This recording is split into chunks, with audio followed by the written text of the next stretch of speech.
Hi, welcome to this video series on how to create a fitness center portal. My name is Ayuba Ojonugwa Moazu, and I'm a software developer from Nigeria, and particularly I develop softwares in the .NET languages and .NET platform, and then I'm also into programming the blockchain. Notably the Ethereum blockchain, where you can view some of my video series on Solidity and Web3. So that's that about me. Like I said, I'm from Nigeria, and then welcome to this video tutorial on how to create a fitness center portal. So if you've not watched my video on how to create a gym management system, then I urge you to watch that, because this tutorial is kind of an extension of that, because we are going to do a lot of referencing of the last of the video tutorial on how to create a gym management system. So I recommend you get to watch that video, how to create a gym management system, in which we design the back end of a gym management system basically. And then in this video tutorial here on how to create a fitness center portal, we're going to focus more on the front end, on the portal itself, where members can do registration and then get to interact with the back end, and get to see the different kind of gym facilities, the different kind of trainers and instructors they have, and the different kind of programs. So that's what we are going to focus on this session here. So like I said, I'm going to introduce you to, first of all, we're going to do a recap of the gym management system, which is the video we did on managing the back end of a fitness center.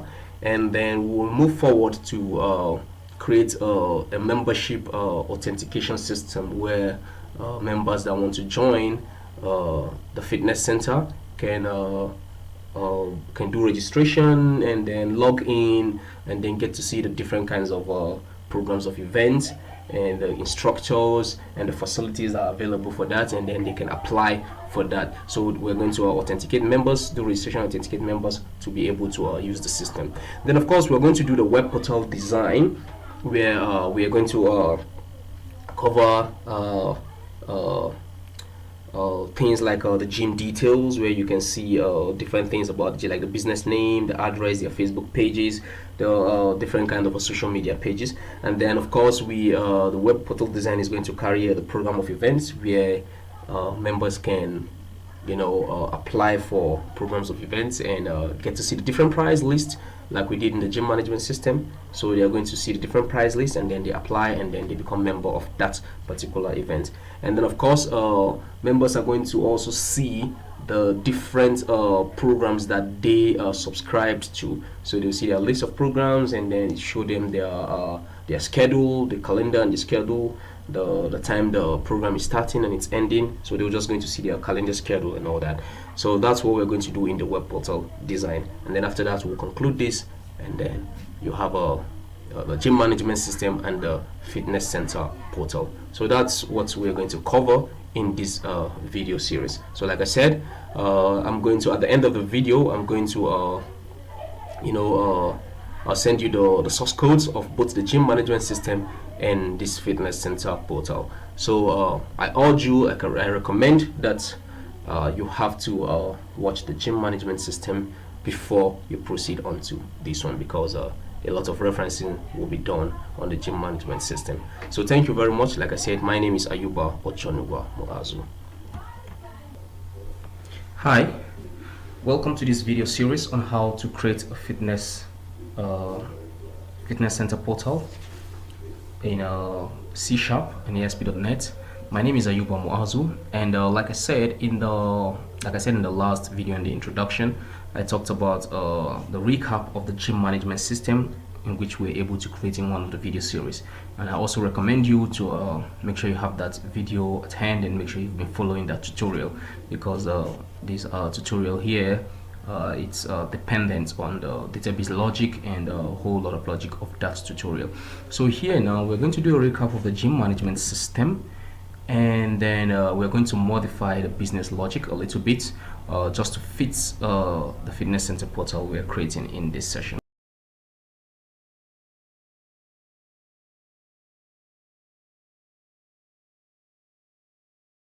Setup, you can see we have the business name, address, business city, and business phone, and then we have the gym facilities.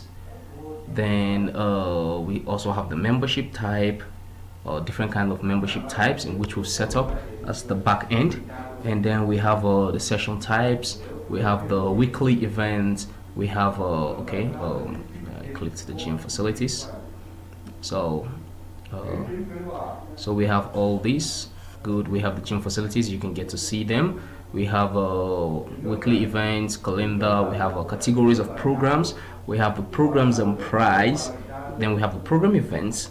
Then also we have the new the instructors logic, and then we have attached to program. So this is what we have, and then we have the add members and attach members to program. So this part of this system here is what we are modifying into the fitness center portal to make it much more intuitive, where members instead of members being added at the back end, members can register themselves and then get to see the different kinds of programs of events that is available, their prices, and all that. So that's the idea about this. And then let's just go right ahead at the business setup.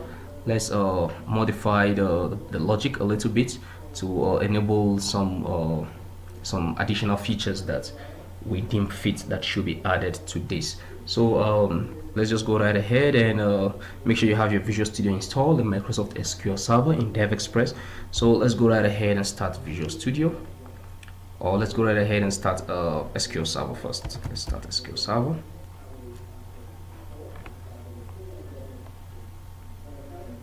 So like I said, make sure you have SQL Server Management Studio installed. So SQL Server, and then let's start that.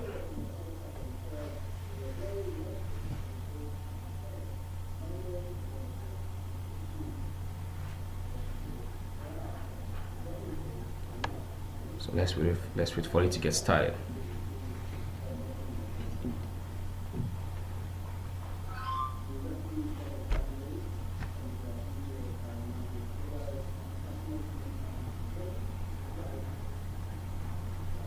So SQL Server Management Studio 2012 is what I'm using. It's starting, and this you can use. It's applicable to virtually any SQL Server Management Studio you have from 2012 above.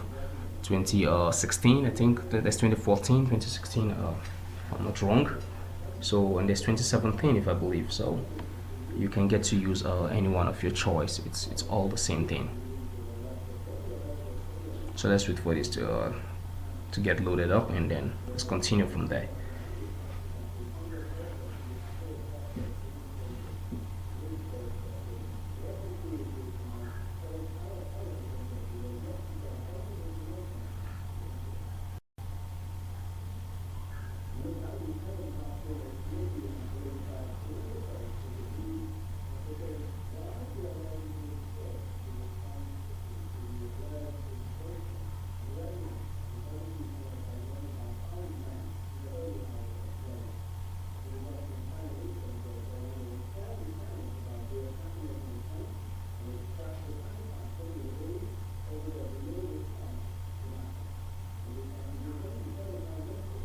Okay, so let me connect.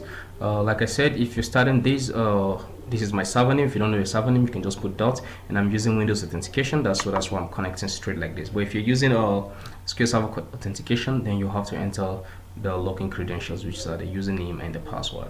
So, but for me, I just go right ahead and connect.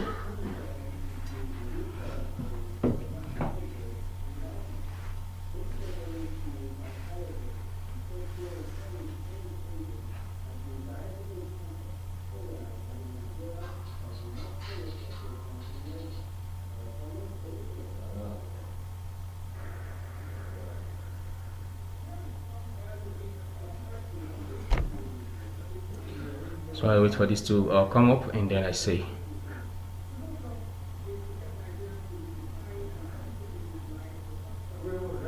okay, so good. Now I have this.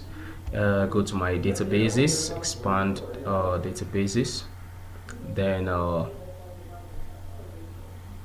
and I've expand databases.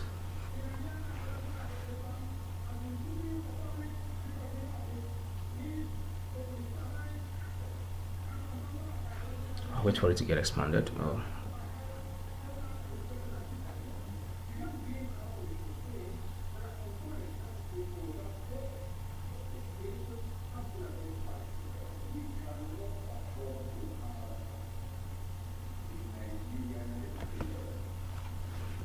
So just wait for it.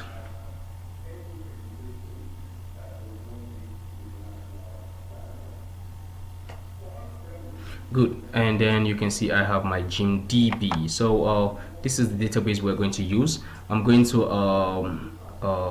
this database. I'm going to copy this database and attach it as part of the project files, so that you can use it. So because we have quite a whole number of tables here, we have like 13 tables: 1 2 3 4 5 6 7 8 9 10 11 12 13 14. So we have like 14 tables here. So I'm going to back up this table and send it to you as part of the project resource. So I believe you can download that and get to continue from here, because if we say we go through all these database tables here, we're not going to finish this tutorial as planned. So but first of all, we'll touch the necessary tables that will affect our fitness center portal. So I'm going right to the business table. Let's just click on design. Just right click the business center table. If you have this and you've backed it up, let's click on the business center table.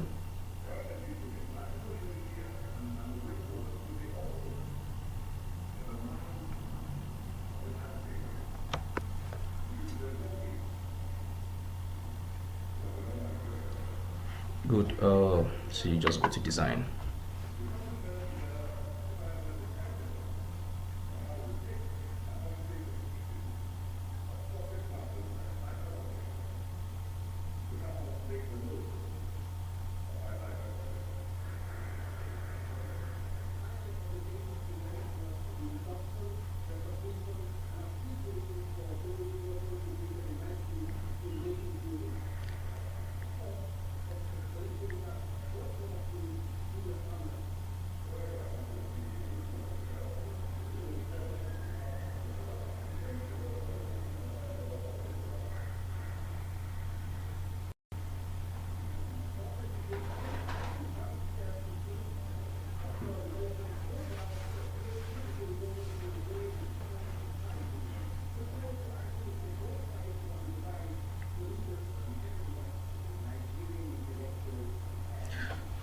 So good. Now I have this. So you can see these are the fields we have: the business name, business address, business city, and a business phone. So what I'm going to do here is I'm going to add more fields, just to make it much more intuitive for our users that are going to use this application.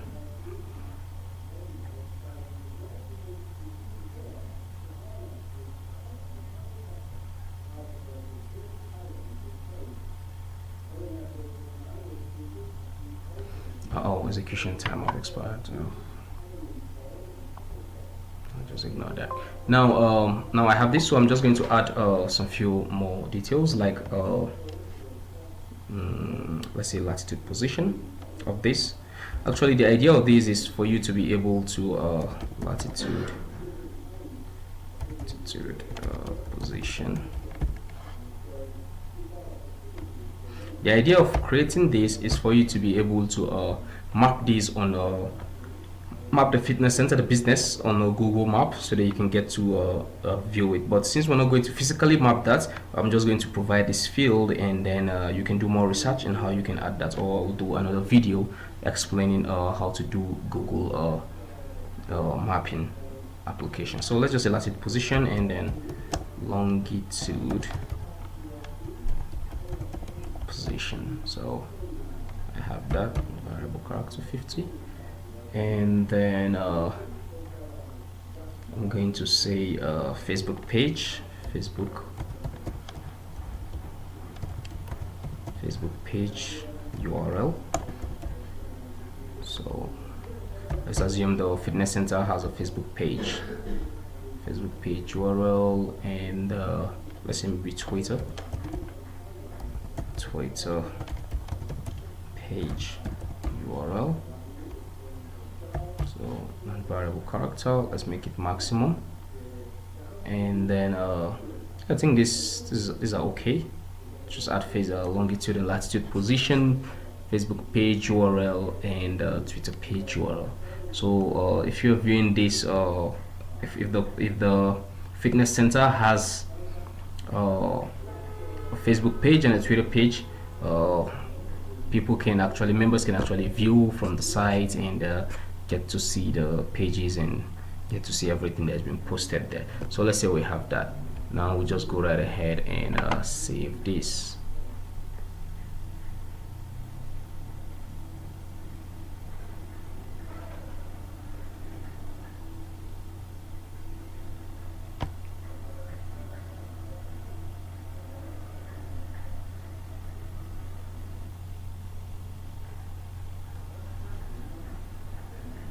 So while this is saving, let's open Visual Studio.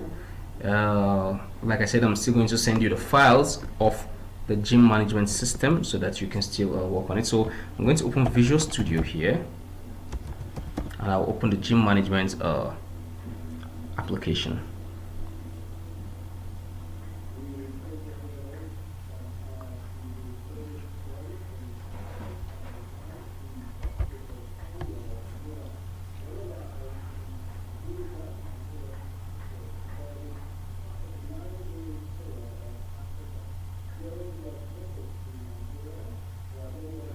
So I wait for Visual Studio to open.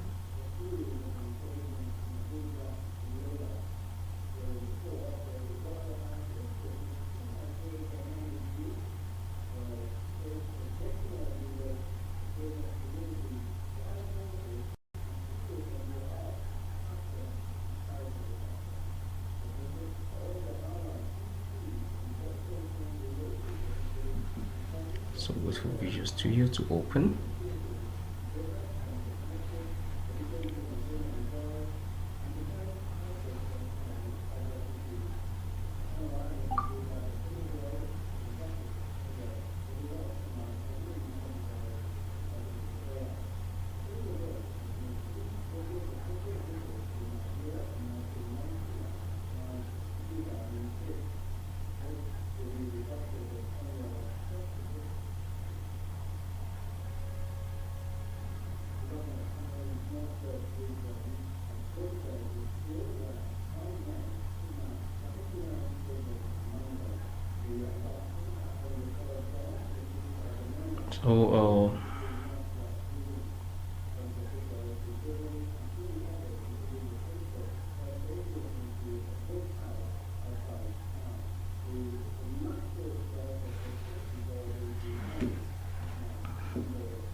So I just wait for Visual Studio to open.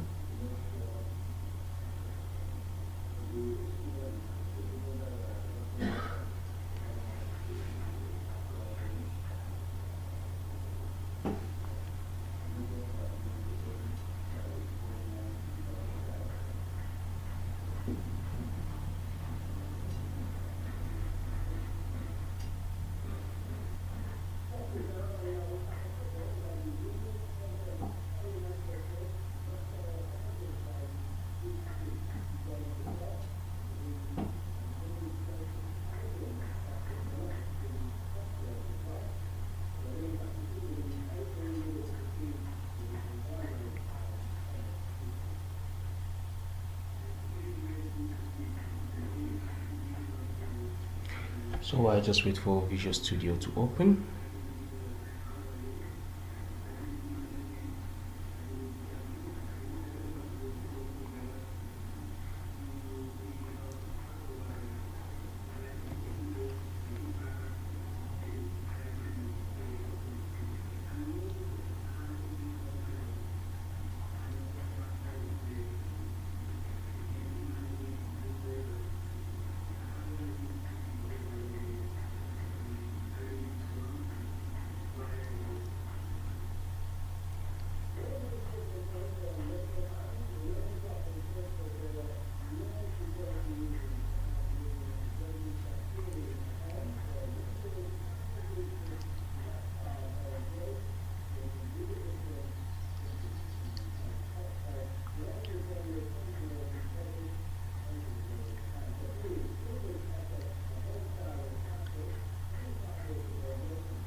So just wait for Visual Studio. This is the first time it's loading up, so that's why I'm having this. It's not responding.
Okay,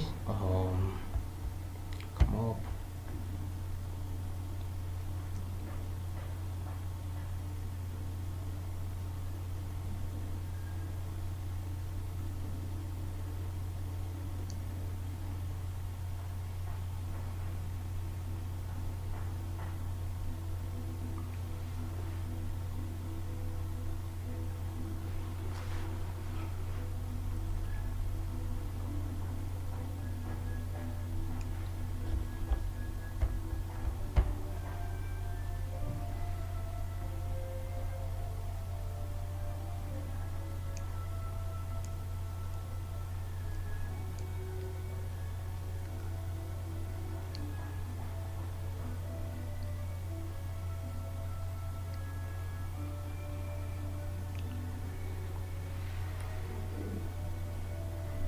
Okay.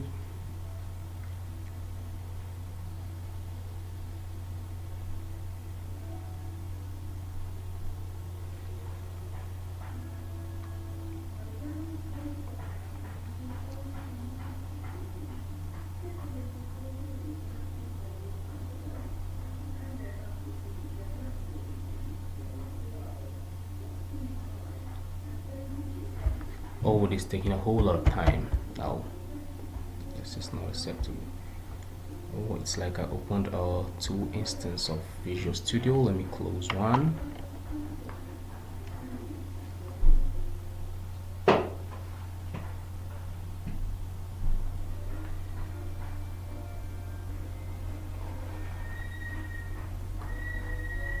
Okay, let me close one, close this.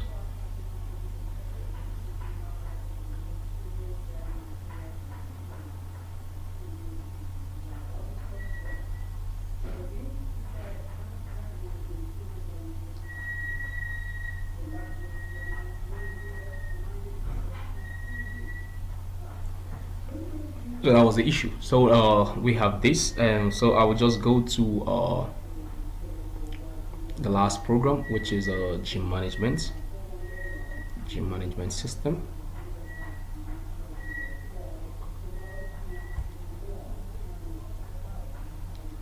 Good. So I just go to my file,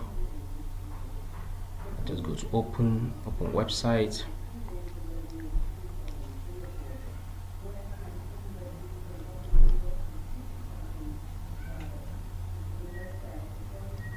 Oh, and I need to close this because I have to run Visual Studio as an admin because the application was hosted in a internet information service. So I just have to close this and restart Visual Studio again. I hope this time it doesn't take time. So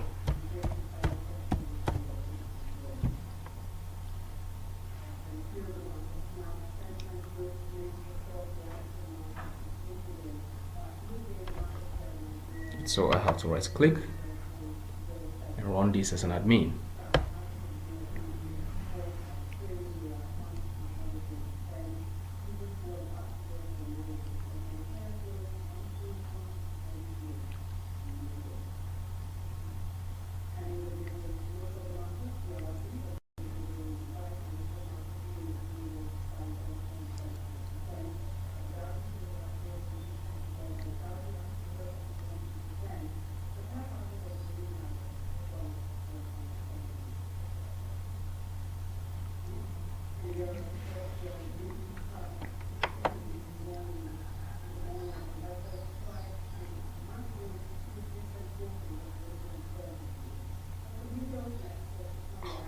This is too slow.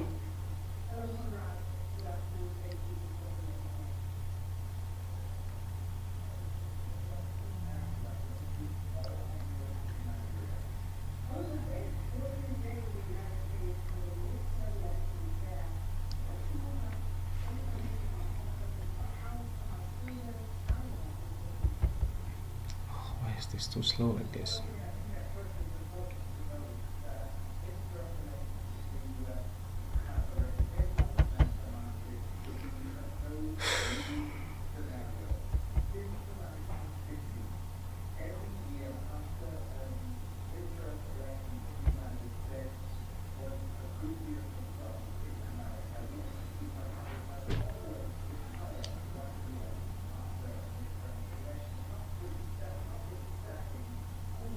This is way too slow.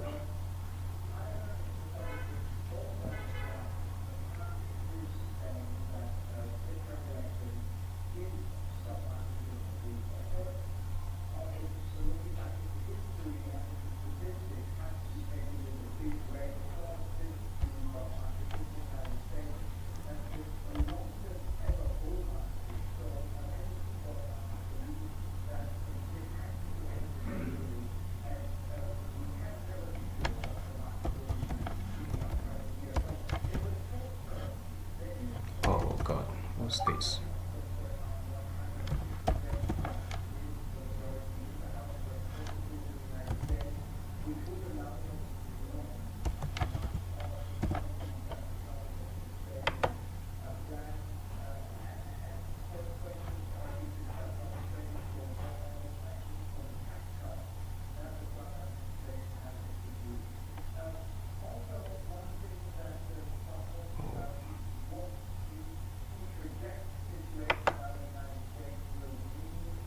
Click.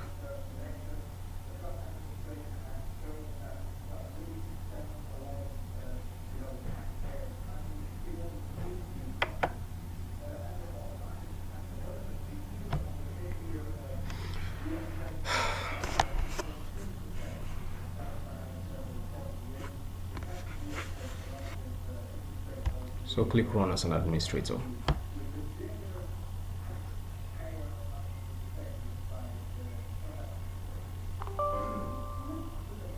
Then click yes. Sorry, it just took me some time to get this Visual Studio up and running. So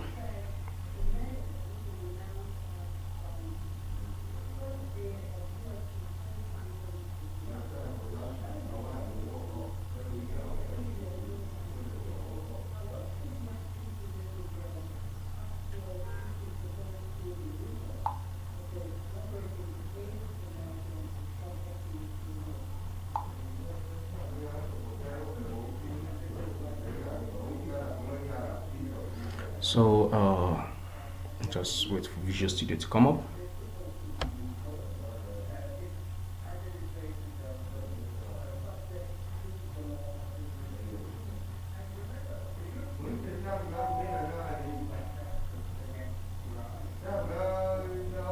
So we just wait for Visual Studio. I think it's coming up here. Good. And then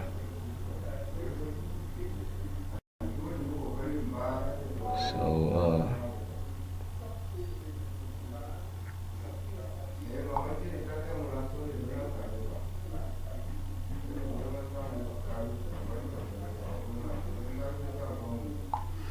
now you can see the idea is Visual Studio. You can see administrator here. So that was what I wanted to do to make sure that I open Visual Studio run as an administrator, because the last video, the gym management system, was deployed on the web server. So we have to run Visual Studio as an admin to be able to access that.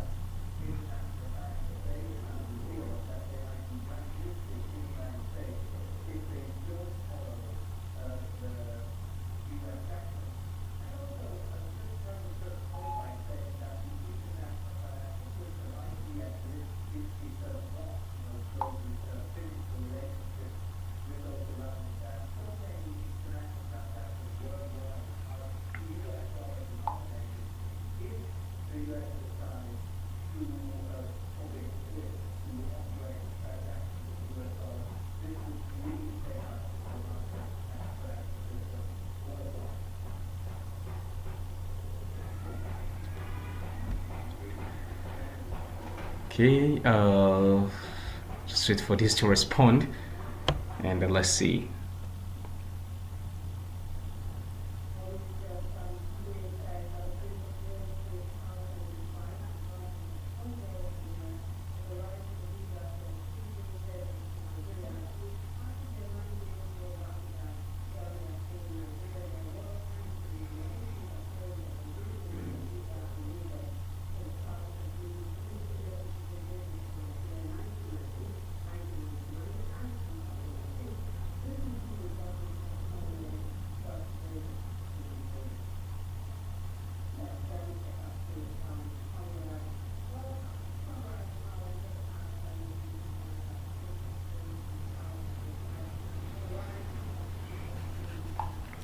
Just wait for this to respond. It's just unfortunate, it's taking a whole lot of time.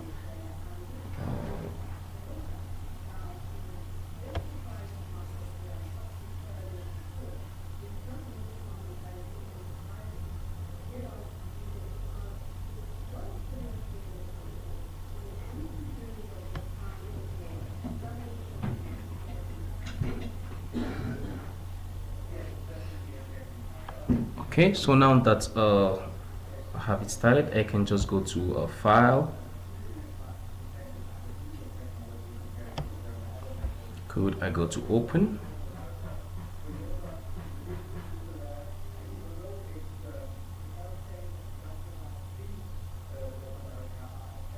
Then I go to website.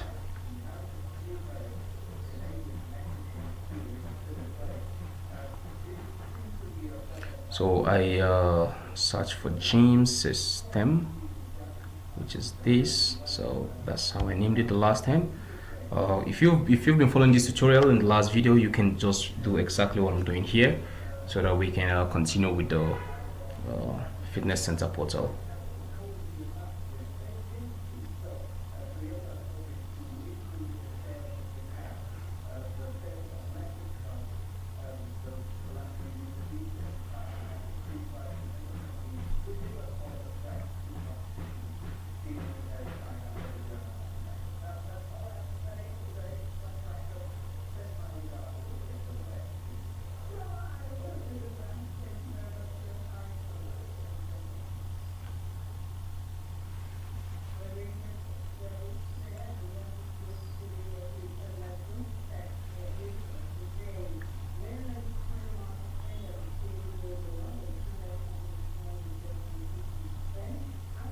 So just wait for this to come up.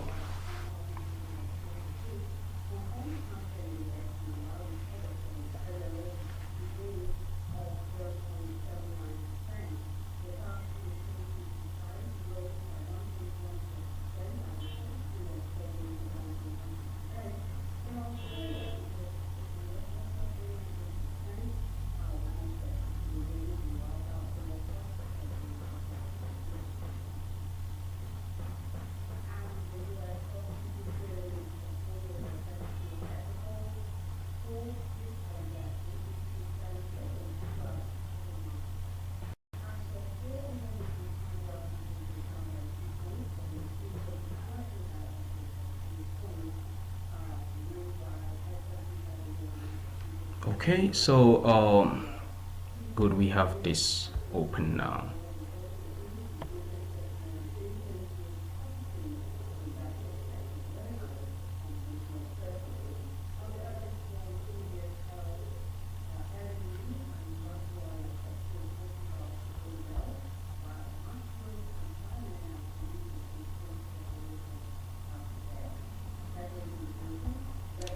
Wait for it to respond.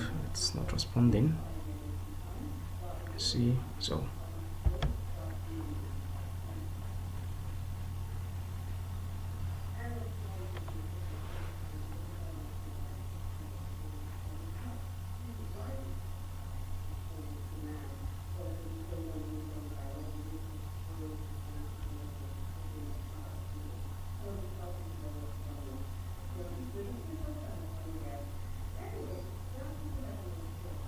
okay, so I think it's responding now. Now I just go to my types gym data sets quickly so that I can modify the data sets according to how I modify the database table of the business name.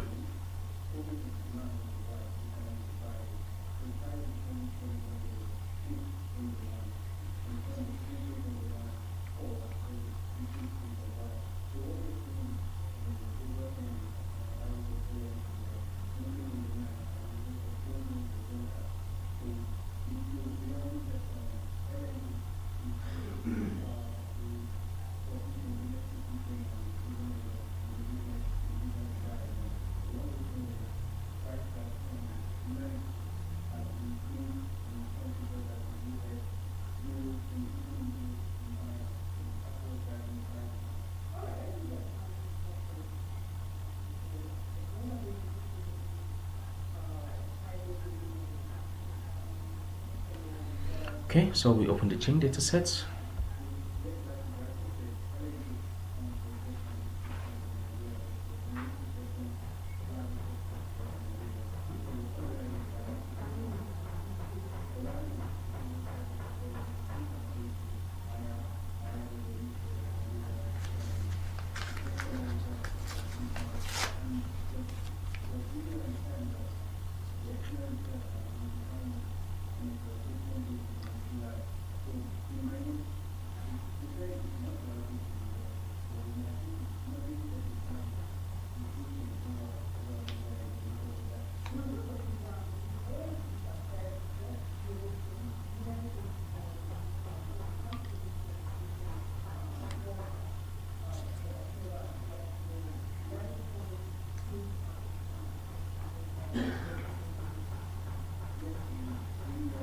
So I wait for the team data set. So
okay, wait for the gym data set to come up.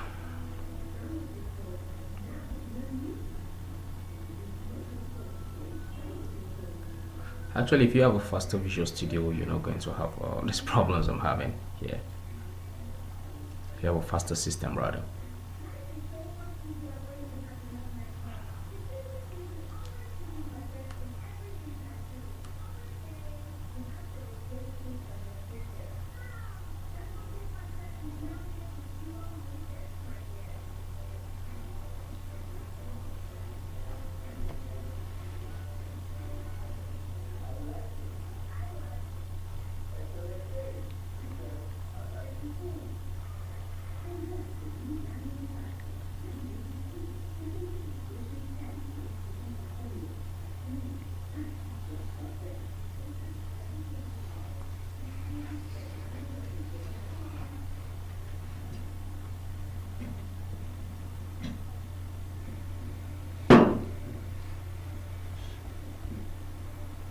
So wait for that.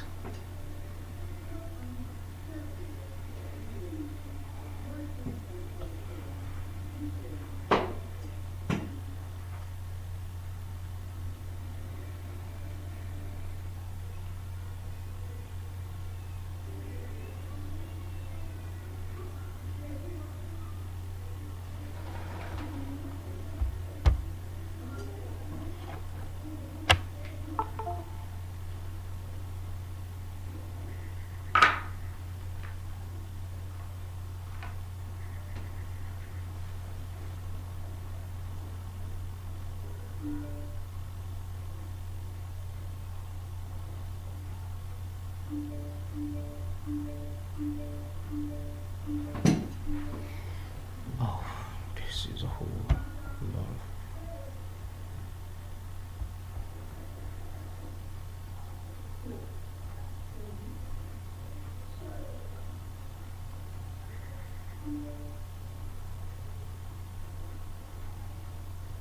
Okay, we have everything.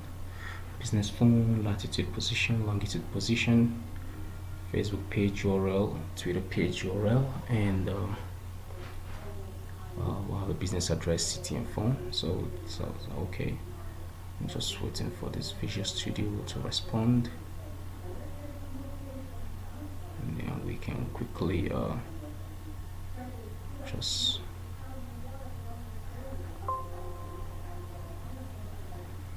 update the interface and see what we have.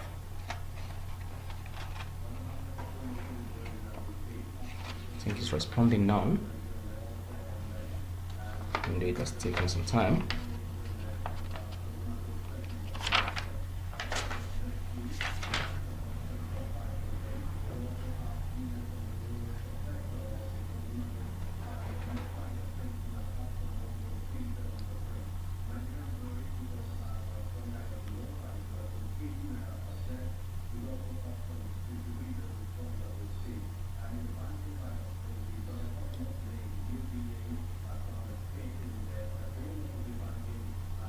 Okay, so we're having it loading up now.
Good, so we have this.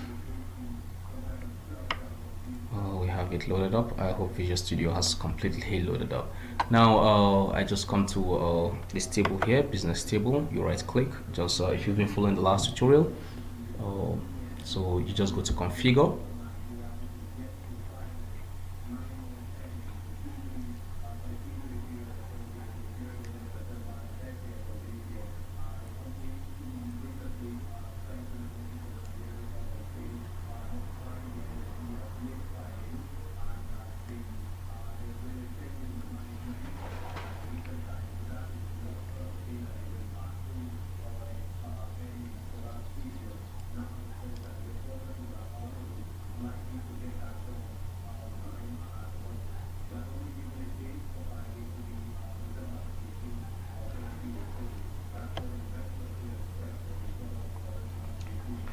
Good, so you just go to query builder.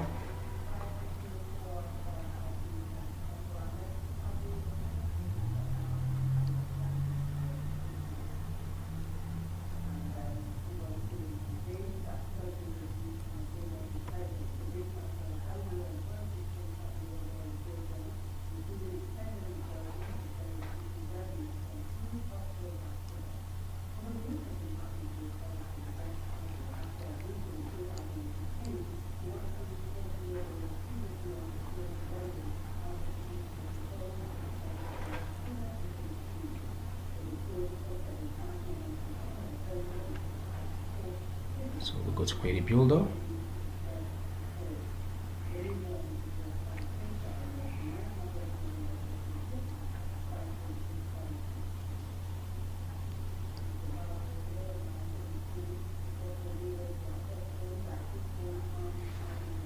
And then we select the remaining fields, which is a latitude position, longitude position, Facebook page URL, and Twitter URL. So we go right ahead and click OK. You can see it's been added here. Then you click next.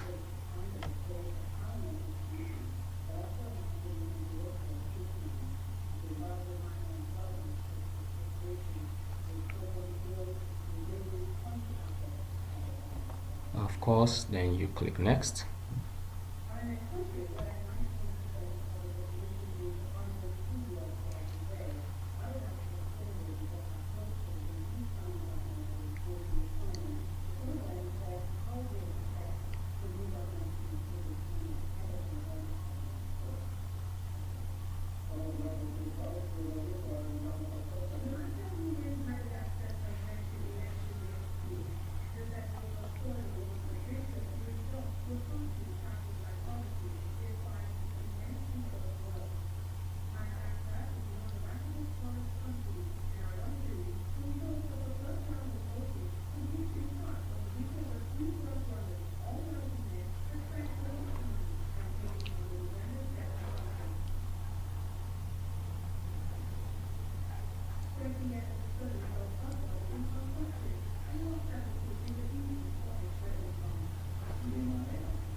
Wait for that to respond.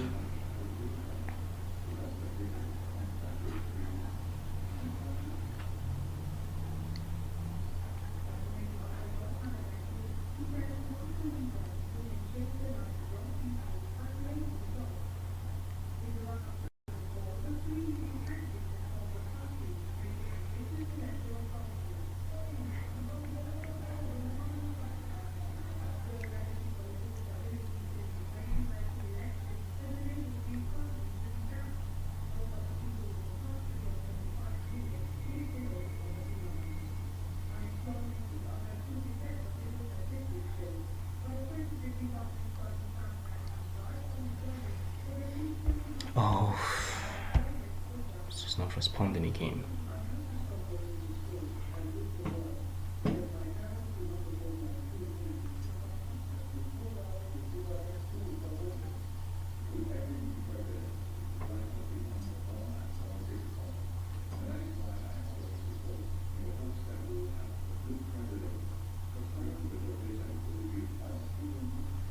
Okay, so it has done this. Then we go right ahead and click finish.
Let's wait for this to respond and add. It's just unfortunate that the Visual Studio is just so slow.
this to get added up.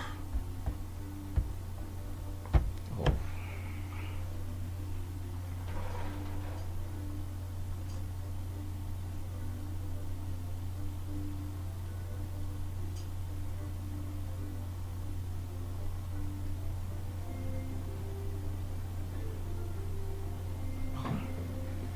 So it has finally added up. So you can see we have the latitude, position, longitude, Facebook page URL, and Twitter page URL. So I can just go right ahead and save this. I hope it doesn't take time again to save. This is a hell of a thing.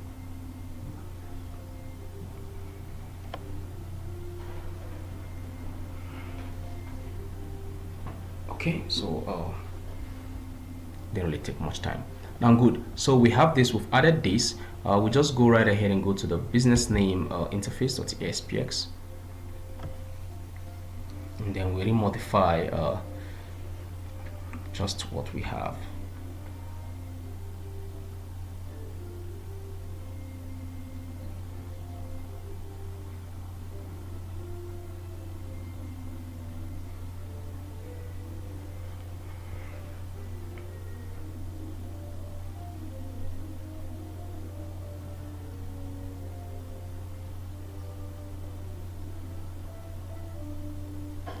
So you can see here, so in this column, I can just copy this column here,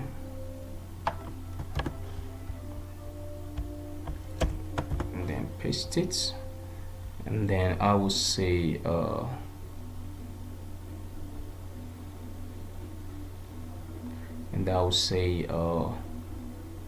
look at the database, latitude, position, longitude, position, right? I copied this to paste here.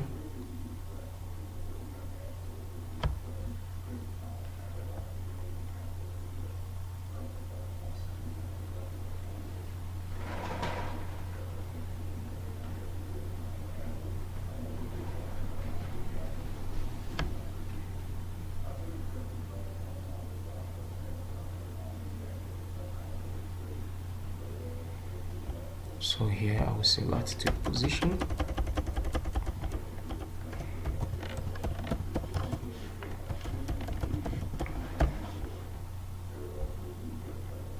then paste this again, say longitude, position,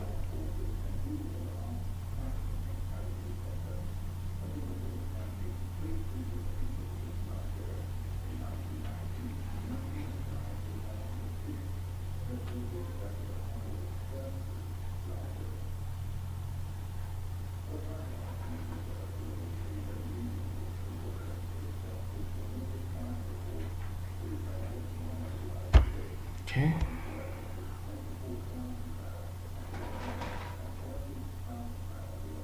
There is a longitude, position, Facebook page URL, and Twitter page URL. Oh, the Visual Studio is just so slow.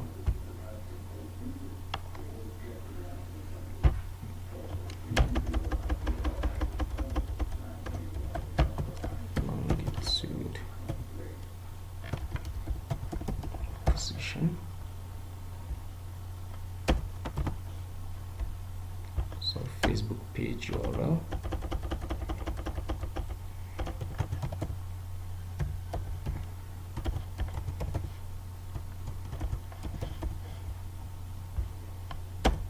And then we say Twitter page URL.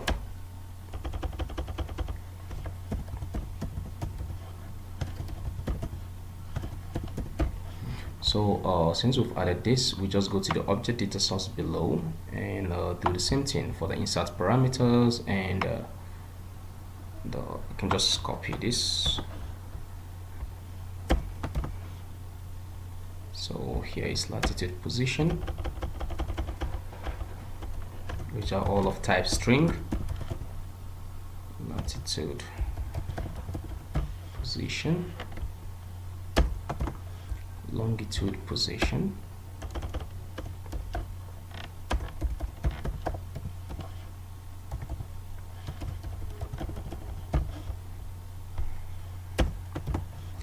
Facebook page URL.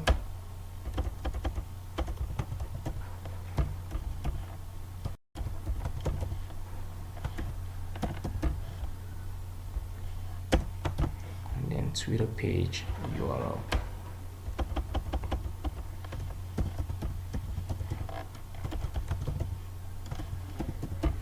So I can copy this and put it on the update parameters just after this. So we can go right ahead and save everything. Good, I think the Visual Studio is responding fine now, and then we can refresh this. We can refresh the interface,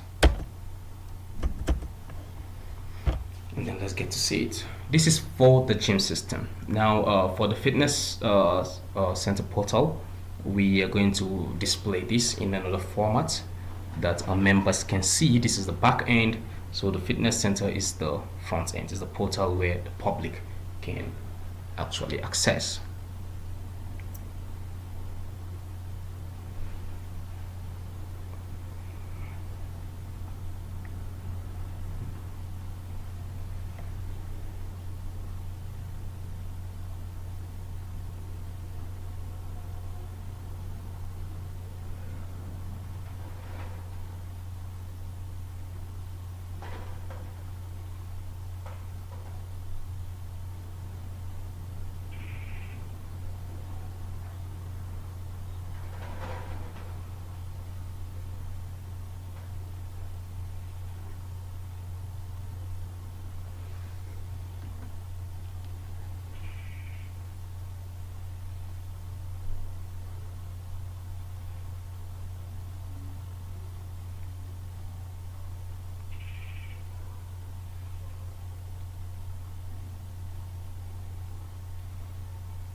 So let's refresh this and see.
So wait for this.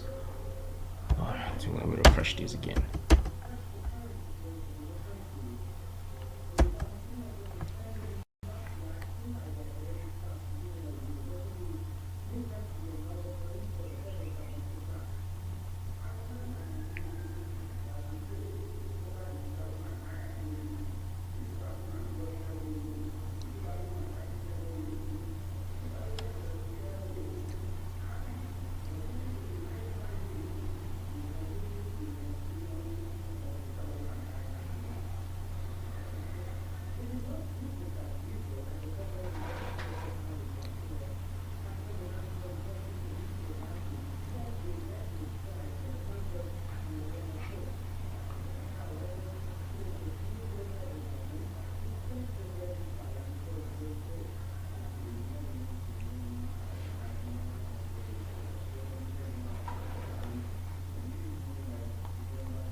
Oh, this is taking a whole lot of time to refresh.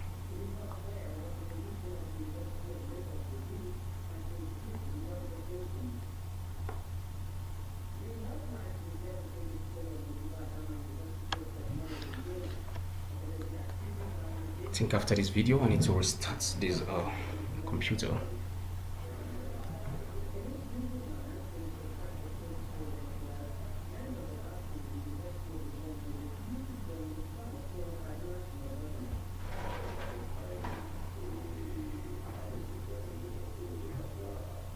The Visual Studio is responding okay now. It's the interface now.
This has truly taken time, but we're able to have this. So you can see we can just insert the latitude and longitude by just clicking the edit.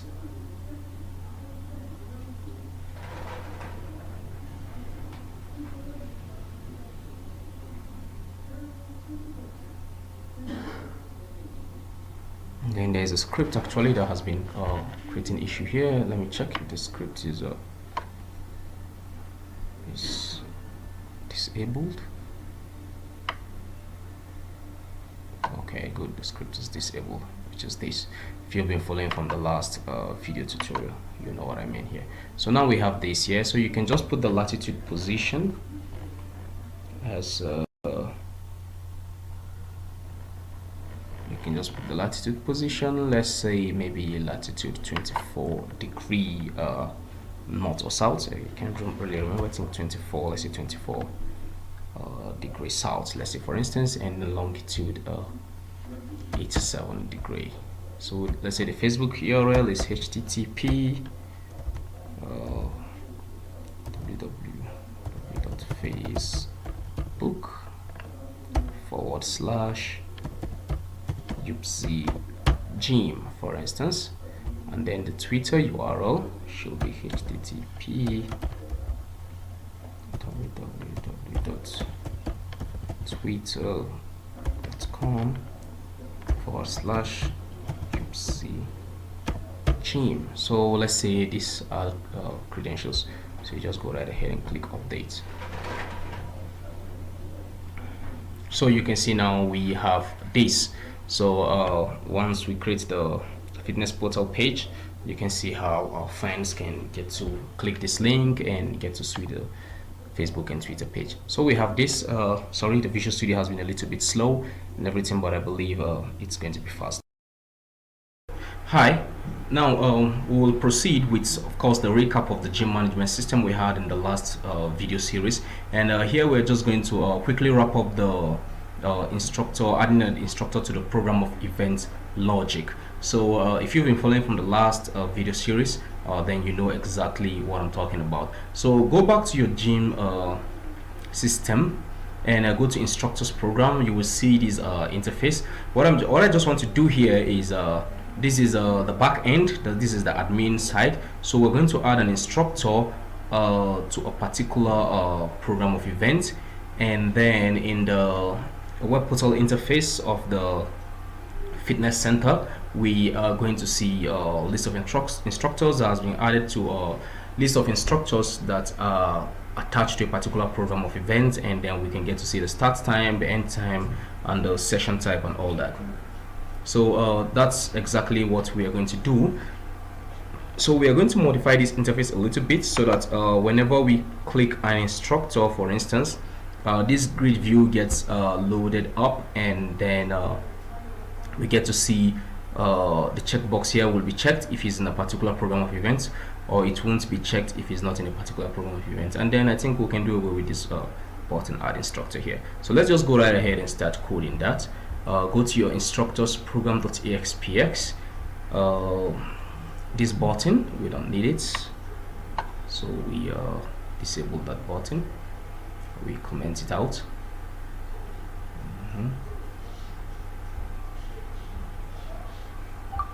Oh, that is not displaying. I'm not getting to see this, so okay, let me close and open it again. Instructors program.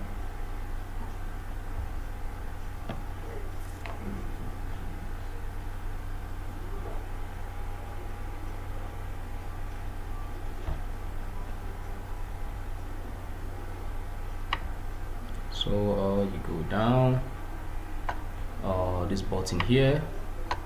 Now you comment this out.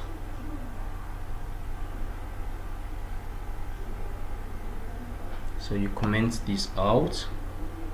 Good. Now that you comment this out, you just go right ahead and save. Click save. Then okay, let me do away with this object data source so that we get to load this whenever there is a new. So let me just do away with this. Let me do away with this.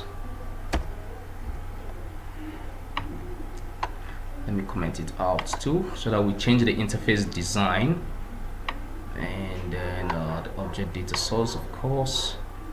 Let's also do away with this. So let's delete this. So now that I have this, I can go right ahead and save everything, and then I can set the auto post back of this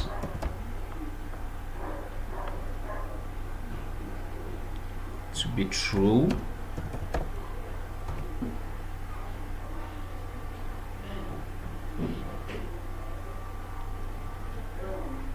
So I set the auto post back of that to be true, and then on selected index change,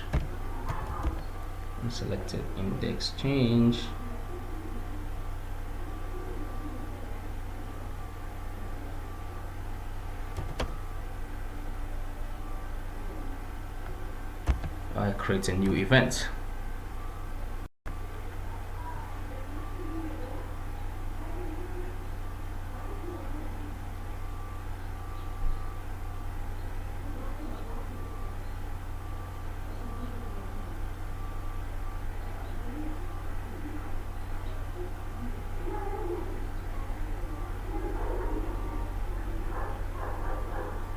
So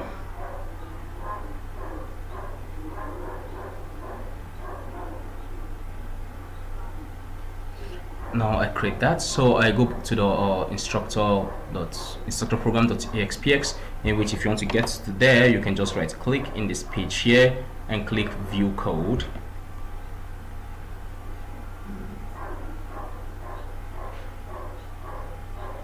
So you can just do that.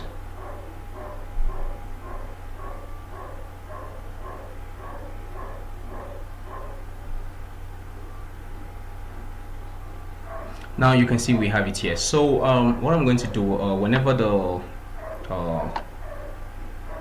there is a change, whenever combo box is changed, whenever the selection is changed, for example, whenever you select a new instructor type, a new instructor rather, this grid view gets loaded up, and then we get to see. So we have these, and okay, first of all, let's refresh and see what we have here.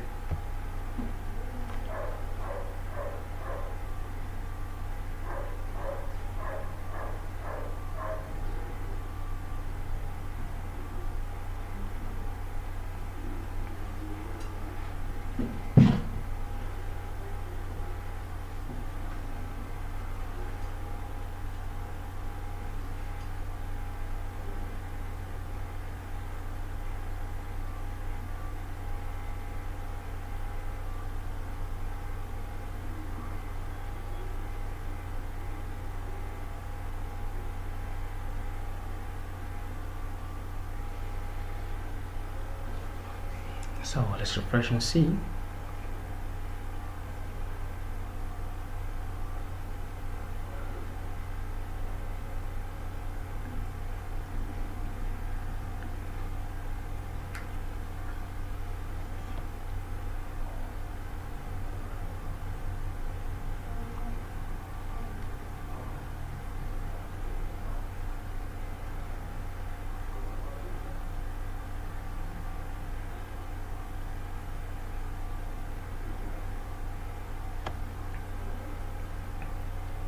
So we'll refresh this.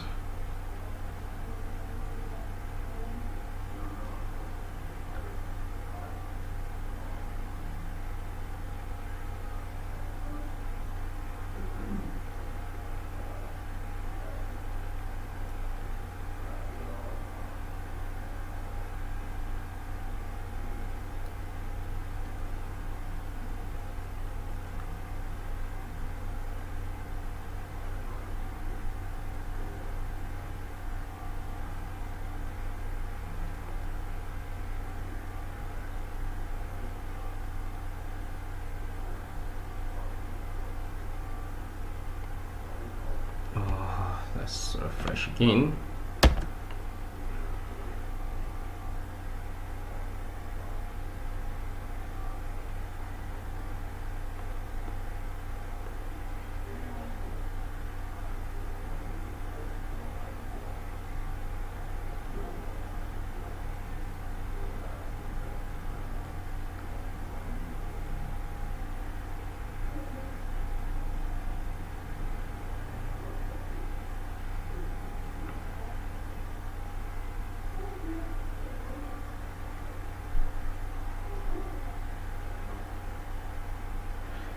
Let's wait and see. It's loading.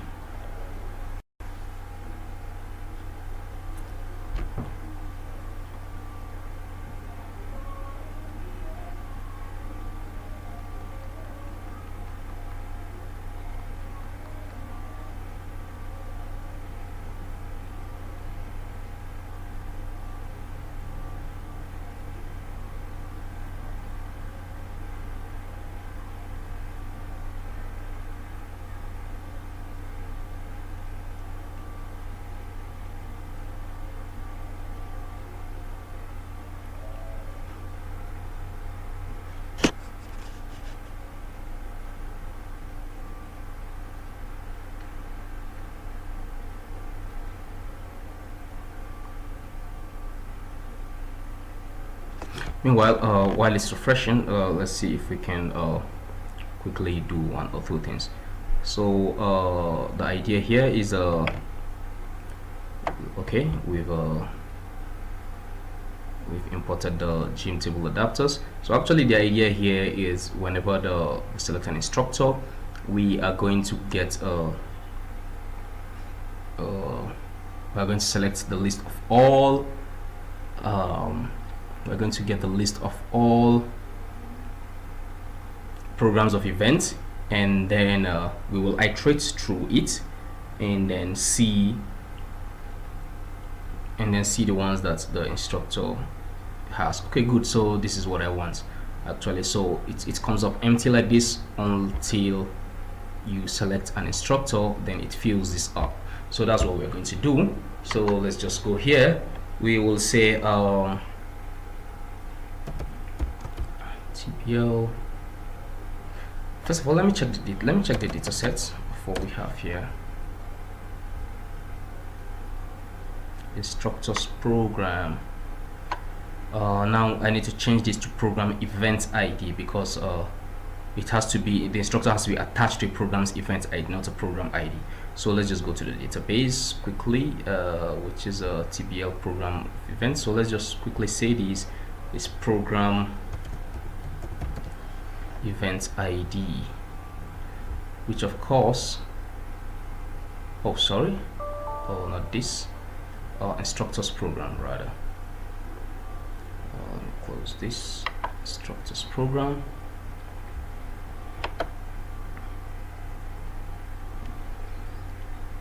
Go to instructors program, right click, then you select design view.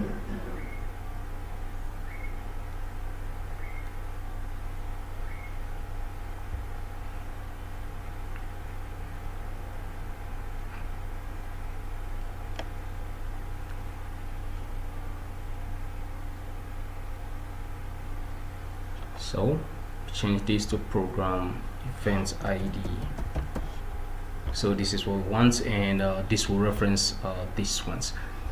So let's just go right ahead and save that.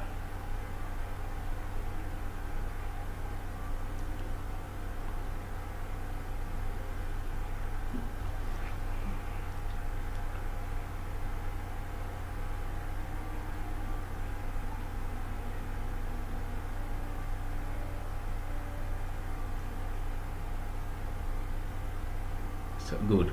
Then okay, we have that. Then the view program events, would like to know the session type, and probably even the weekday events type, the week events ID. So I would like to attach this to the session type table. So I come here, add new table. That's for the view. For here, view event program, you click the design view. You can refresh this, and we can add TBL session types.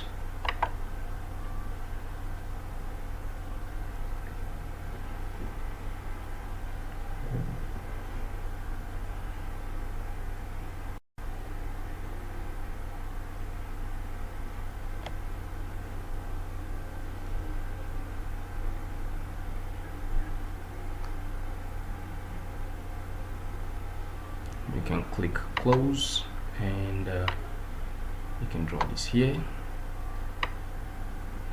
this here.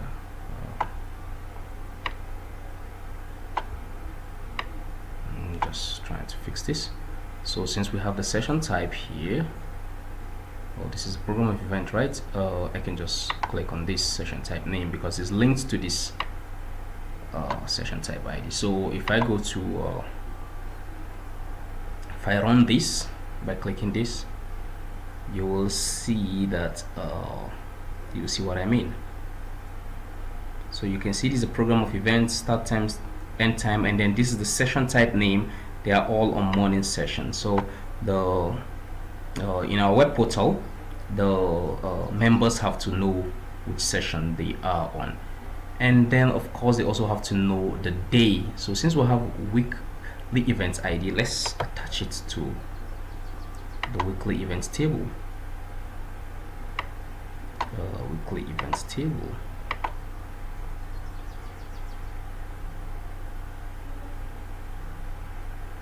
So let's close that. You can see it automatically add that for us. It automatically joins that for us. So let's click on this.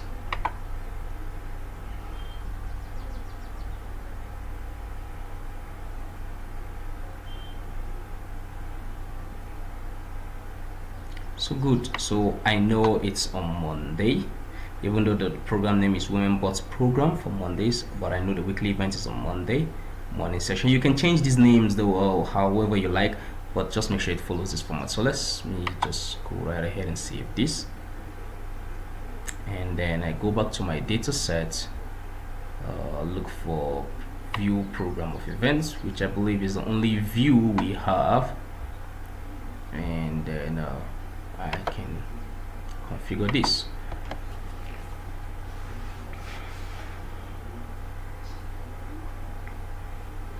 So you just go to your query builder,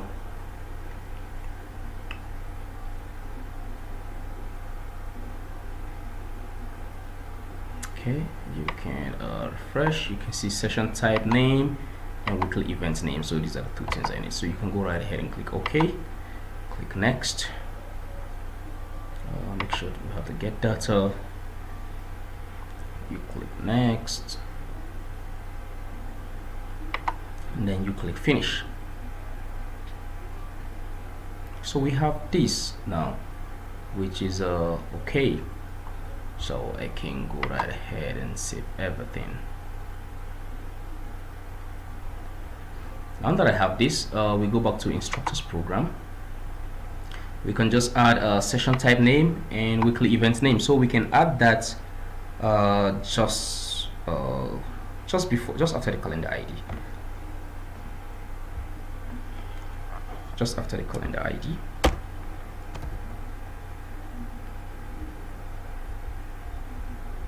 So data text column, field name,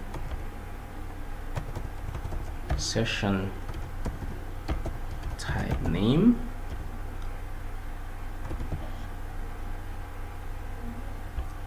and then same thing with the text column, field name, weekly event name. Right, it's weekly event name. Weekly event name. Good. So you can see visible index 2, so let's make this 3, then we'll just do it accordingly. Visible index, we'll make this 3, we make this visible index, we make it 4, we make this 5, 6, 7, and of course we can decide to leave this empty, or we'll make it 8. If you leave it empty, it's assumed is the next visible index. So we have this like this, and we can come right here and refresh this again.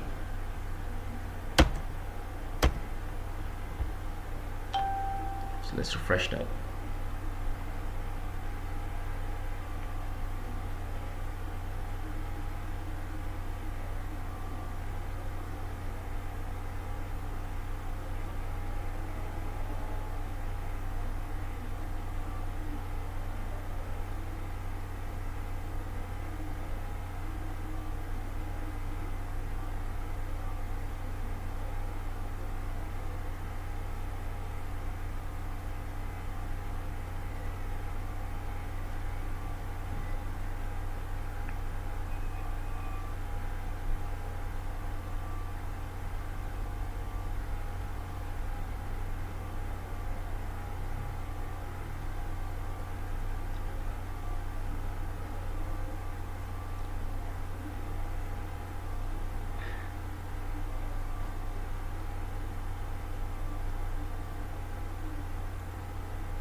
Okay, so let's try to get rid of and see.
So wait for this to load, and let's see.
Seeing something weight operation timed out. So I have to refresh this again.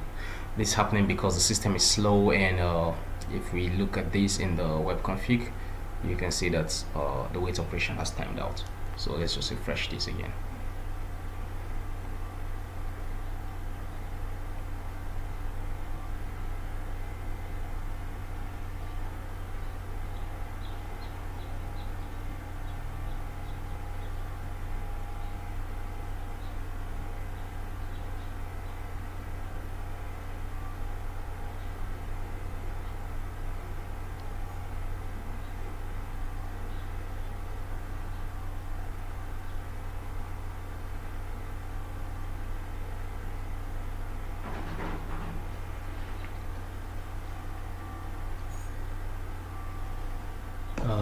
Let's refresh this.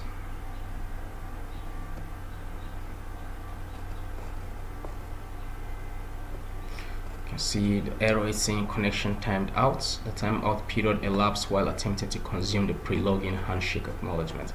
So all that's English means the system is slow. That's just what it means. Communicating to the web server is slow.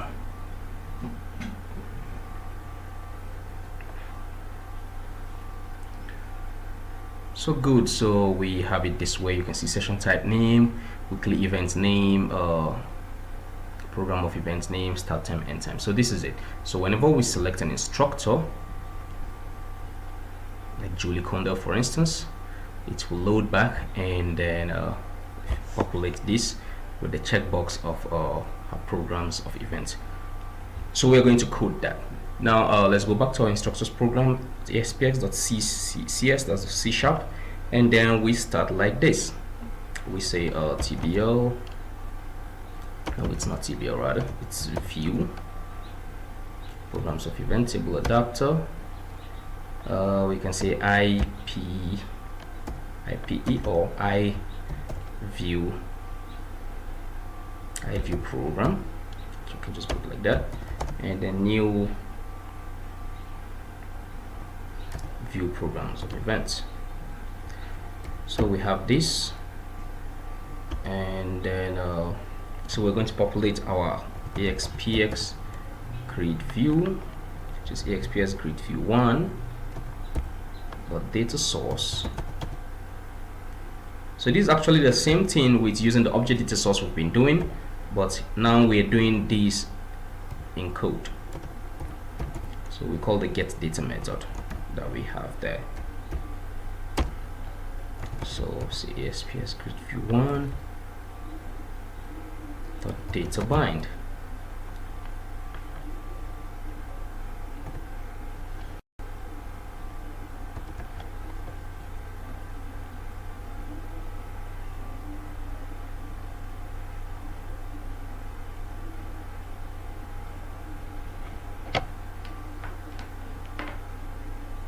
So we say ASPS create view 1 data bind. Now that we have this, we can just go right ahead and save this and then run it, and then you get to see what I'm trying to explain.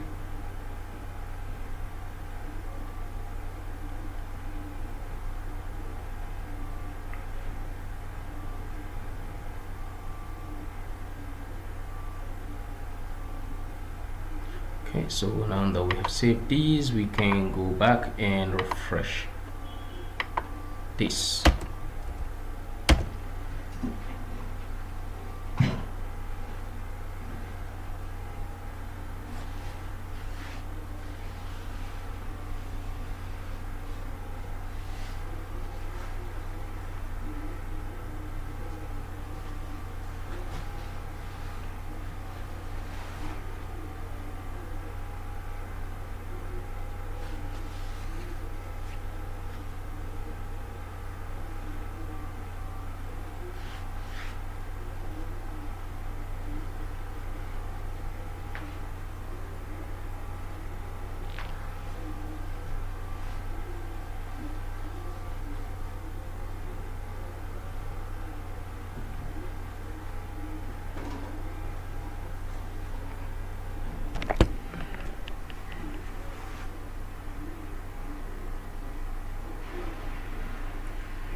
Good. Now that we have this, so what I'm trying to explain here is, once you click on this, let's say you click on mic for instance, it loads up the grid view. You can see it refreshes again, loads up the grid view. So let's wait for it to refresh and loads up the grid view.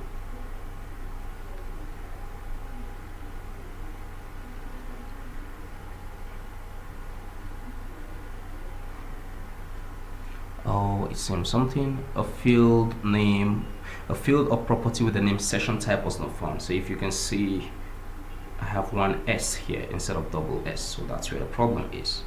So I go right ahead, go to instructors program.aspx, and make sure I change that to double S. So it's spelling error. So we can save this again, and then we can repeat the same process.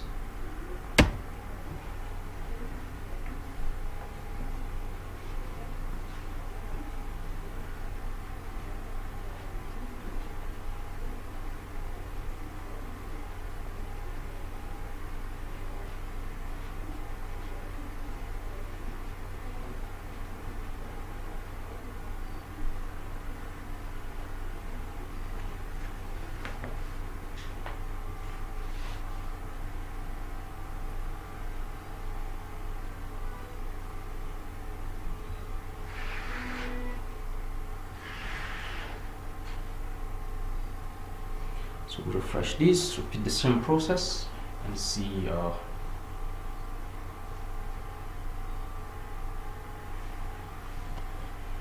Now good. So select again, select mic.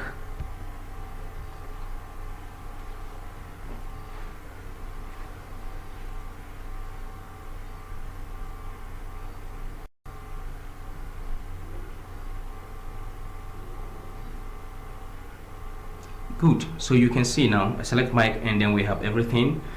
These are the session type: morning sessions, weekly events name, Mondays, program of event names. These are the program of event names, the start type and the end time. Now the idea here is whenever I click this checkbox, it reloads the page again, and then add mic to this program of events, women's sports program for Mondays. So whenever that means after doing that, and then I come back to select mic again, this checkbox get checked. So it means Mike is an instructor for this program of events. But if it's not, if I uncheck this again, then it reloads. If I uncheck this again, for instance, it reloads and then remove Mike from this particular program of events. So that's what we are going to code right now. So let's start. Now we've done this, so we come here. So first of all, we are going to check, we go here, look at our program of events. We have a program ID and then calendar ID. We have that here. Okay, we have program of events ID right here. So and then if you come to TBL instructor programs, okay, of course I need to change this. I've changed this in the database, which is this, to program events, to program event ID instructors program. So I need to change it here too. So I need to change it here. Just delete this and then add table adapter.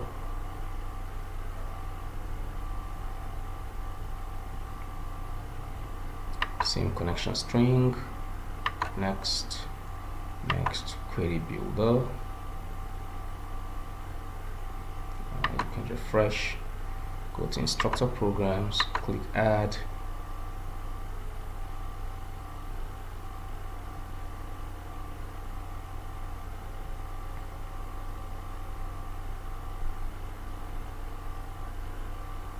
And then close, so we can just select all this. Go to next, go to next.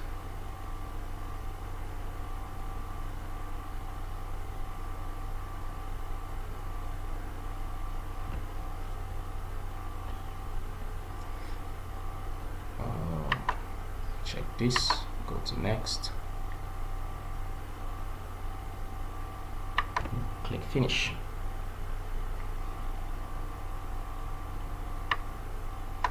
So you can see we have program of events ID here, and then we have it here. So we are just going to compare the two. If the program of events ID are the same, then that checkbox should be checked, else it shouldn't be checked. So that's just what we're going to do. So I go right here and save this.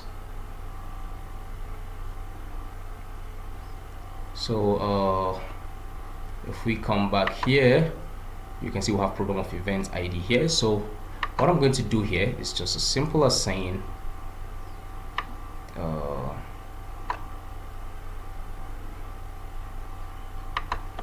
here's what I'm going to do. I'll say TBL instructors program I instructor PRG is equals to new TBL instructors program table adapter, right? Okay, then I'll come here and then I'll say get by program of events. So I'm going to create a new select query here to get by the program of events. Get by that query, get by instructor ID and program of events ID. So that's what I'm going to do here. Go to next.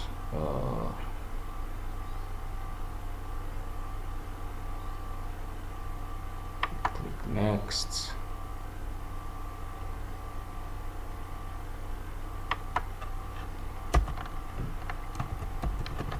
Where instructor ID is equals to add instructor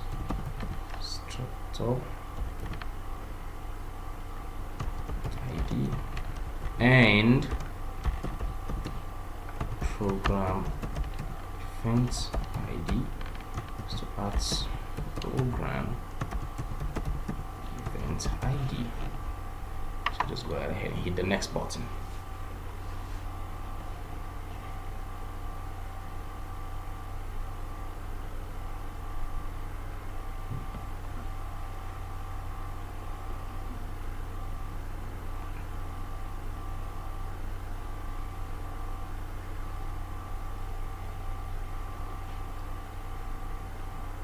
So you check this, so you say get by, you can just give it a name, get by instructor program,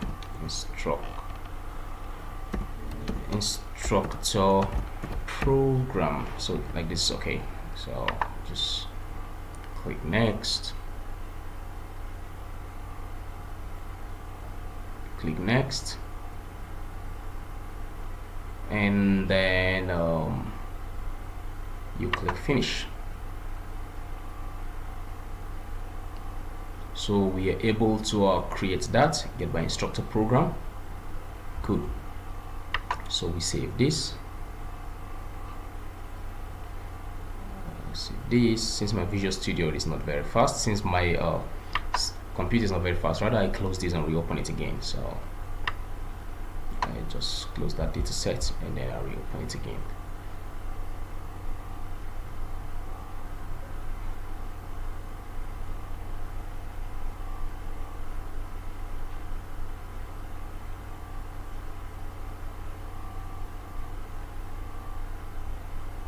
So what I'm going to do here is whenever I select a particular person, instructor, I will check, I will look through the program of events, through the instructor's program of events, and get the program of events ID of that particular instructor, and then I'll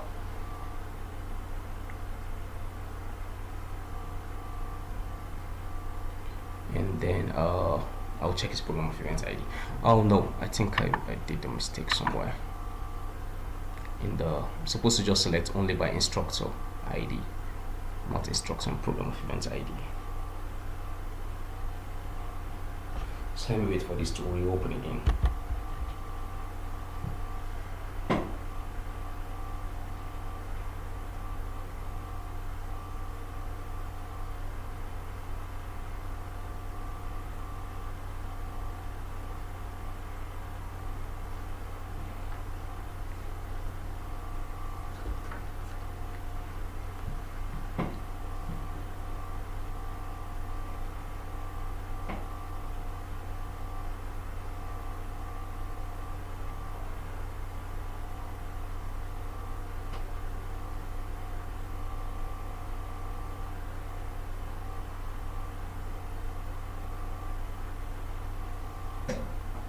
Now, hey, I need to remodify this. I just want to get only by instructor. So I go back to configure. You select on that, you select on get by instructor program. Go to configure, and then I don't need this. Just delete everything, and just by instructor ID alone. So you go to next.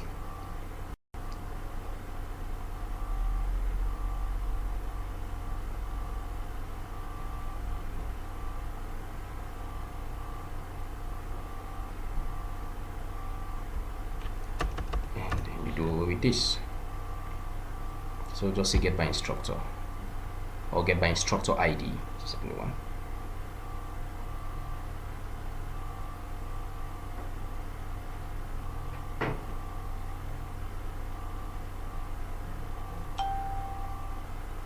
Okay, so let's just go right ahead and click finish.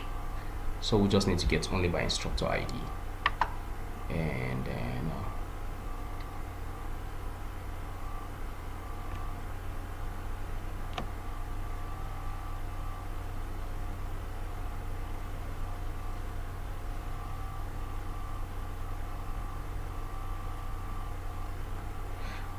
so now that we have done this, we go back here. Actually, I'm supposed to close this and reopen it again.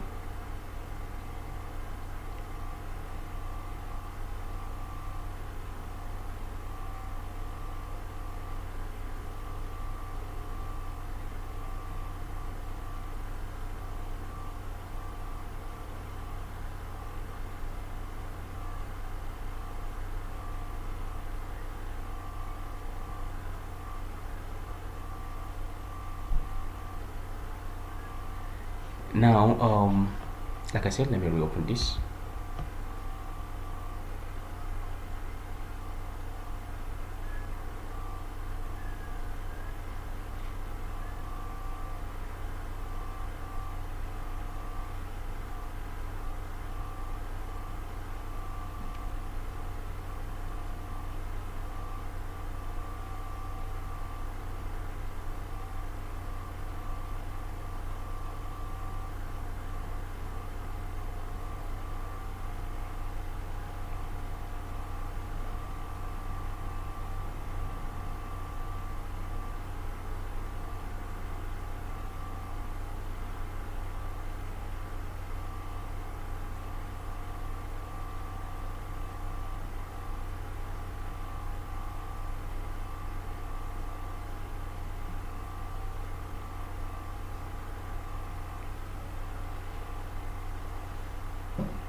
Okay, so now that I have this, and then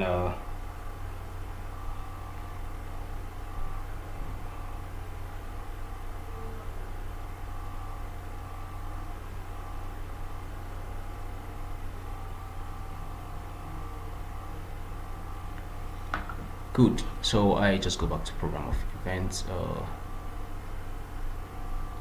instructors program rather, the C# code. Now what I'm going to do here is I will say I'll create a table, a data table. So TBL instructor table adapter, no, TBL instructor programs, TBL instructor, no, excuse me.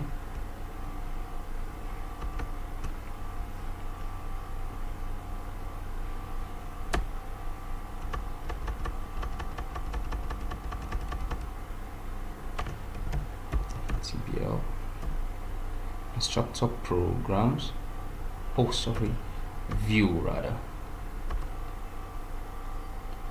TBL instructor programs. I'm looking for the table adapter.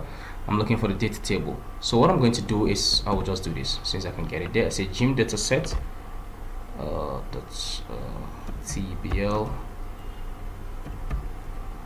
instructor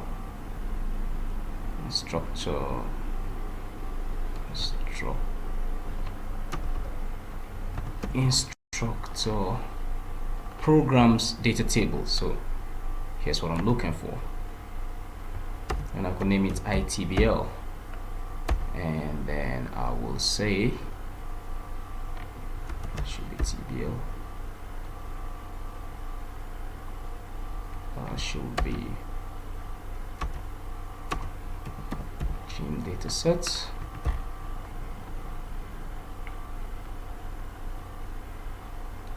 TBL instructors. So I have this, right?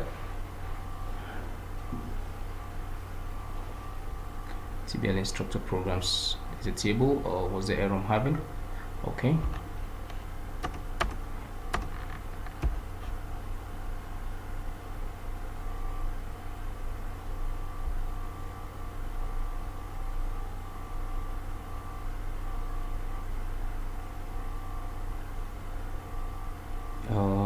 What's the issue? Am I not declaring this right? What's the issue? I don't think the new keyword should be applicable here.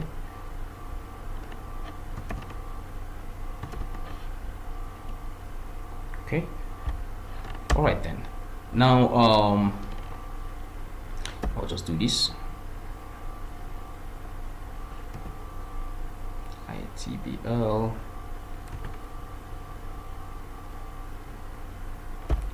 should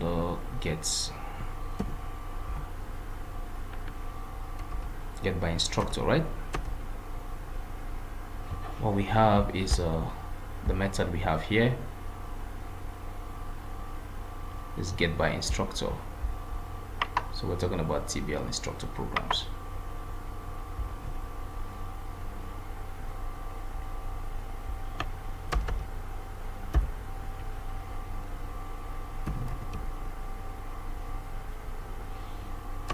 I'm not seeing the method. Okay, oh sorry.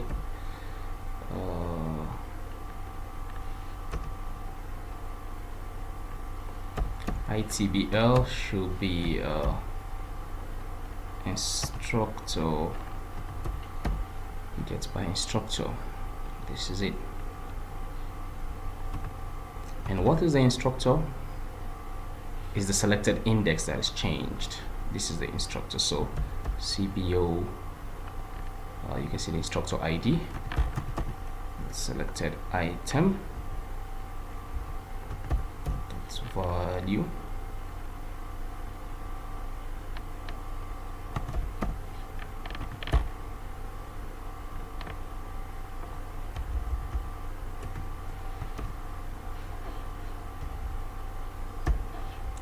we can convert this to integer since an integer to pass.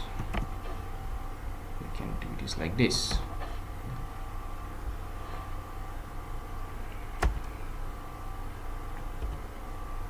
So I'm going to say if ITBL, that's the data table here, dot rows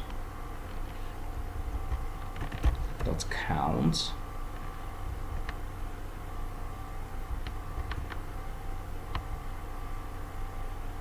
is equals to 0,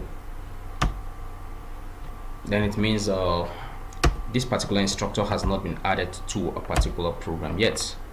So probably we just do nothing. So I can just say we just do nothing. Just let me say do nothing. Right? Just comment this. We do nothing. That means the checkboxes there will be empty. But if the rows, if we have if the rows is greater than 0, and that means it's counted. If the rows is greater than 0, so we're going to do something. So yeah, there's no need of even writing that piece of code. So well, if ITBL that rows dot count is greater than 0, so what we are going to do is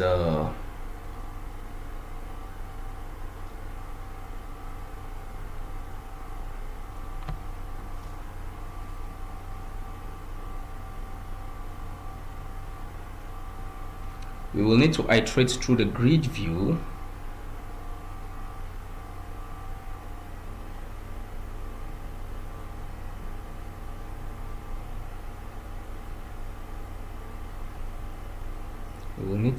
through the grid view.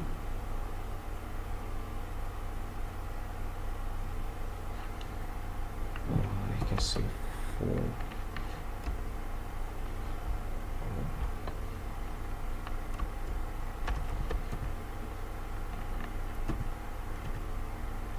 each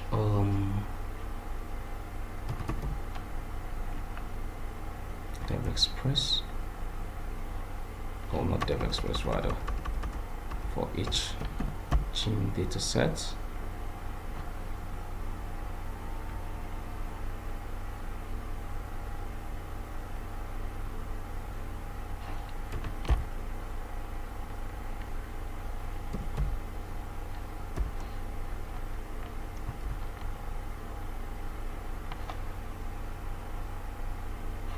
For each gym data set dot instructors program row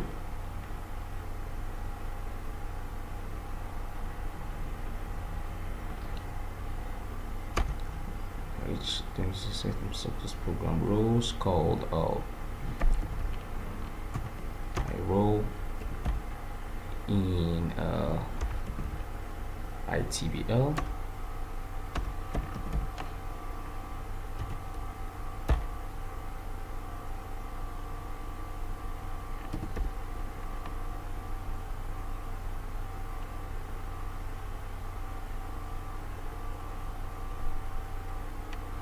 Rows, I think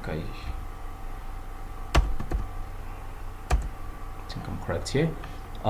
So what we're going to do here is if once we select the instructor and then there are some records in it, so we will try to get the program of events ID of that record and then compare it with what is in the grid view, and then if it's the same, then we match it, and then we enable the checkbox. That's exactly what we are going to do. So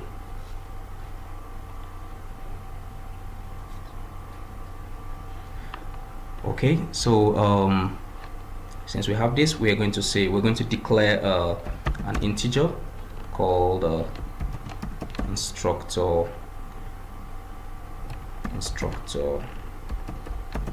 program ID, and then let me see, not instructor program ID, program of events ID. Let's check it. Program events ID. Program events ID. So integer program events ID.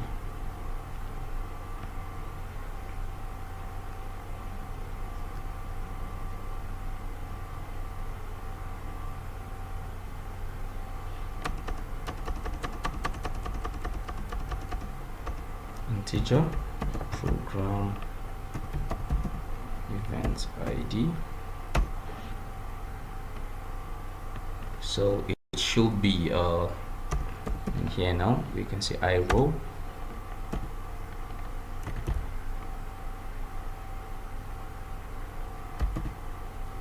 You can see.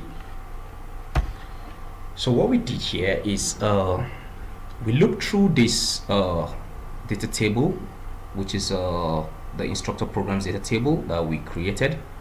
We looked through it and then get the program event ID based on the condition that we selected. We filled that data table, you know, by this condition, by selecting a particular instructor. So we get this. So we say program event ID. Now the same thing, we are going to look through the grid view inside this loop again to get the program event ID that is in the grid view, you know, which is this instructors program, which of course is this. So we are comparing this, the ID of this, with the ID of the data table we created in code to check if it's the same. If it's the same, then we enable the checkbox. That's exactly what we are going to do. So for here too, we do the same thing. We say for we can just say for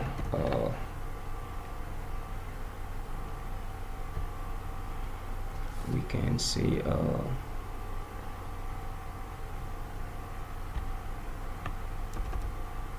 okay, let's still use the for each statement. We can say for each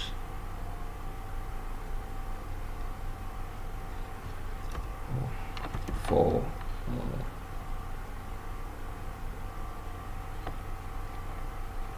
integer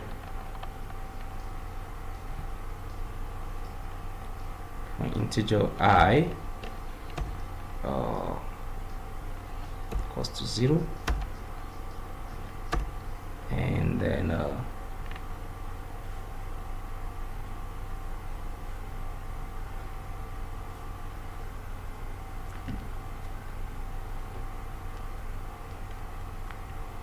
integer I equals to 0, then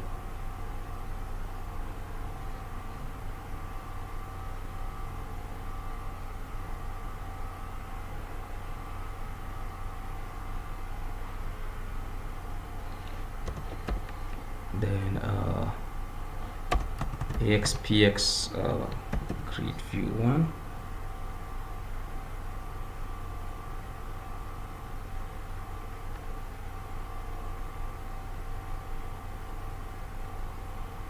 AXPX create view 1 dot visible row count, right? Or visible row count.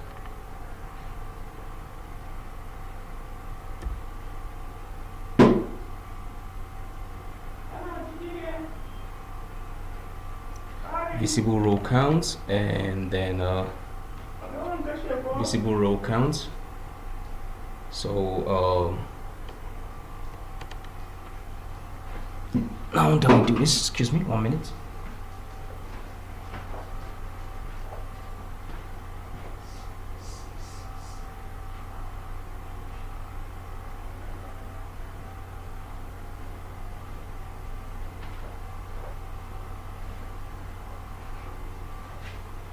Oh, I just attended something. So okay, where are we?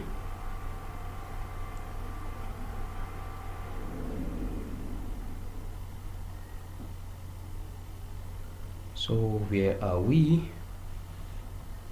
Okay, we're trying to look through the grid view to see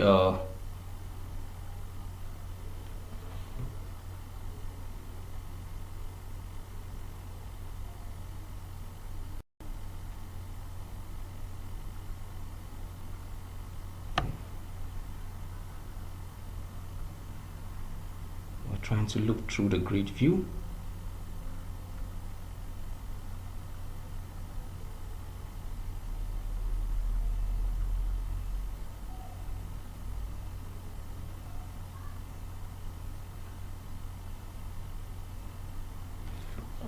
Okay, we're trying to look through the grid view, right? So what we're going to do, we said integer I equals to 0, right?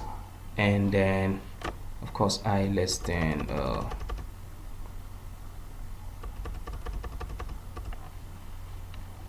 and then I less than exps grid view.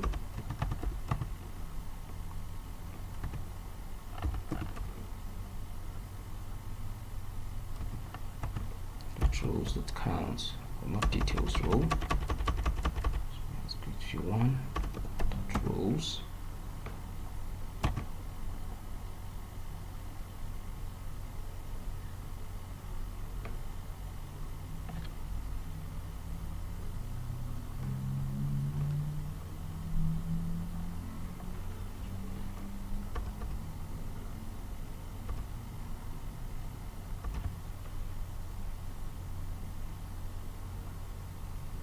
Okay, I'm trying to,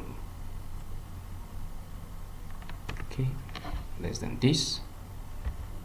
I think I should be correct now. Good. Now we have looked through the first one. We've gotten the program event ID, so we can declare another integer. We say grid program event ID, so it will be equals to axpx grid view 1 dot get row values,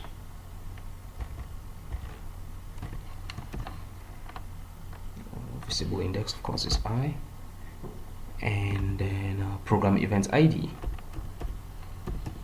program event ID, so we can put this to string.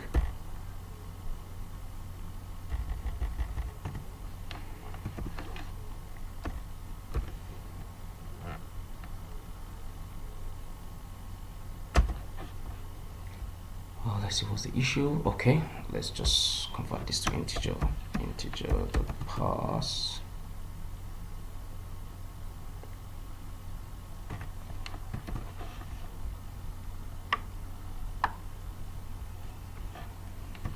so we have this like this.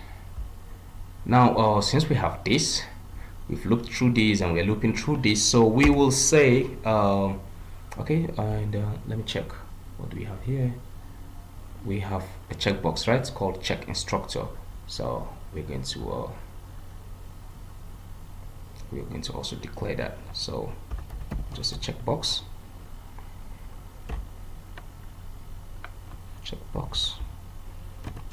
chk should be axpx grid view 1 dot find row cell template control, find row cell template control I, and here we are going to say null, and then we said the name is chk instructor, if I'm not mistaken. Okay, which is this, right? And okay, we can convert this.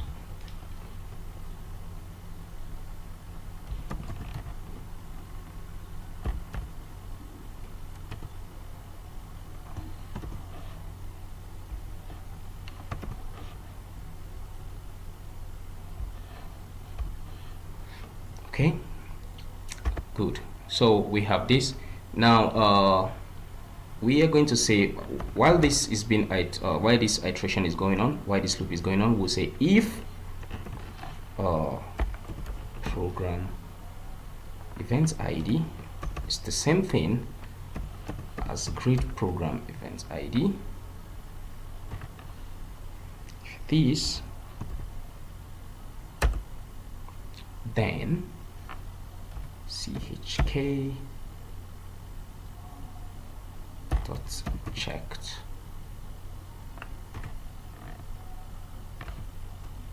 should be toggled to true.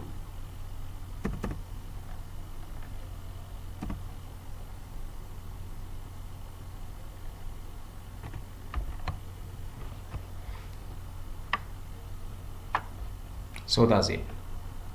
So if it's the same, then it should be toggled to true. So we can go right ahead and save this. So now what this means here is whenever we select the instructor, we are going to check if we're just going to check whether the instructor has already been assigned to a program of events. If it's not assigned, if he has been assigned, then the checkbox will display true. Or if he has not been assigned, the checkbox will display false. So let me pause this here while I code the functionality of the checkbox. When you check it, add the instructor to the particular program of events, and when you uncheck, it removes him. So hi, in the last video, so we were able to create the interface for selecting each instructor, and then we said we will be able to after we select each instructor, for instance, we should be able to see if the instructor belongs to a particular program of events name. So we're able to do that, and then we have this piece of code here for the CBO instructor to select change.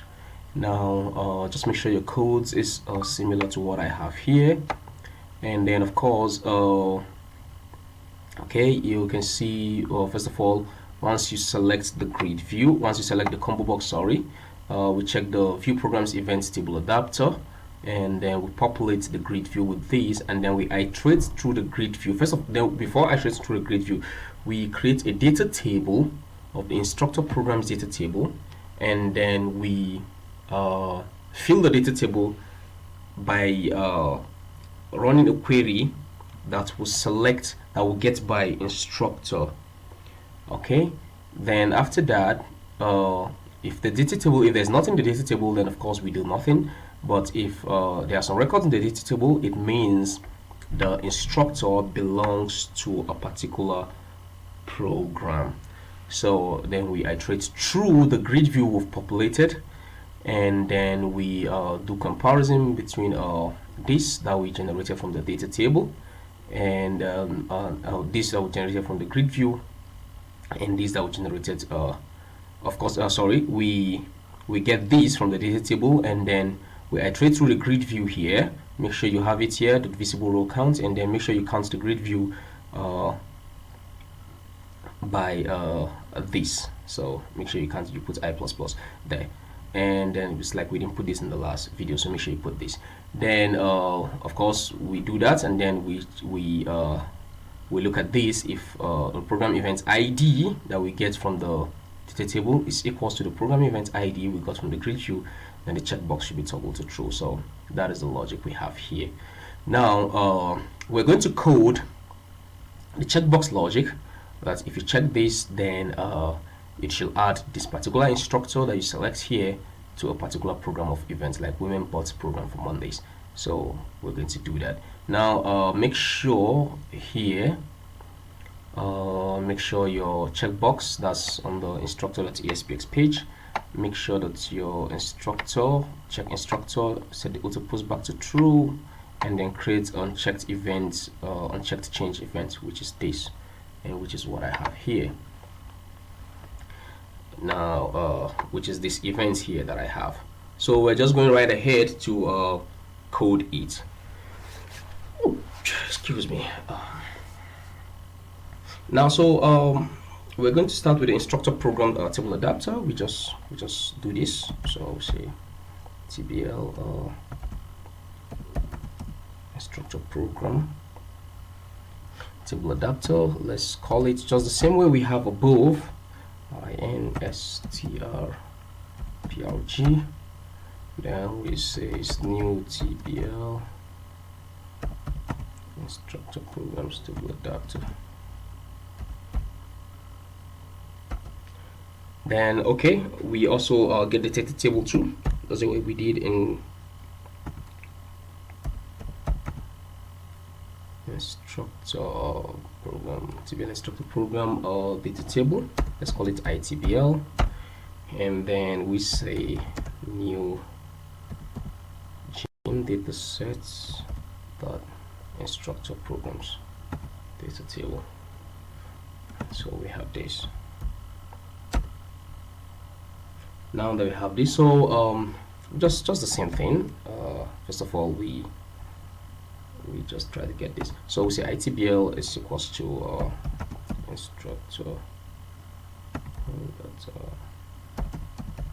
get by instructor, and then integer dot pass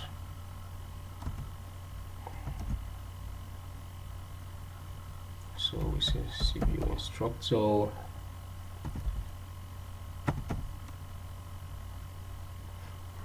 selected item dot value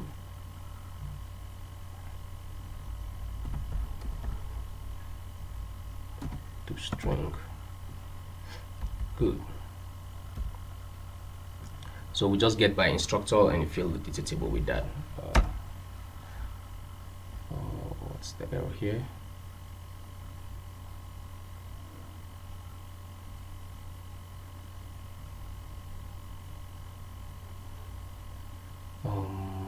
Cannot implicitly convert type this answer programs data table to instructor. Okay, oh hey, this is supposed to be instructor programs. Sorry, instructor programs. TBL instructor programs data table. So instructor programs data table. Now we have that. Oh, this is supposed to be instructor programs, not instructor data table. It's supposed to be instructor programs. So instructor programs data table. Good. Now this is fixed. Now that we've done this, since we fill this data table called ITBL, so we just check if that's on this checked event. So we just check if the data table ITBL.rows.count is 0. That means there is no record name. Count is 0. So if there is no record on it, then that means this is the first time we are adding that means this is the first time we're adding an instructor to a particular program. So what are we going to do? We just iterate through the grid view and check which checkbox you've checked as the person adding that. So let's just do this. So for integer, I is equals to 0, and then I less than axpx grid view 1 visible row count.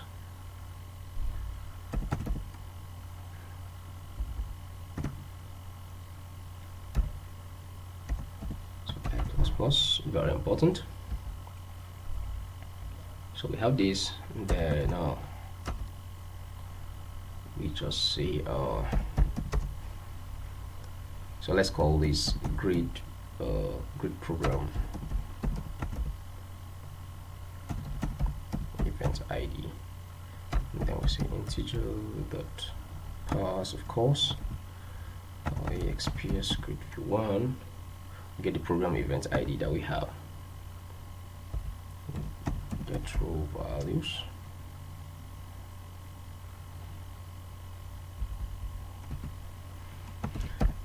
For I, which is this, as is iterating, and then we get program event ID, which is this program event ID. Good. So we'll just go and get program underscore event ID. Of course, let's do string this.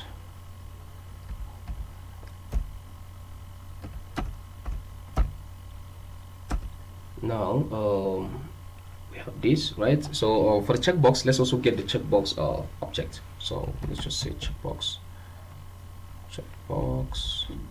Let's call it chk, just the way we did in the beginning. So first of all, let's do a direct cast of this checkbox. So ASPX grid view 1. Let's find row cell template control. Find row cell template control.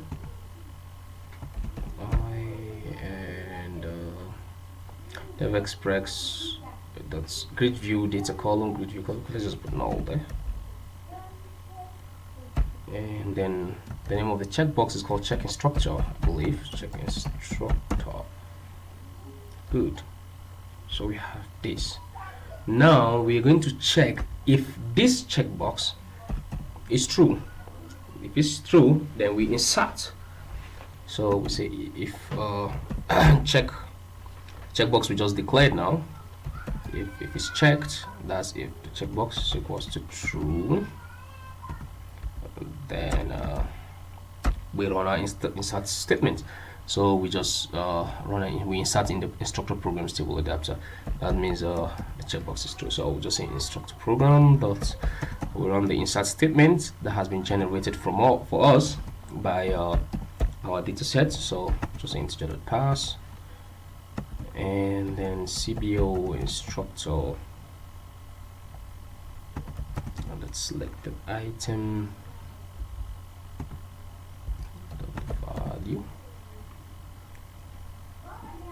value to string, right? Good. Then okay, that's the first one.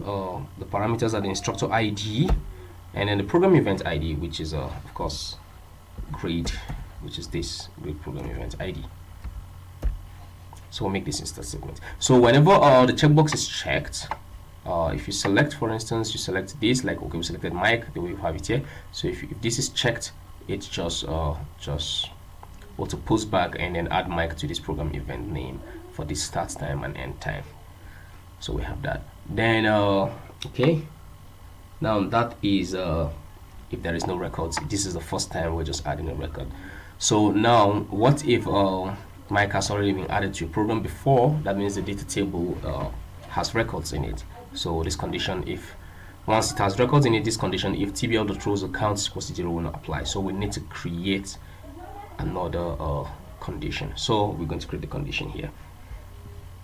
So we just go here, we say if itbl dot rows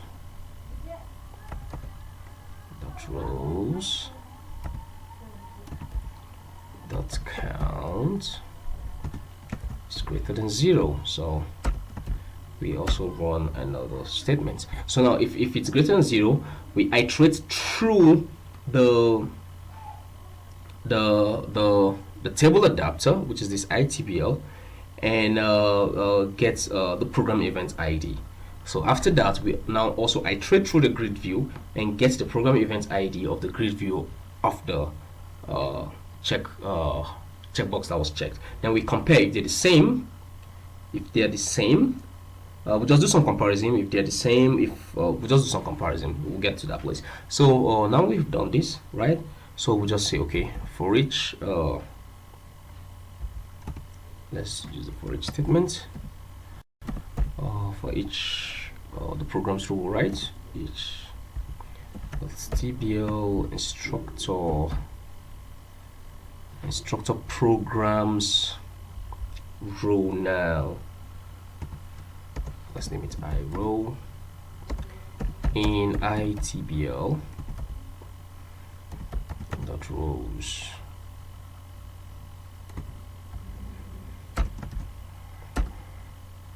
Right, so or let's just declare an integer and call it program event ID. Program event ID. So it's going to be iRow dot program event ID. Good. You can see we have gotten this field here. Now that we've done this, we're going to also iterate through the grid view by saying for integer I equals to 0 and then I less than expx grid view 1 dot visible row count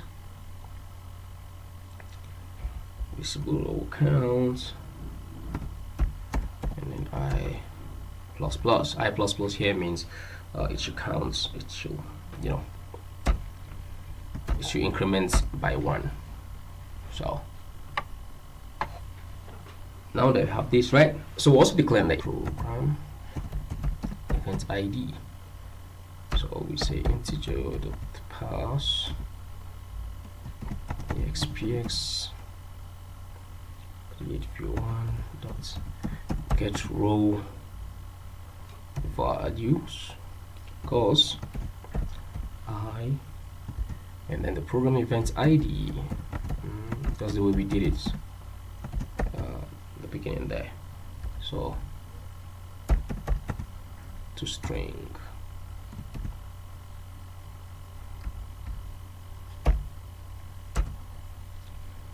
right. So now that we have that, we also do the same thing for the checkbox. Let's create a checkbox object. We also name it the same thing, chk, and then we do a direct cast here.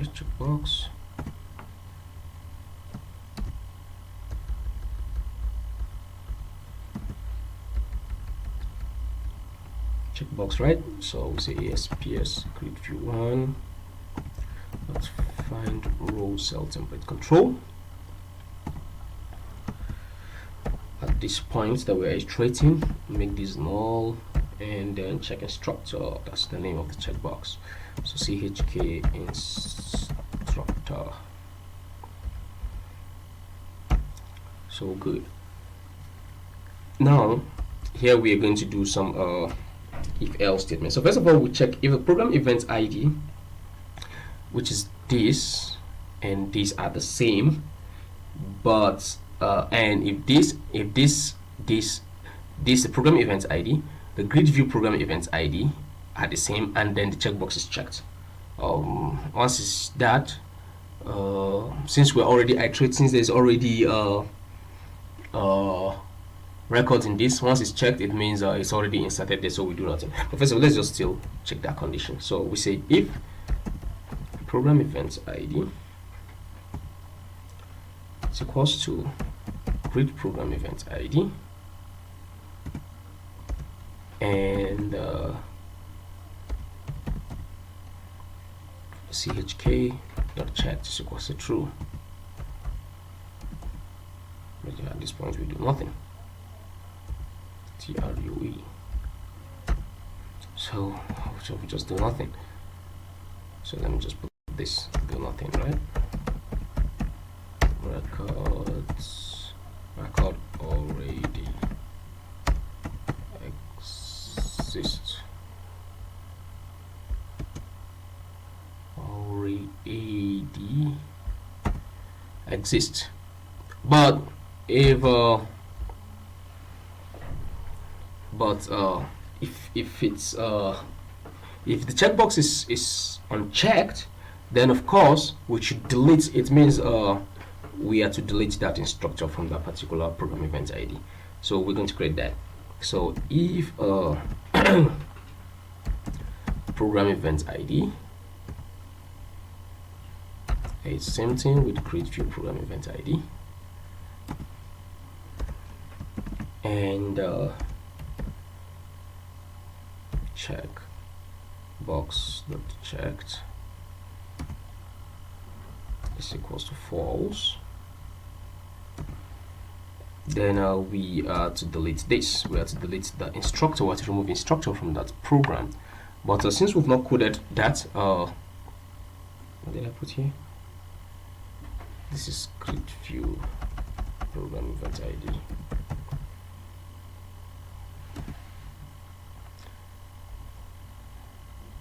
So exactly create view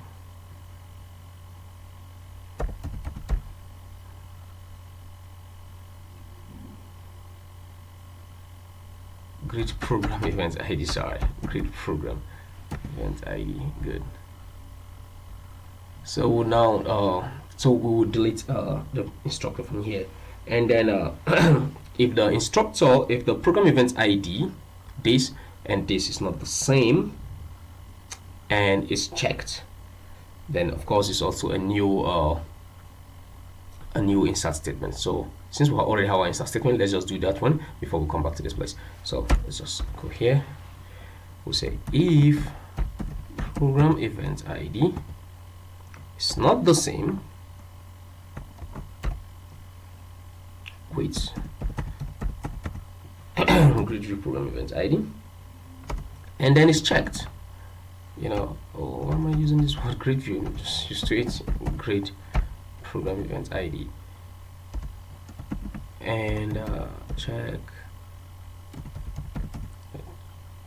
boxes checks. It's true.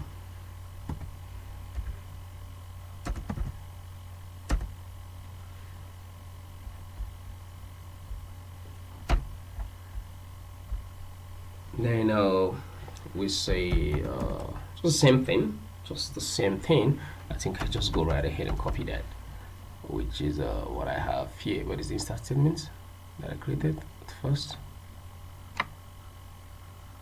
Okay, it's this. So I just copy this insert statement here. It's practically the same thing, and then I add it here. So now let's go right ahead and create the delete statement. First of all, let me save this.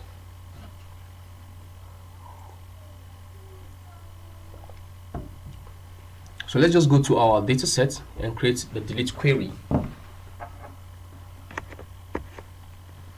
So look for your instructor programs.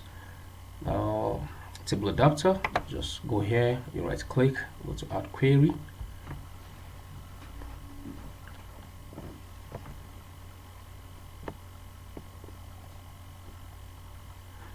Go to next. You look for deletes here.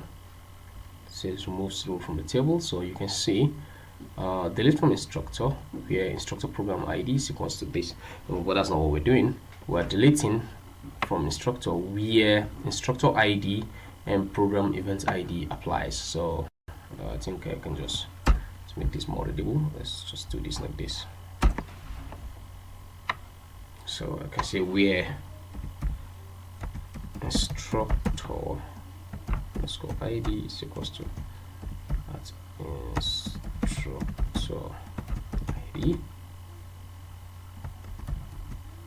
and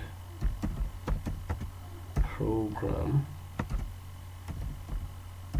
event ID is equals to add program event ID. So we call this delete instructor program. Just say delete instructor program like this. It's okay. Let's just go right ahead, hit next button.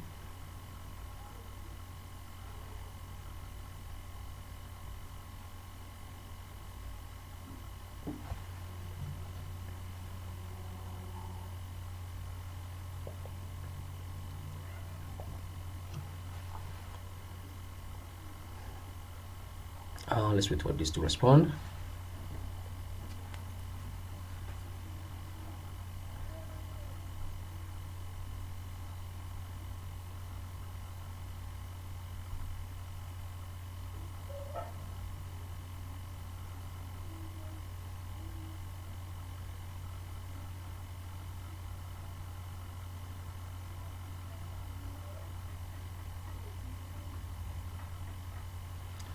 Okay, now the delete statement has been created, so you just go right ahead and click finish. Now just go here and click save.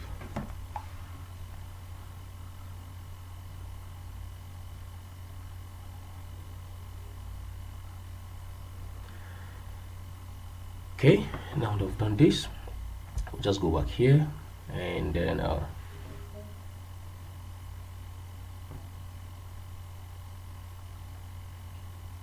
and then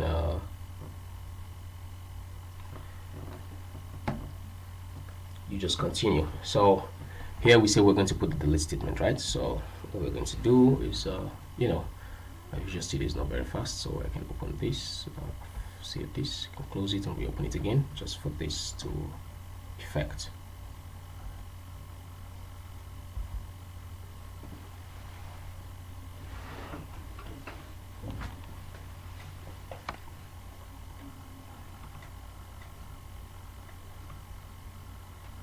Okay, just close it and open it again.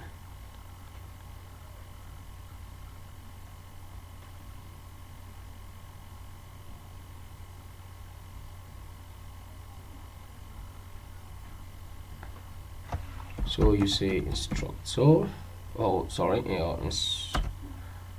instructor program dot delete. Good, I have it there. Delete instructor program, right? Delete instructor program.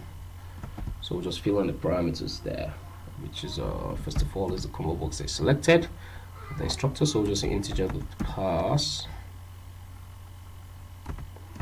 and then say CBO instructor dot selected item dot value to string. Okay, then of course the grid program event ID, the grid program event ID that was checked. So good, so we have these all on these conditions. Now once you have this, you can just go right ahead and save these, and we can refresh this page. So like I said, I'm going to zip these files of the gym system and send it to you so that you can view these to proceed with the fitness center portal, how to create a fitness center portal, because it relies on the back end here, the admin section here that we created. And if you really want to see how this works again, you can watch my video and how to create a gym system in C#, gym management system in C#. So let's just wait for this to run and then let's see what we're going to do.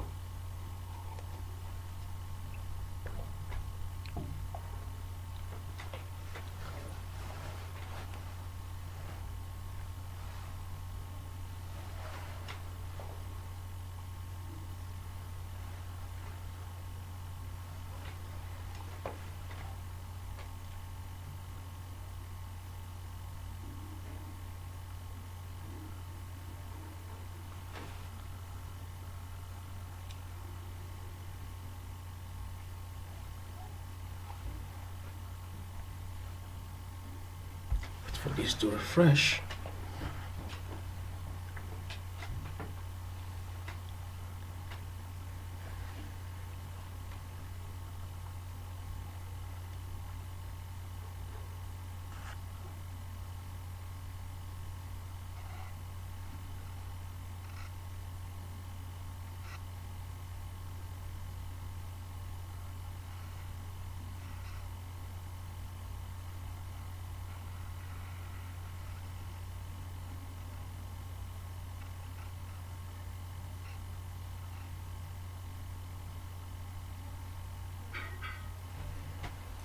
Let's wait for this to refresh.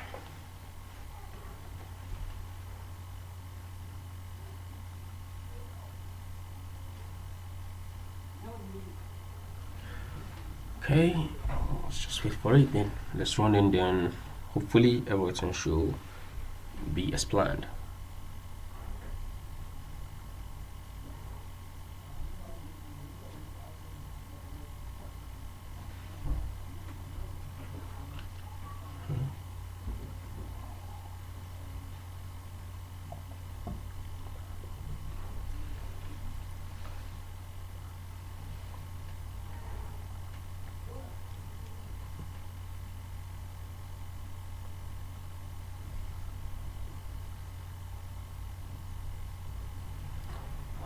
waiting for this to refresh.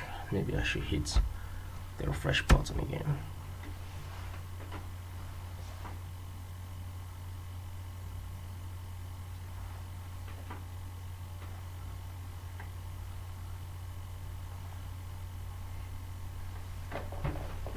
Good. So let's just select an instructor. Let's start with the first guy, Mike.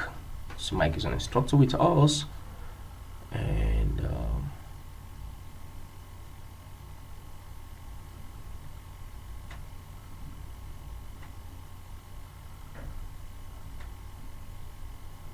good. So now let's just check this. Let's say we're adding Mike to this Monday program on women's bot program for Mondays, starting at this time and ending at this time. So let's just go right ahead and check this.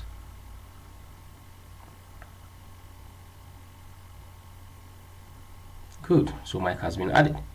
Now if we go to Julie Condell, let's see which program she is added to, or let's add her to a new program. So good, let's add Julie program to this. Let's start at this time, and this time for men program for Mondays. Let's say no, let's not use Julie Condell. Let's use a man there. Let's use Victor.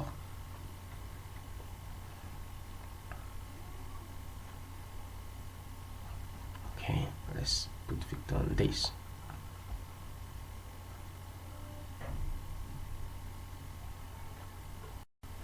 Good, we've added him. So if we come back here to select Mike, you'll get to see that he's added. You get to see the list of programs that he's added. So you can see Mike is added here. And then if you get to select Julie Condell, you see she's not added to any program yet. Good. And if you go to Victor, we have added Victor to a particular program of events. Now that's fantastic. So thank you for watching. We're going now to we'll proceed to the next video tutorial, which will be I think creating the interface and saying we're just going to create the web fronts, the login and the registration systems and all that. So thank you for watching. Hi, welcome to this video series on how to create a fitness center portal in C#.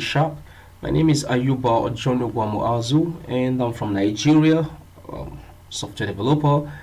And then in this video series here, in this video session rather, we are going to create the interface layout for the fitness center portal. So we're just going to bring up the interface layout on how we want our fitness center portal to look like. So first of all, if you have your Visual Studio open, just go right ahead and go to File and go to New Website.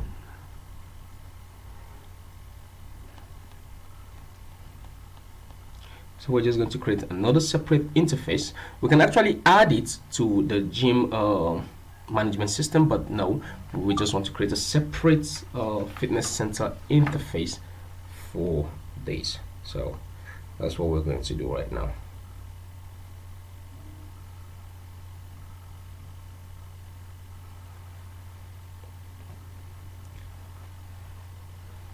So good. Of course, we're using DevExpress. Make sure you start your Visual Studio with admin or administrator privileges, which is all I have here. So we'll just call this fitness center. Good. So make sure it's localhost and make sure it's HTTP. I explained all this, you know what it means. So let's just go right ahead and hit the OK button.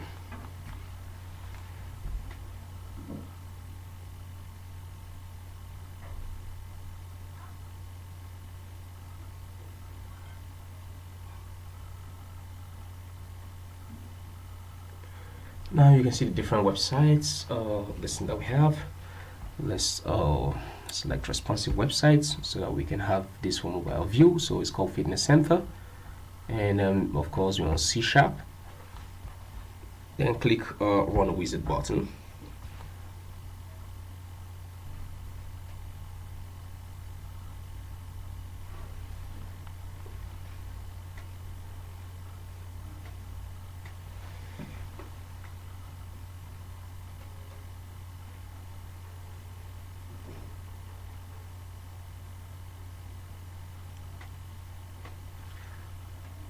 Okay, so let's wait for the project to get created.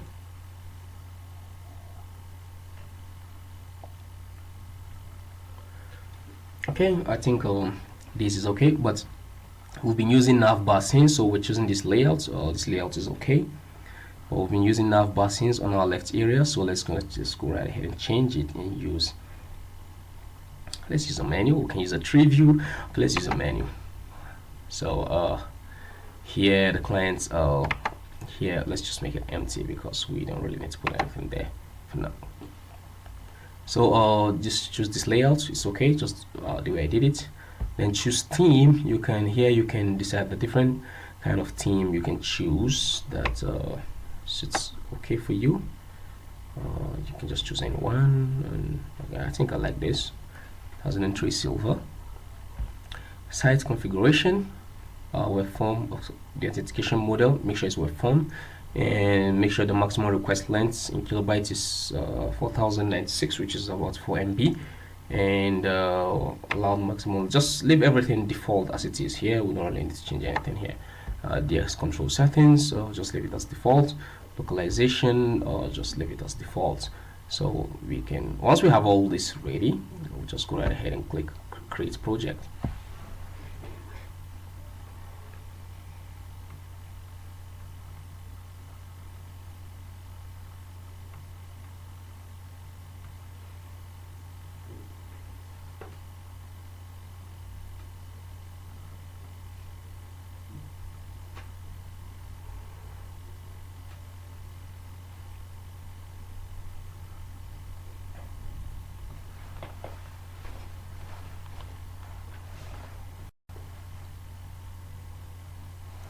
So let's just wait for this project to get created.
So let's just wait for this project to get created, and let's see what we're going to do from there.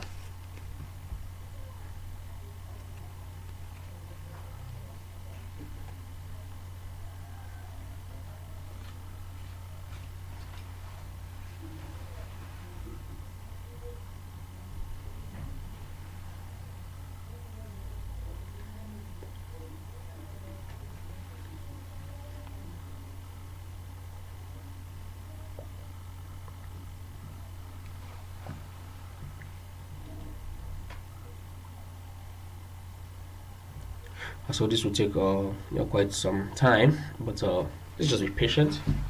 At least DevExpress and Visual Studio is doing a whole lot of work for us.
Let's wait for these to come up.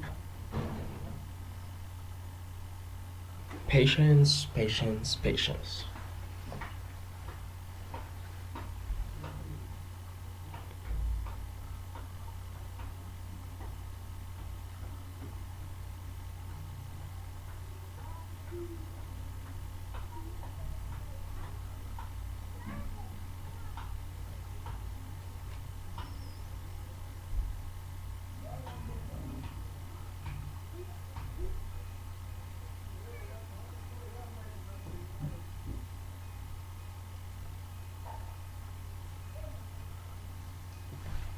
So let's wait for these to come up.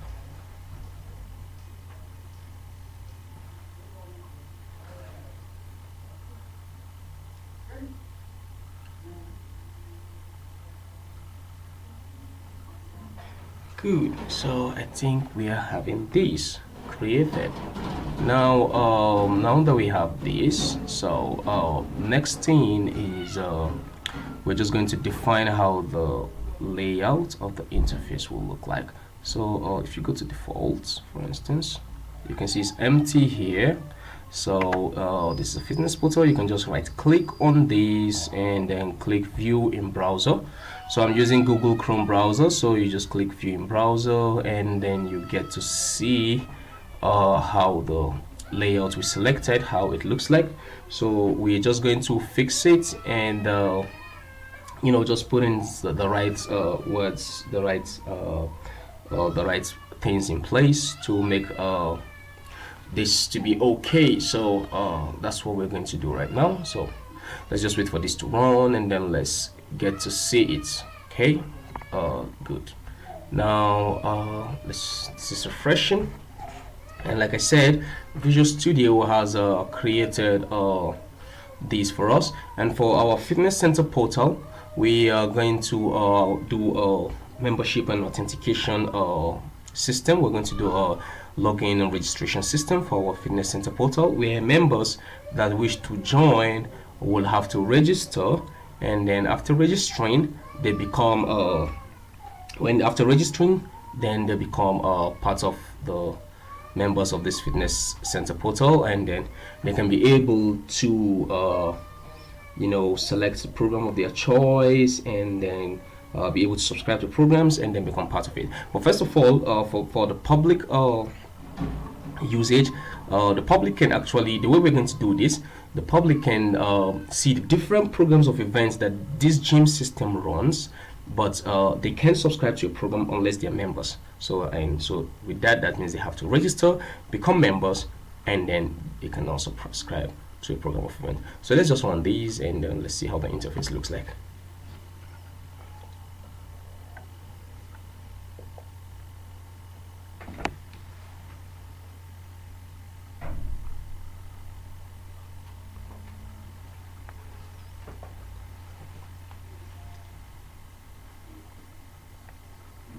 Okay, so you can see here we're using a menu here, so which is different from what we have before. Now, did we go menus here? I don't really think we need this, so we're just going to remove this.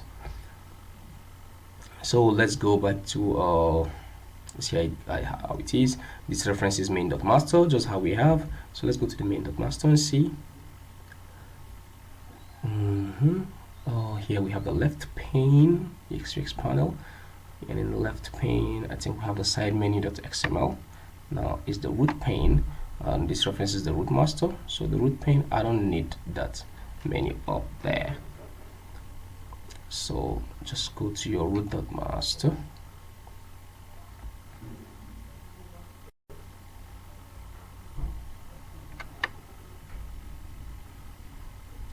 AXPX header menu, so you can see with this, I don't really think we need that, so we don't need it. XML.source header and all that, so we don't need that, right? Which is this top menu.xml, so we don't need that. So let's just go right ahead and just comment out this, so we can save these and then rerun these again.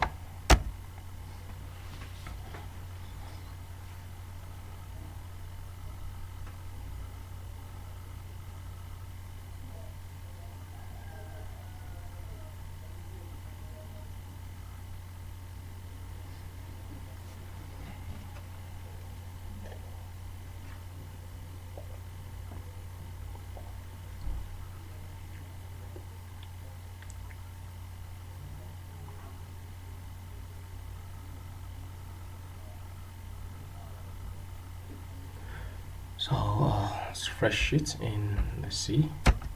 Hit the refresh button again.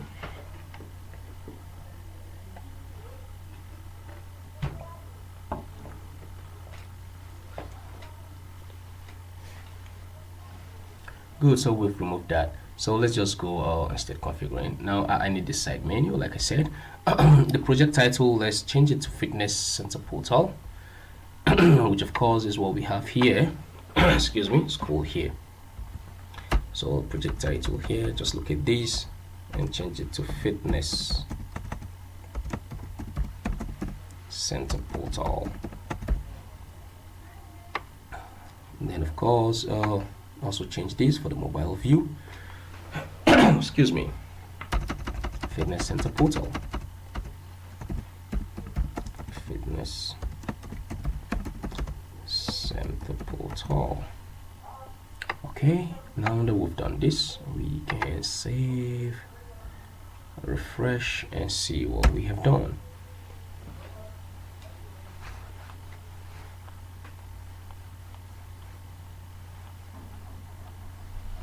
So just refresh this and see.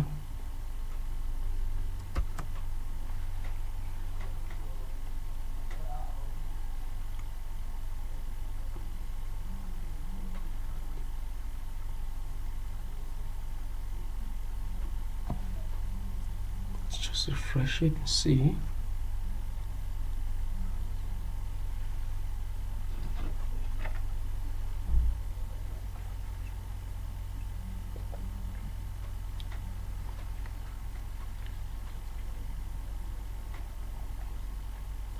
Okay, so we have it here, Fitness Center Portal. So let's just change this. This is the public view. Once you come to this site, assuming this is what you should be able to see as a public view. So here we'll just change this to gym details, and viewers should be able to see gym details, programs of events, and my program, but they can see their programs or they can see their programs unless they log in, right? So let's just come here. Let's look for let's go to main master. Let's show you this. See, we have XML data source left, and the data file is this app data side menu.xml. So it's here, data side menu.xml, and then you can see we have it here. So let's just change this to gym details, and we'll just call this gym details. Okay, I don't need all these guys below. I don't need it. Then these again, we can see programs and events. Programs and events. Probably don't need this. And then here we can say my programs,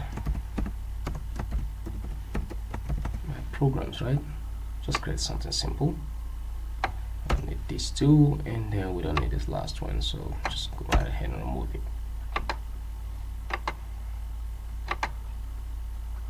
So we'll come here, we'll click refresh.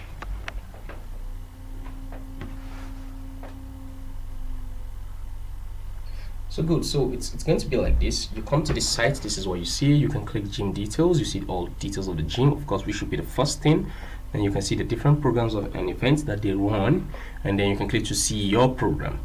And then of course you can be able to subscribe to your program unless you do registration or unless you're logged in. So we're going to see this interface. You click registration. That's automatically been created for us by Visual Studio, but we're going to code it, you know. So I'm going to teach you that. I'm going to teach you how that works.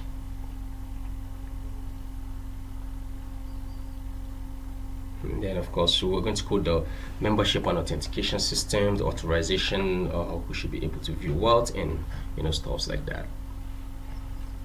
The security measures in ASP.NET C#.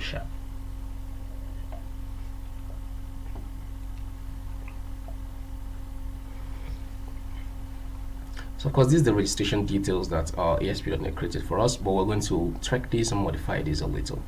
So as it is now, we're able to create the fitness center interface layout for this video session. Thank you for watching while I proceed. Hi, so we were able to create the interface layout in the last video, showing how the interface of how our fitness center would look like.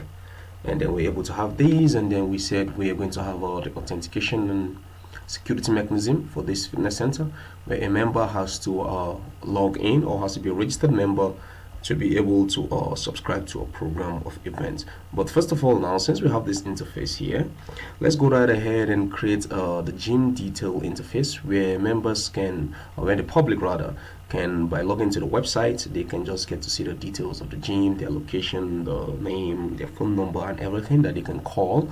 And then of course they should also be able to see the programs that this particular gym runs. So first of all, we're going to start with the gym detail, which we're going to leave it on our default page, which is going to be here. So we just go right ahead and create the interface and try to code it and get to see what we have. So we're just going to use this default at expx, and then we are going to create the gym interface details. So we go right ahead here, locate default at expx, and then you can do this. Let's say div style weight. It's kind of cold here this morning. Let's make it 80%, for instance. And margin.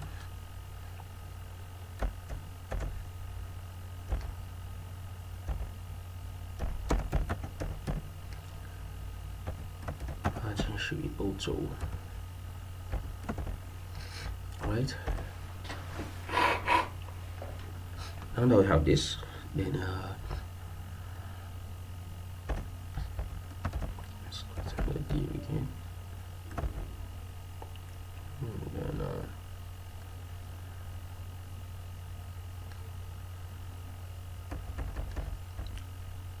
before doing that, let me just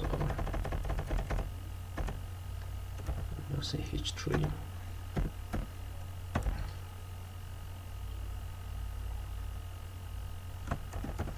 Let's say welcome to our fitness center.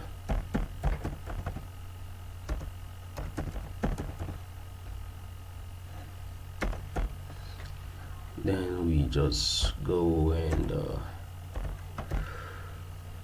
we can draw a horizontal rule down here just after this, and we can do another div here, and then we can call a business name.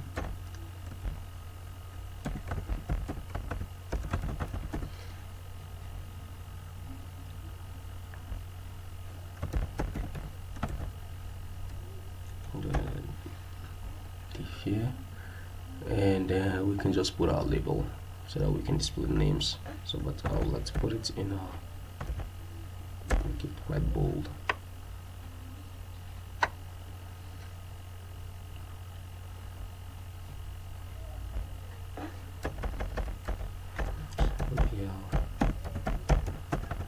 Business name, right?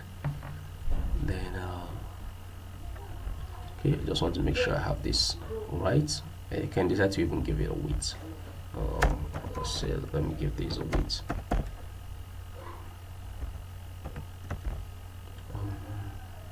Width, let me give this 40% of what we have, and then this, let's give this 60%.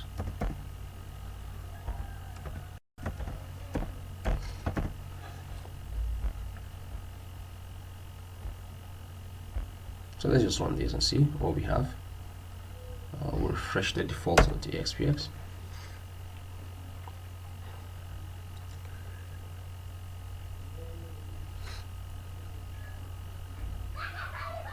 So we'll refresh the default.axps and let's see what we have.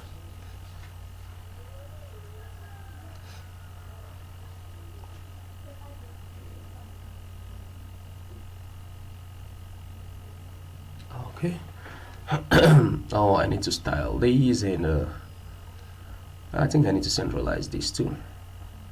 I like this to be in the middle. Oh, it's okay.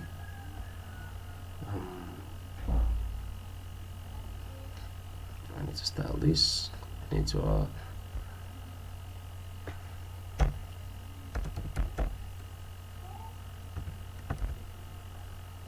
flip this to the left.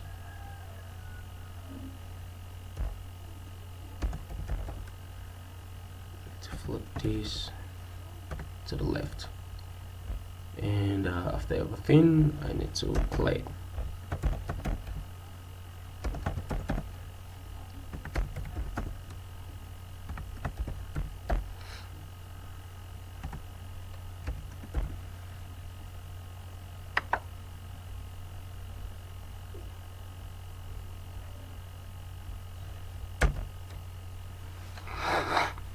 Good.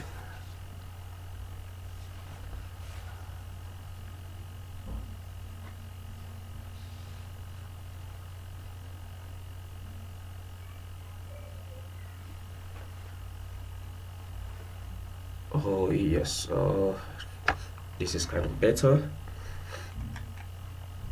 but I need to change that from 40% to something much more better.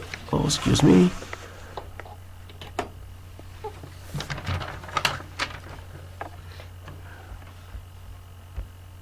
Maybe I should make this to be 20% or 30, 25. Let's refresh.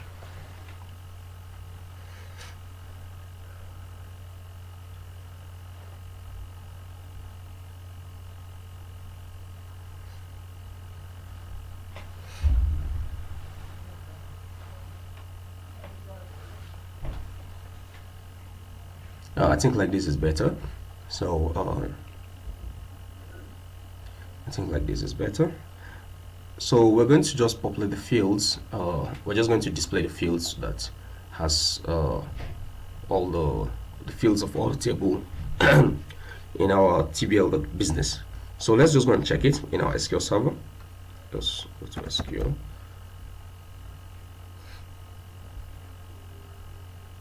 So let's see the list of table we have. SQL Server Management Studio.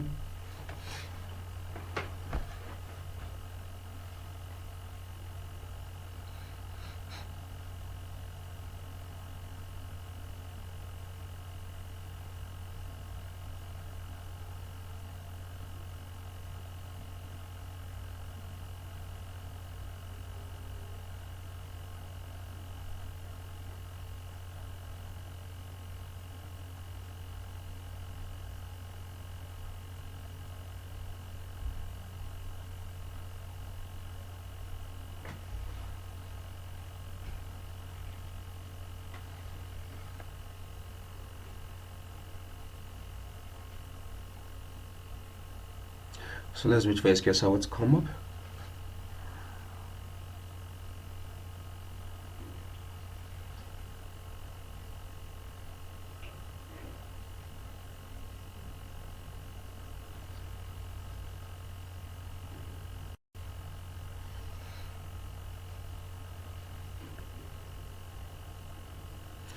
Let's connect.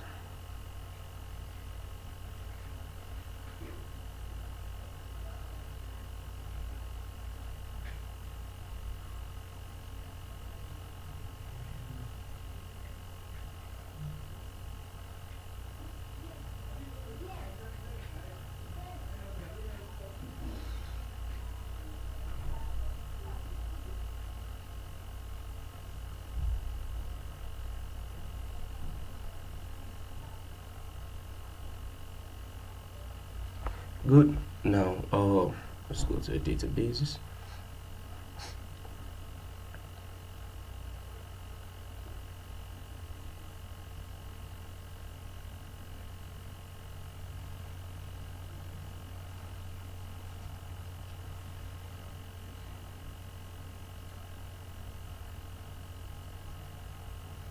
And then Of course, we go to our GymDB. This is the shared database we're using for both our last video and this. Go to tables, and then we go to business. So let's see the fields we have there. So you can just right click,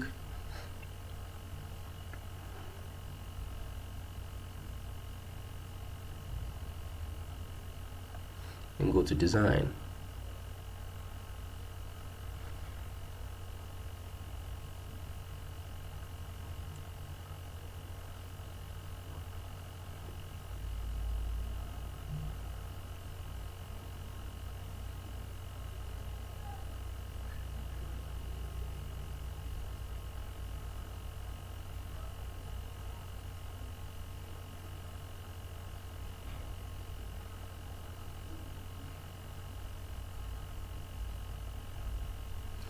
Good. So we have business name, address, city, phone, latitude, position, longitude, position, Facebook URL page, entry to URL page. So we're just going to display this.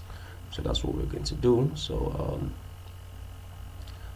so we just fill this. Now we have this. So the next thing is address, right? I can just go right ahead and copy this, all of this, and then I come down here. And then I change this to address.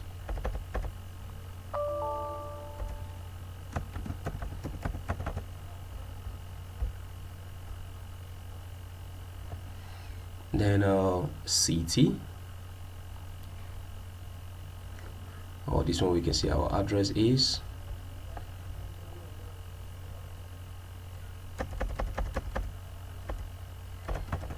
We can just put our address.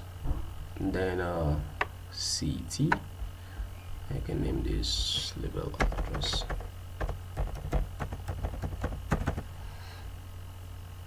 Then below the style clear boat, say city, and then we can call this label city.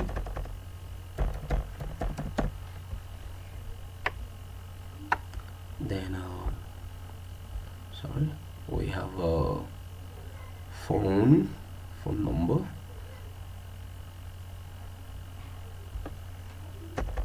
and you can call, more especially if you're viewing from a mobile phone. Contact phone, call this contact phone.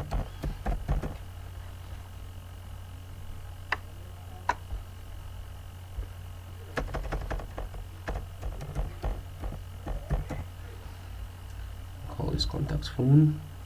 Then position, we can just say our position on the map.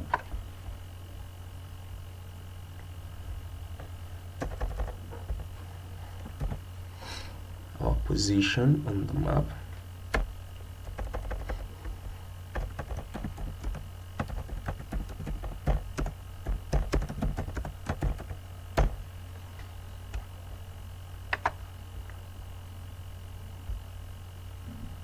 Then Facebook URL, we're just going to concatenate this and add them to be one. So Facebook page URL and then Twitter page URL. Facebook page URL and Twitter page URL. So here we'll say Facebook page.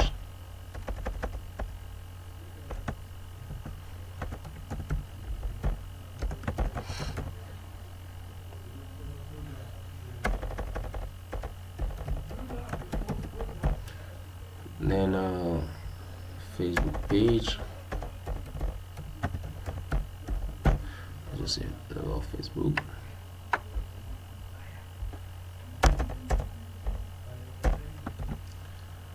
And then Twitter page. So let's see, these are the two social. Of course, for yours you can add a whole lot of social handle if you feel like. So Twitter. So now we have this, and then I can just go right ahead and save everything, and then I'm just going to refresh this. So I refresh this, and then I get to see what.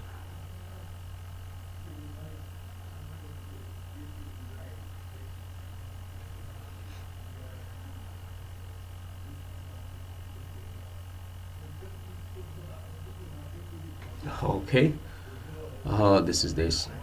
So,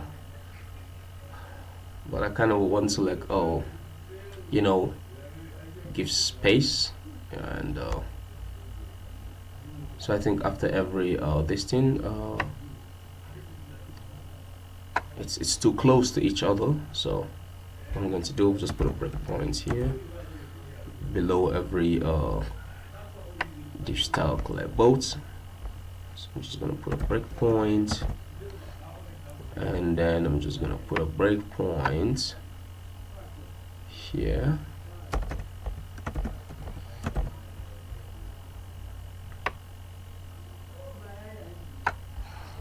I'm just going to put a breakpoint.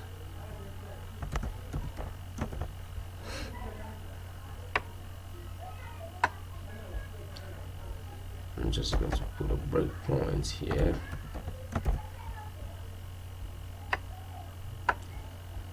Facebook page, put a breakpoint. And then a Twitter page, you can leave that since it's the last one. So we go right ahead and refresh this again. So we're just going to fill in the business, so the fitness center details. We're just going to fill it here with all the necessary thing that is required. So that's what we're going to do. So good, like this is more better. So now using our same formula that we've been doing, we're going to create our data set, or we're going to create our data set, and then we are going to reference the business, create the visual representation of the business table, and we'll try to bring it here. So let's just go to add,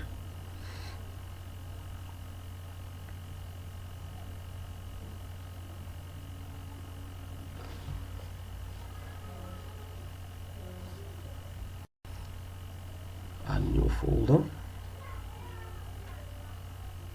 no, add ASP.NET folder, which of course is app code. So I'm going to add the app code folder, and then once we're able to do this, once we're able to add this,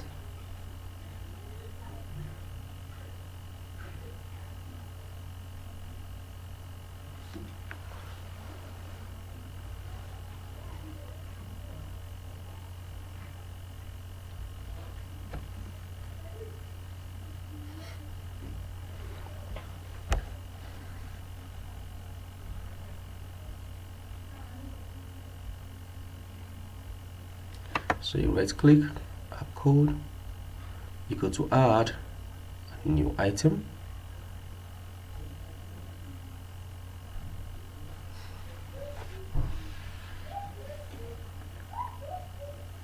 to add a new item,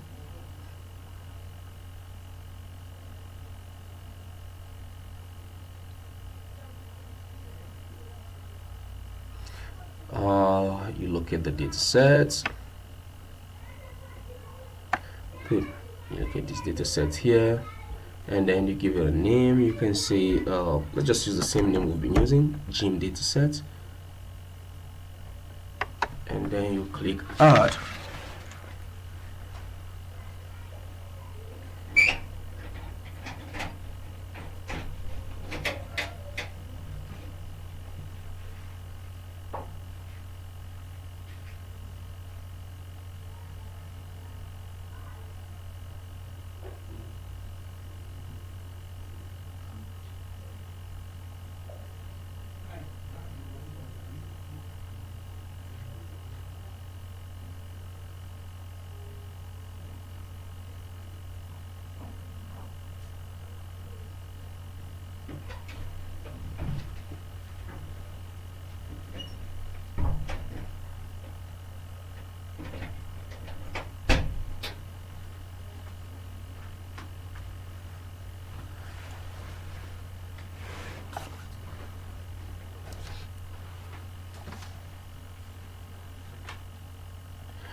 So we'll wait for the dataset to get added.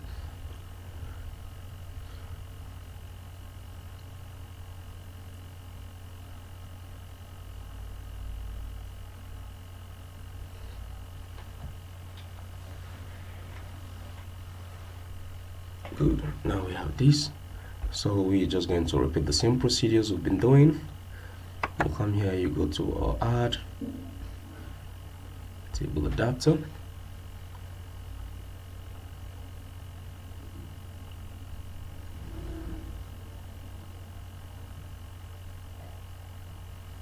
Select new connection since we don't have it here.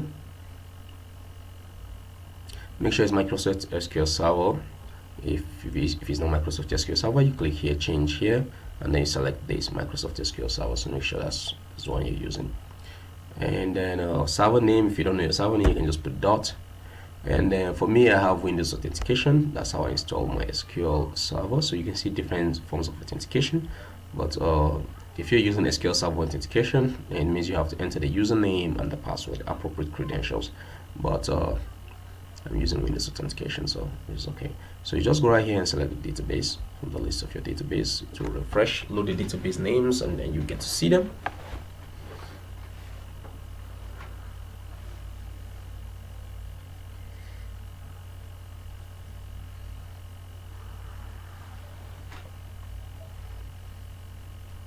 So we'll just wait for it to get loaded up. Good. And what we are using is GymDB, right? Good, which is this.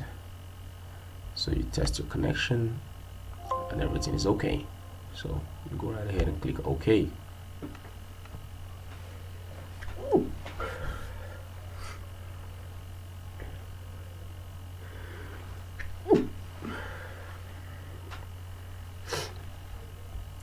So the connection string has been created for us, which is this, and of course which is referenced in our web config when we go there to see it. So you click next. Of course we want this connection to be saved. You click next. You click next. You go to query builder. So we see the list of all the tables that are there, and then we select the appropriate table. So we can refresh this. So business table, I'll just click add.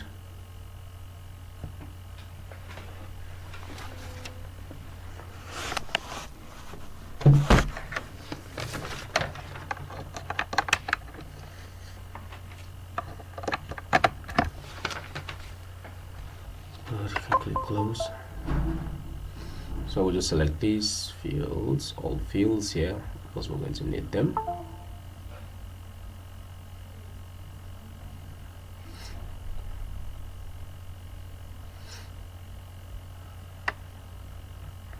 Good. Hit the OK button. To next.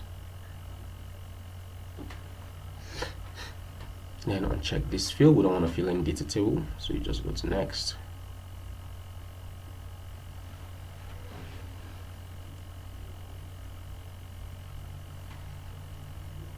And you go to finish.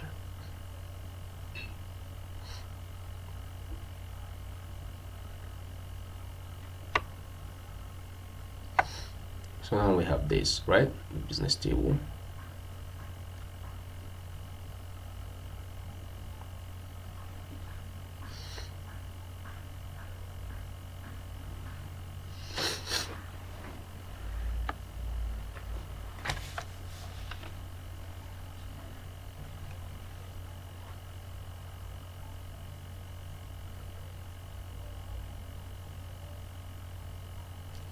So wait for this to save, and then we continue.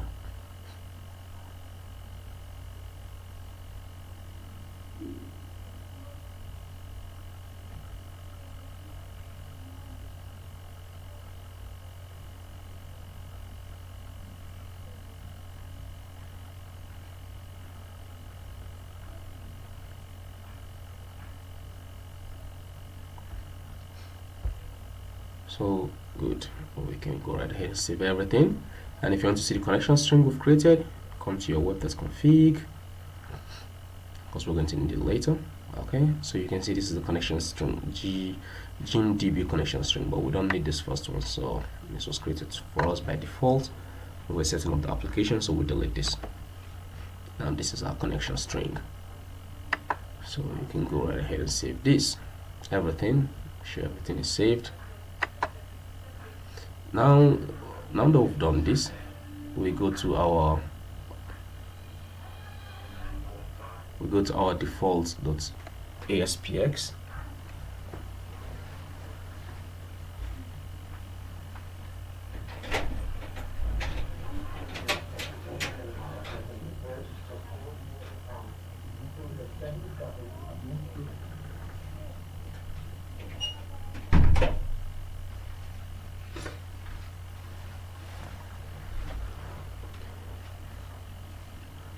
Now okay, so we have this now, right? We just go let's right click and go to view code.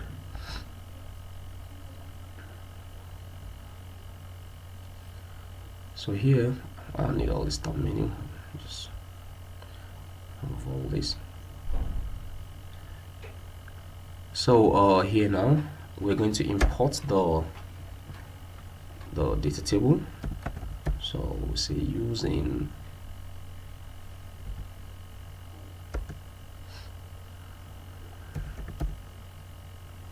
gym dataset table adapters. So we're going to import that. Now this is in our page load, so we just want this events to occur in our page load. So what we're going to do is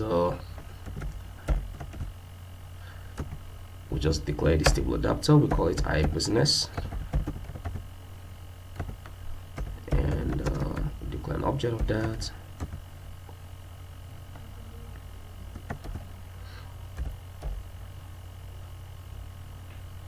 Good. Then we also declare a data table, iBusiness data table. So we'll say gym dataset dot, of course, TBL business data table.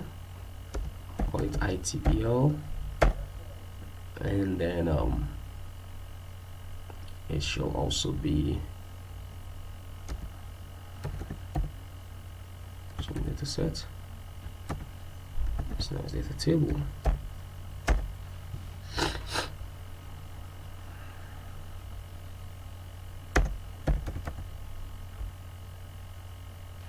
And now we have this, so we say the ITBL should be iBusiness get data. So we'll call the get data method, and then now we say for each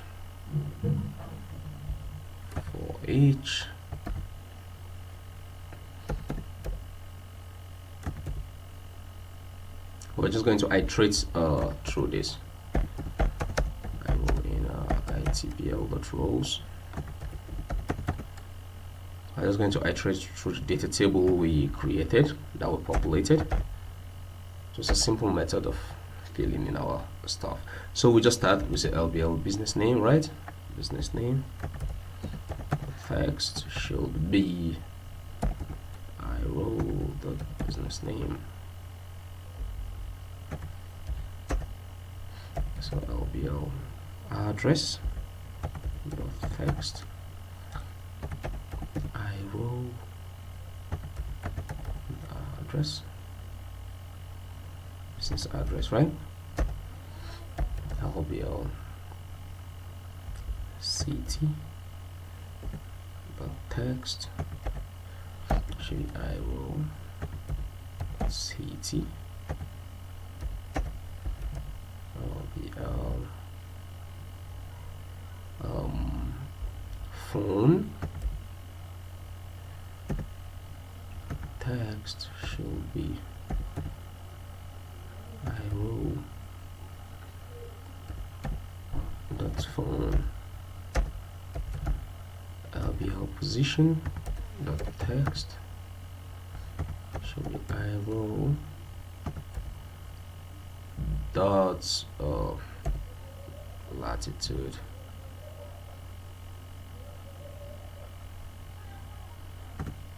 position. So we can call these I hope I'm correct with this concatenation.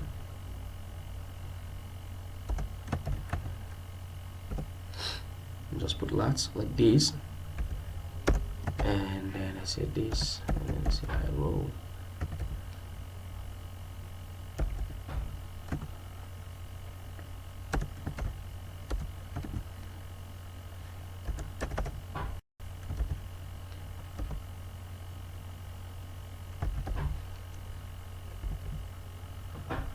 This is just my thought. I don't know whether this concatenation should be okay, but I think it should be okay. Then that's a position, then a Facebook text, I roll, that's Facebook,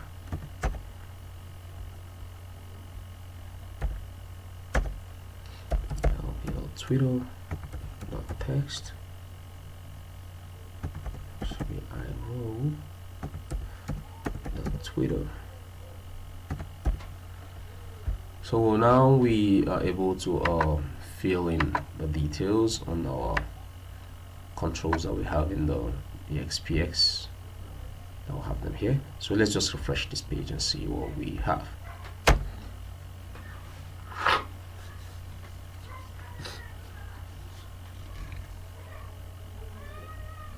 So let's refresh that and see that.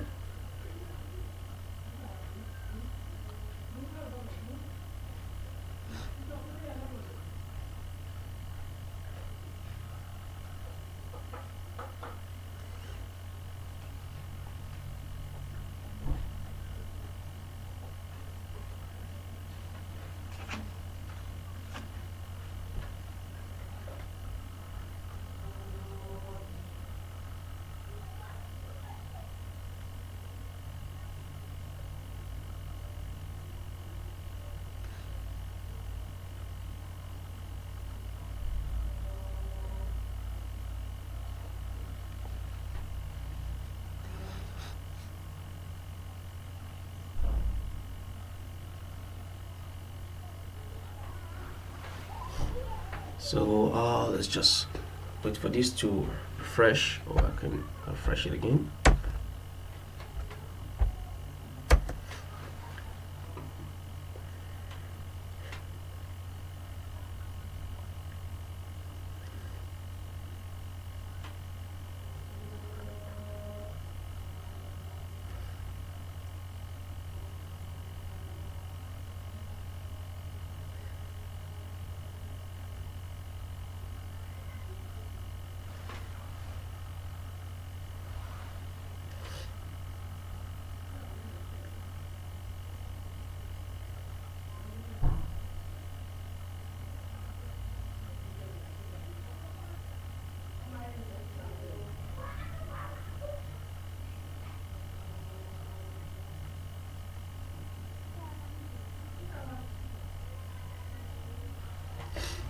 So let's wait for this.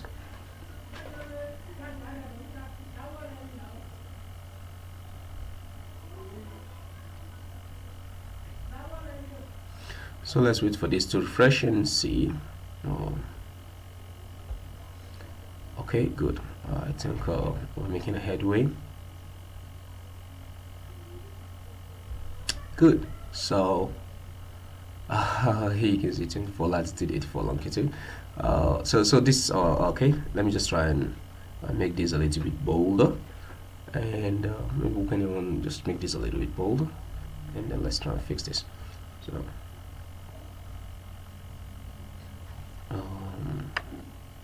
instead of H3 here, we can decide to make this H1, and we can even decide to draw our horizontal rule after that. It should be the other way around, the horizontal rule before the break.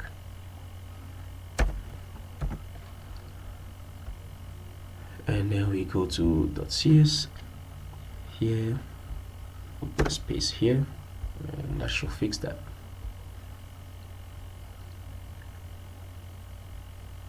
Good. So we're gonna refresh this page again.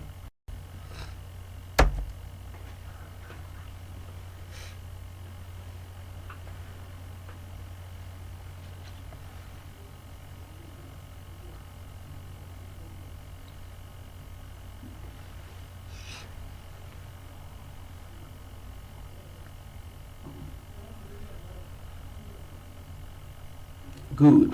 So it's better this way. So you come to the page, welcome to our fitness center, and then these are our details here that we have. So all right, let's pause this video. Hi. So in the last video, we were able to create this interface where you can get to see the details of the fitness center, and then you can get to see the Facebook page or the Twitter page, and then different contact information that these fitness center portal has. So now we're going to create a list of program of events that the public can also view. When you click here, you see the list of program of events that they have, and then you can decide to say, hey, I like this program of events, I want to subscribe. So we're going to create that also. So let's just go right ahead and start that. First of all, let's go to let's try and link this gym details here. Let's try and link it to this default.txpx. So that's the first thing we should do. So we go to our side menu, right? XML, which of course you can find inside app data side menu.xml. So it's created for us automatically. So here we just say navigate URL, and then we say default.txpx. So that's that about that. So we have that. You can refresh that, and you can see let's change the color here. Now we're going to create a second page called programs events, right? Sorry. So I'm going to create a page called programs of events.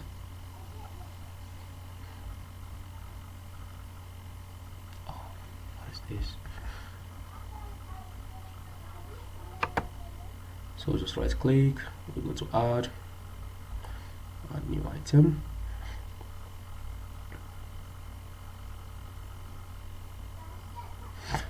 Then we just call it program of events.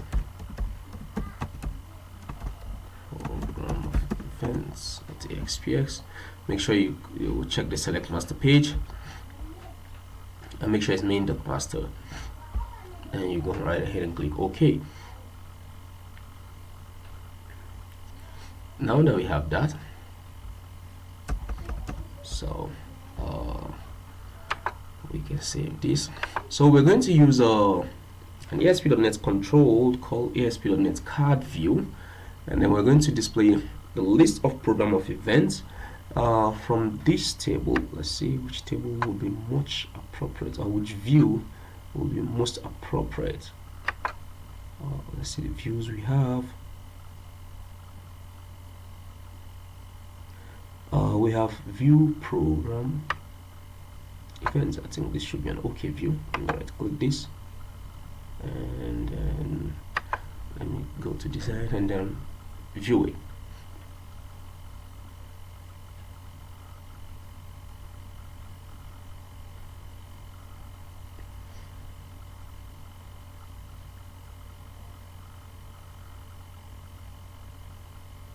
So let me run this and see. Okay, we have two program of event, right? Women's bot program for Mondays and men bot program for Mondays. Okay, so let's see. And then of course we have the weekly event name, session type, the membership type. Do we have that? Oh, we don't have that here. That is good, we have that. Okay, so let me see if we can add the membership type, if we have it somewhere. Here, session type not here. So I think we might need to create another view. Let me see if this is okay.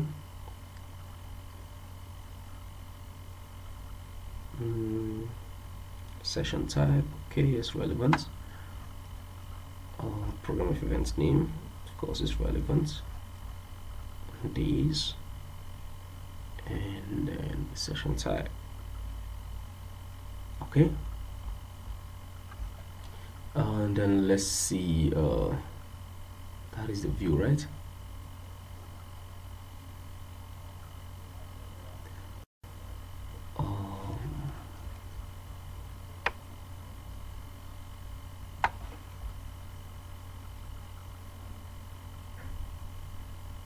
We have instructors program. I'm trying to add a membership type to see. Let me see what this membership type, where it's applicable. Okay, program of events ID, program ID, calendar ID. So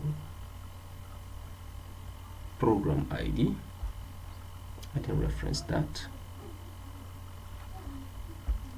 Let's add to this view. Let's see.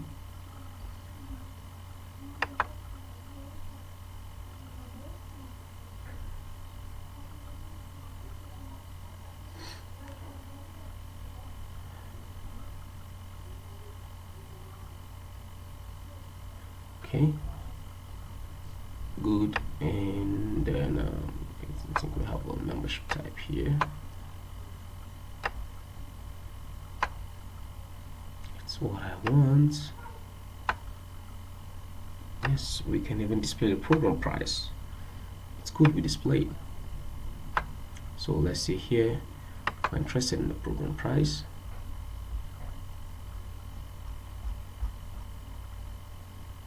We can refresh this. Good, we have the program price, and then I need to add the membership type. So you go right ahead, add table. Make sure you do this. So I'm having it here, my GDB. Make sure you do this. So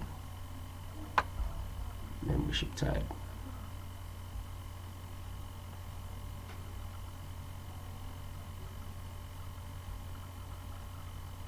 Okay, so it references this, and then I just need the membership type name.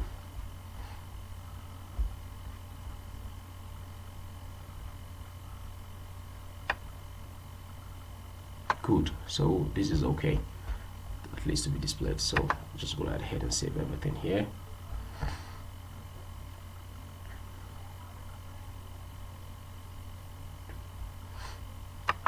So that's okay.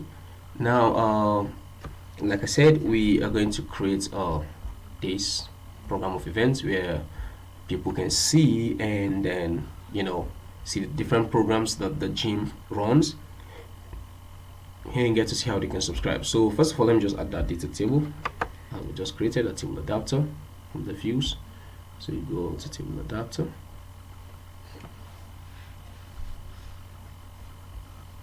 to next, go to next, to query builder.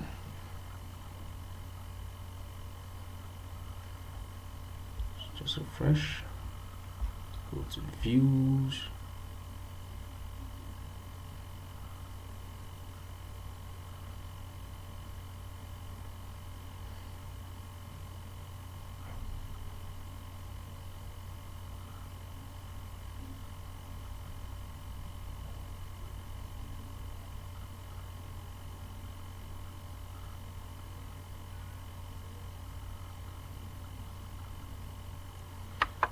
refresh. So programs of events, click add, and click close. So let's just go ahead and just add everything that we have here.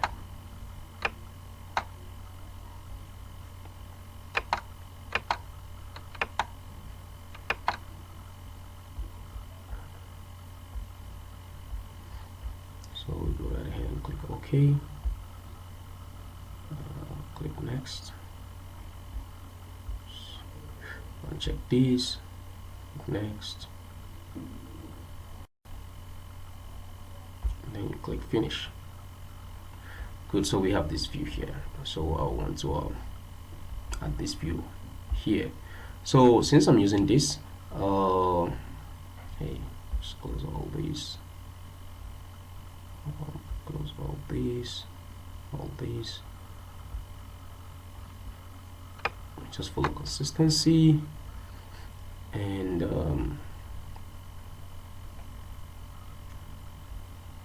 so we start like this. We say div style, can make the width to be 80%. Say margin auto, and now we can say maybe H1, our programs and events, our programs and events, and you do this, and then you break that. So we're just going to use our ASPX grid view, ASPX card view rather. It's a new control I'm going to introduce you to. So you go to your data and analytics. So you look at ASPX card view. It almost has the same functionality with the grid view, but it's just that the way it presents, it's different. So we'll just add that.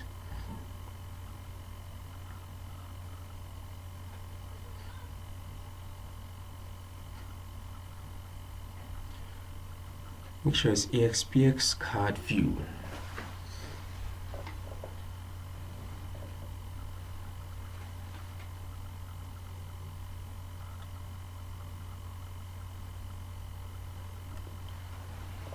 So we can make the weight of this to be 100%.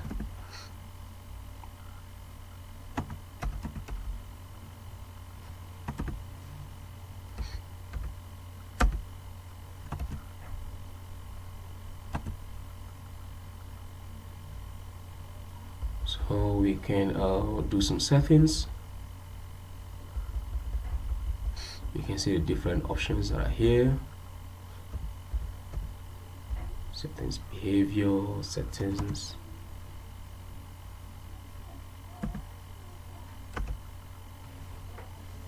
layout mode.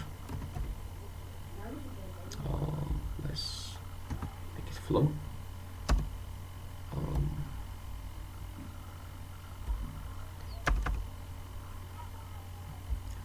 Let's see what again we need. Oh, that's okay. Settings, I think. Let's go to settings, behavior.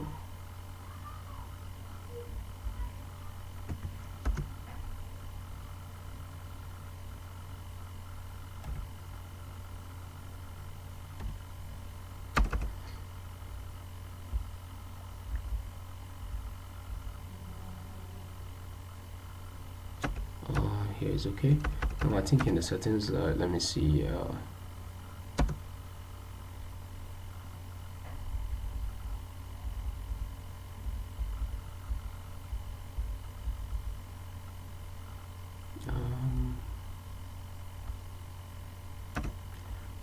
Okay, which are the settings again?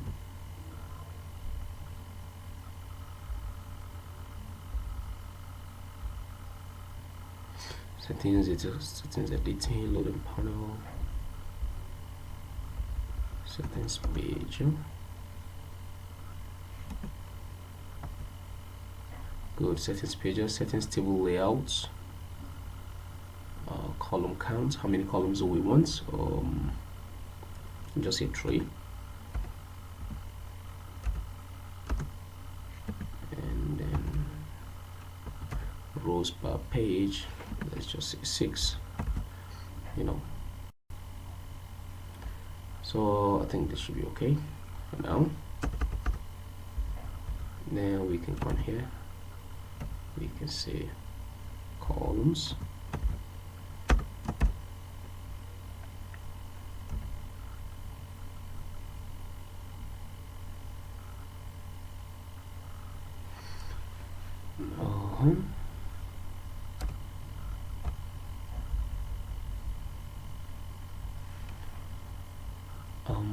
What I want is let me use templates. It's better. Good. Let me use card template. I prefer this. So here we can actually prepare how we want the card view to display. So Okay, we can refresh this so that you get to see what I'm trying to do. But before we do that, let me just quickly go to the side menu and attach to programs of events. So navigate URL, program of events, TXPX. So you save, you refresh.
Can refresh this again.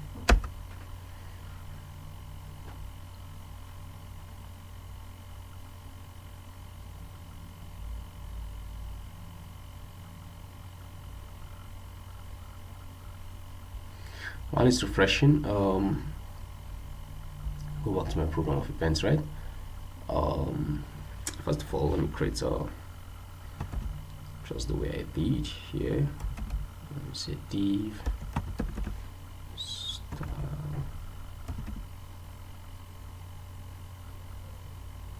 No, okay, 100%. Oh, margin should be auto.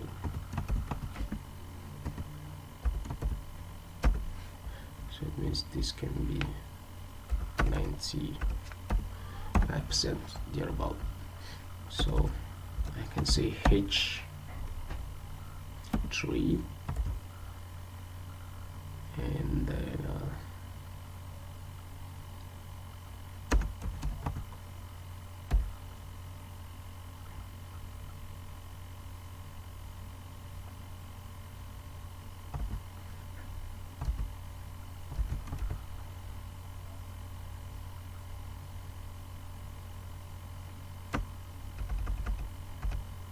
put this in a label.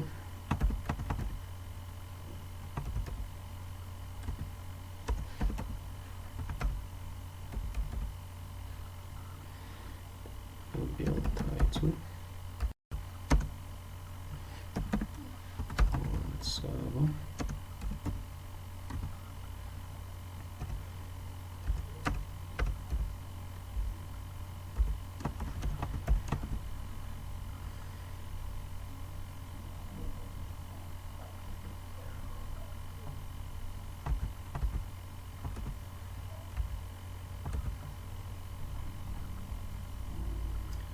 I think I'm getting this right. I don't know.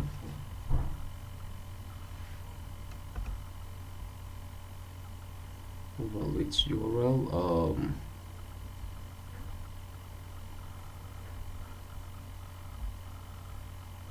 Program of event name.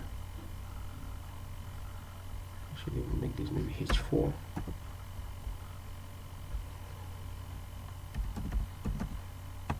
Program of event name. Now, let's see. I'm trying to get the code for this evaluate. Seems like I'm forgetting it.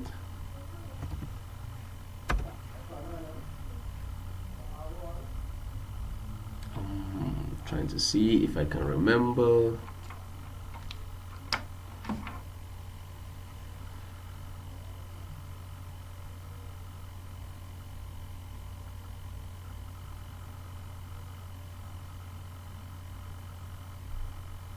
Trying to see if I can remember.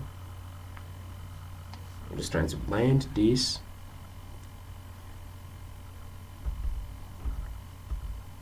And it has to be one of these, either here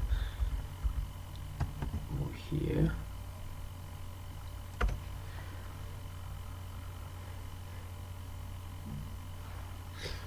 Let me see if I can remember.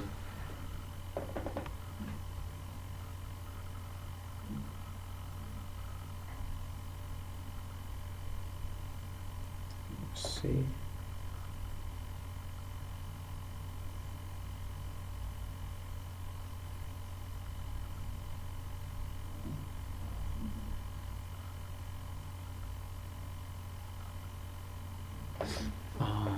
Trying to do the evaluate bind.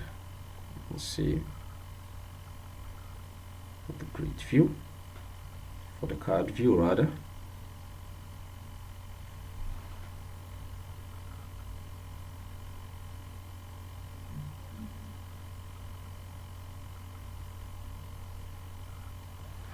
Okay, good.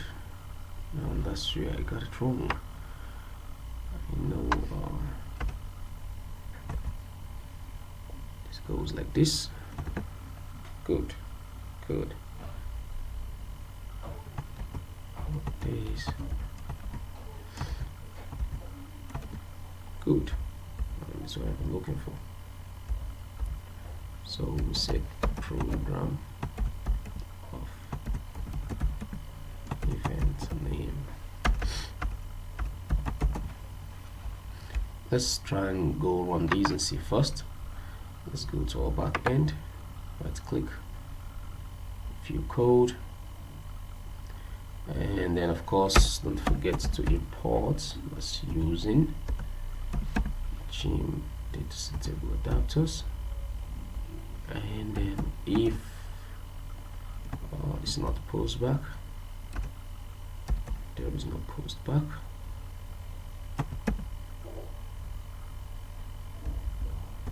If there is no post back, then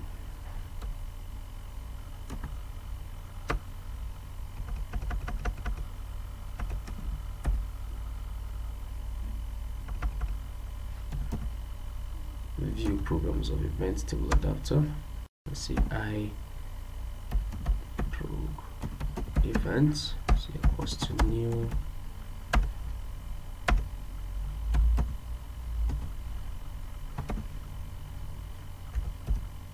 and I'll have this. So we can just go right ahead and say spx card view 1 data source program of events get data xpx card view 1 data bind, and then let's just give it the key name.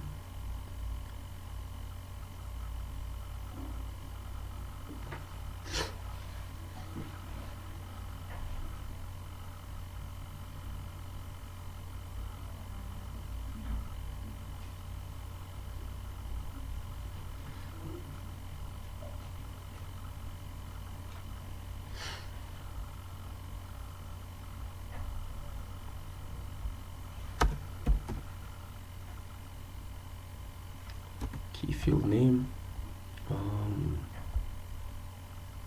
program event ID, which is this. I'm gonna have battery low, so let me quickly try and run this up. Program event ID. Okay, so let's try and run these and see. Programs and events.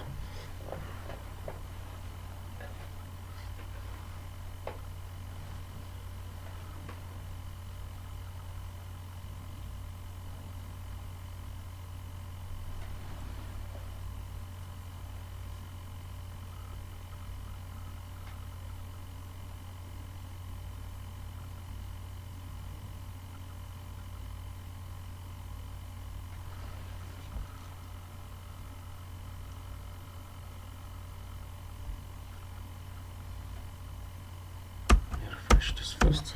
So it might be taking time.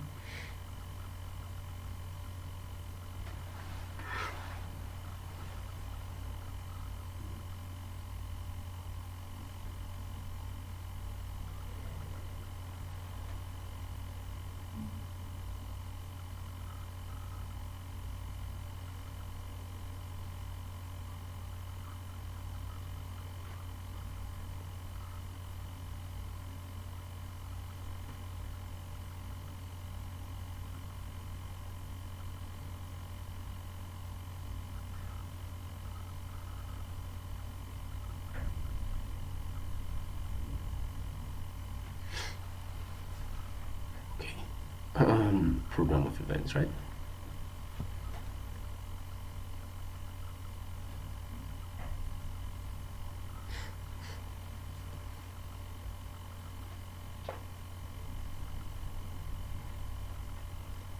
Good. Now this is what I want. You can see, so we have different programs of event. Like now currently we just have two. This is exactly how I want it to be. So we're going to have it. I think I should just make the columns 2 here. Let's make the columns counts to be 2. 2 is okay. So the more we add the program of events at the back end, the more we are going to have it here. So this is a fitness portal, and then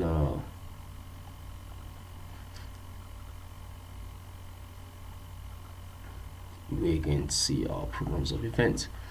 So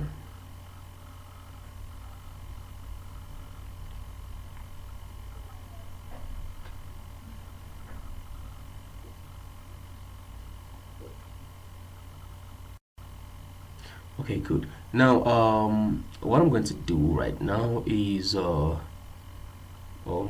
we're going to do right now is to pause this video since we have battery issues, and then in the next video we're going to continue with the programs and events, the details page, where you can click each of the programs of events and then you see the details of the program and then you subscribe.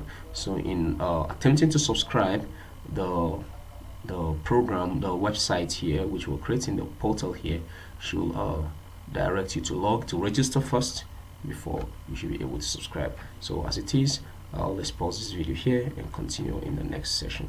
Thank you. Hi. So in the last video we were able to create our program and events interface, where we say you can get to see the different programs and events that this fitness center runs. So and then we say we're going to proceed with that in this video by including some more of the details, and then we're going to make it in such a way that if you click each of the program and events, you see the details, and then you see the instructors that are running that program, probably with their description, and then you can subscribe to that program. But in the process of subscribing to that button, the system should be able to allow you to register, should be able to detect whether you're a registered member or not. So we're going to code that in this session. And how we're going to start this, first of all, let's start by okay, here we've already displayed the program and events name, so I think we should just add another field, probably the session type, so that we just know that okay, or let's just add the membership type, so that you just know that okay, this program and event is for this kind of members, and then you can click to subscribe. I think it makes much more sense that way, considering that in our view here we have the membership type name. So what we're going to do in this session is just to add the membership type name as part of the program and events, and then we add our button and code from there. So we have this, and then I think we can do this too. We can say we can break this, right? And then we can say we can create a div like this, and then we style this, we float this to the left, right? Then we say membership type,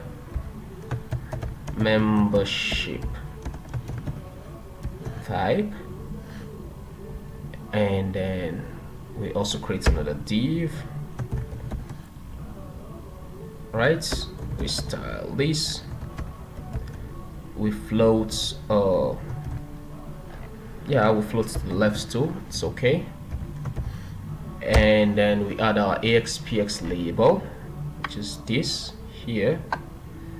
So we can call it label membership, LBL membership. And then the text property here, so we're just going to do this. We say so eval, and then we say membership type name, membership type name. So I think that should go with this membership type name. So we have this, so we can go right ahead and save this, and then let's run these and see what we have. Let's look at what we have by running this. So we run these and then we get to see what we have, and so that we can, after this, you can hear what I'm trying to do here is you will see the different programs and events, and then the kind of membership for such programs and events, and then you can click good. So you can see membership type, we say beginners women. So I think I should maybe I should float this right. So float this to RIGHT, you know, and then I can make this to be bold, or I can make this to be bold. I can just put my B here, put my B here. So I make this to be bold, and then I run this. So we just see how it is. So you can style your AXPS card view to make it much more beautiful than these, just depending on how you want your this thing to look like.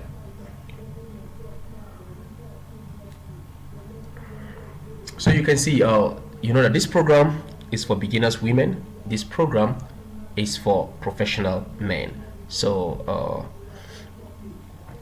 here I can just do this.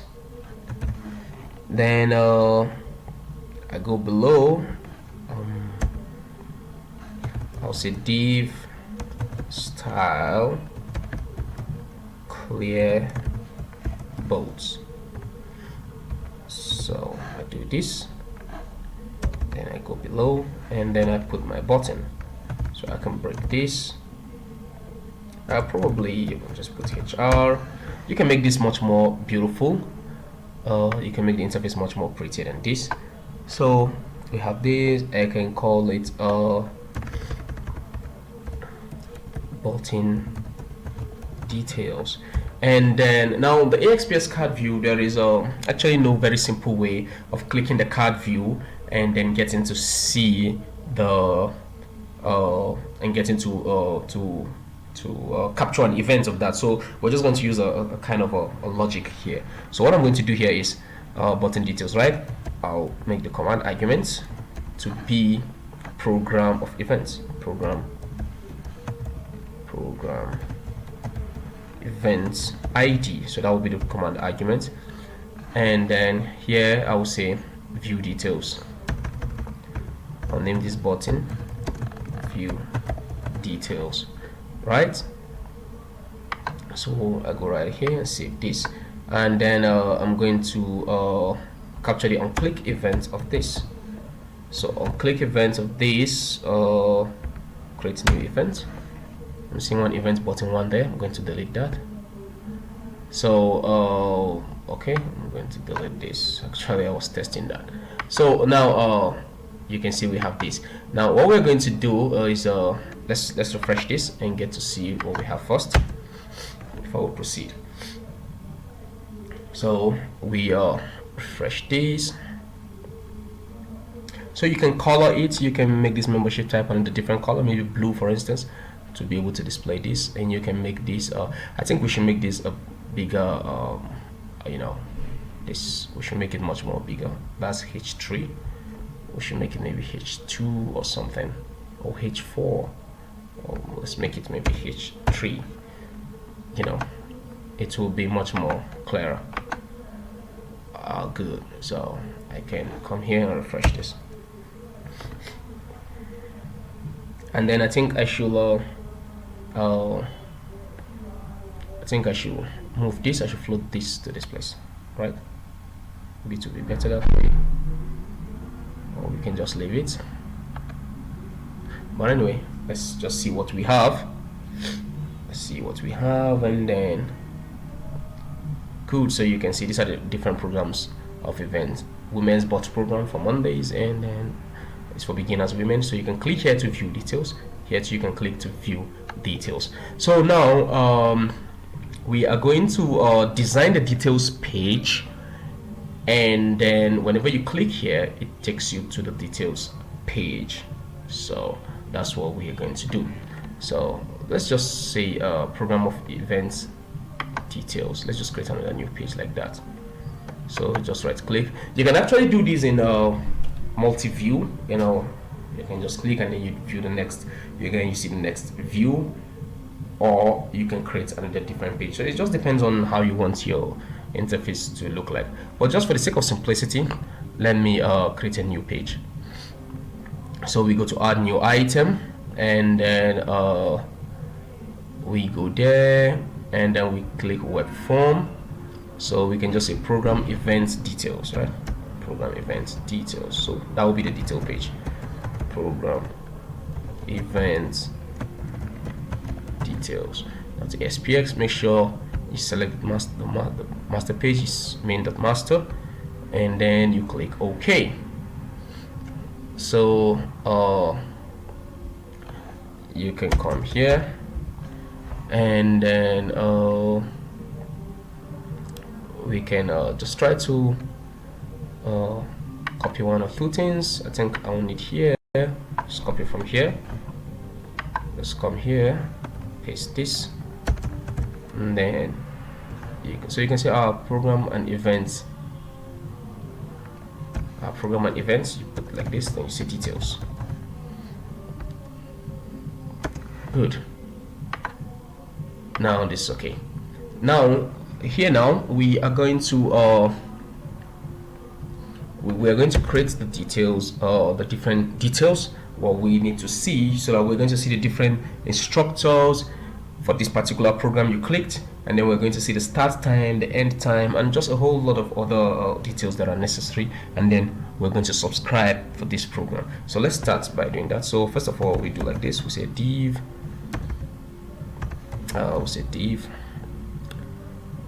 style. So we'll say float left. So we call this program event name, of course. Program event name. Program event name. And then create another div. We style it. Float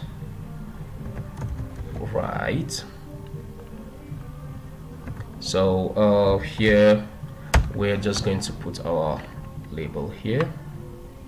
So we call this LBL program events name. So that's what we're going to do. Call this LBL program events name.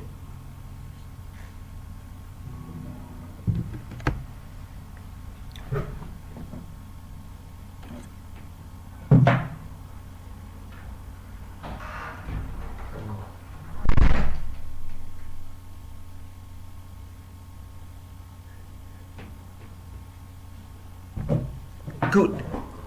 Just wait for this to get added. So now that this is added, we can call these LBL event name, right? Then the next thing, we clear this first. We say div style clear bolts. So we do this, and then good. Then I think we put a break. So now that we have this, let's just replicate the same thing for every other thing that we need. So we'll just copy this. We come down here, we click this, so we call these session type,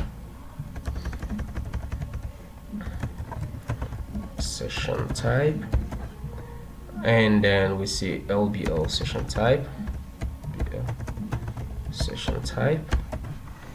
right? Then of course again we paste it here. We call this membership type,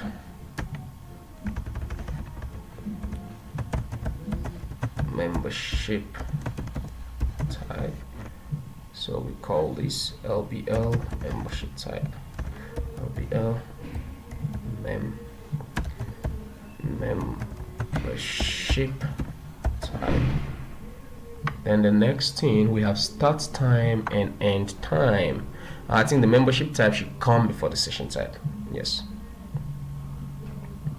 I think I need to just copy this, and paste it here.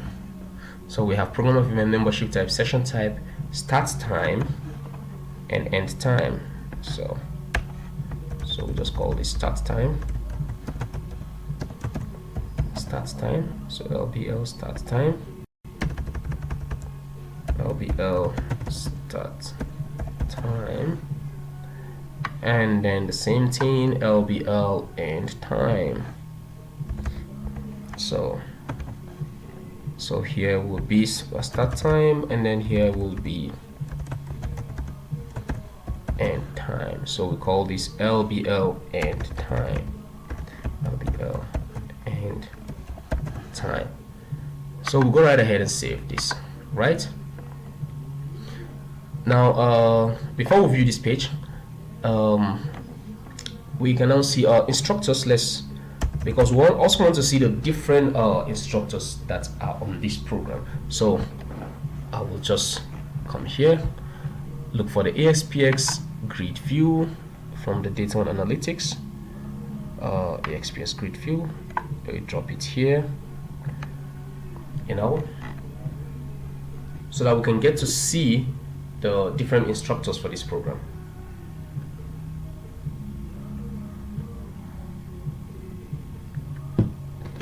So we can just say caption instructors, right?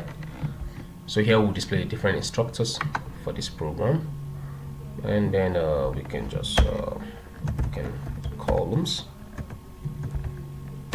We can come here, AXPX data text column. I like using that.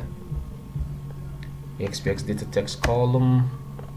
Let's just put the caption first. Caption, we'll say instructor name.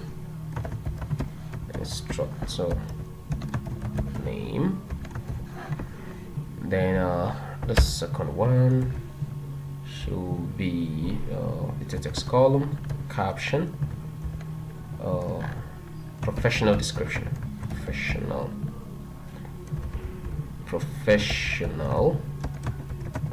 description. So we have this, and then we can make the width of this to be 100%. We can make this to be 100%. Now we save this. Right. So let's view this page, this details page, and then let's see how we connect this page to the details page. So let's view the details page. We'll view it on another tab. So that's what I'm doing right now. So good. So it's going to come up on another tab, and then we see how we can connect from that page to this page, and then see how you can subscribe to that. So let's just view and make sure that what we have is okay before we're able to do the connection and all that. So let's do that.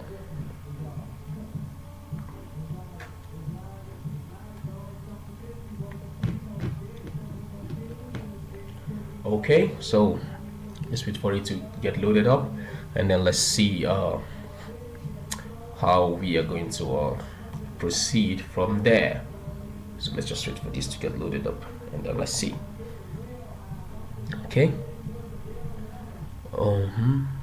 Let's wait for it.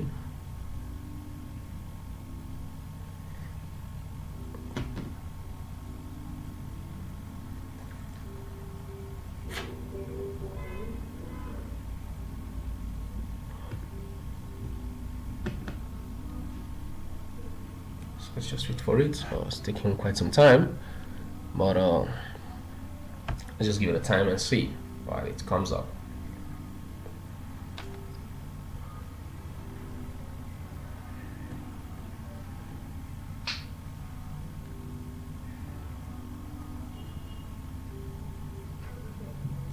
So let's wait for it.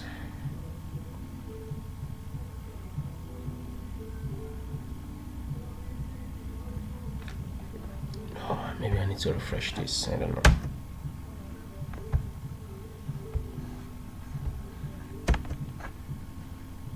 Just need to refresh this and see.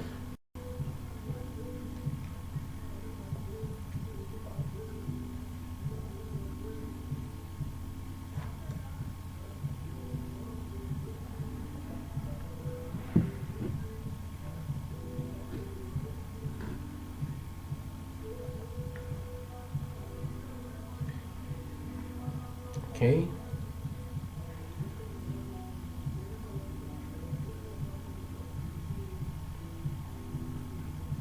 It's taking quite some time.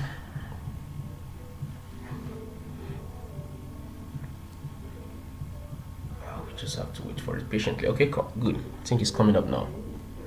So now that it's coming up, I think we are going to have a headway.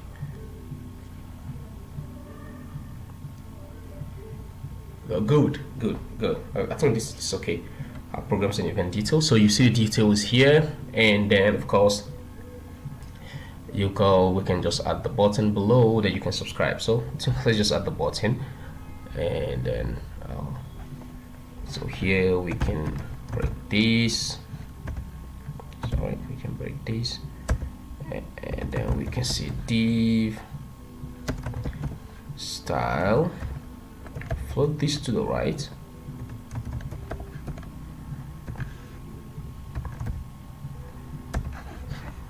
Float this to the right, and then we add our button. We can put our SPX button there to make it more fanciful. So let's add our XPX button there, and then we can call this button subscribe.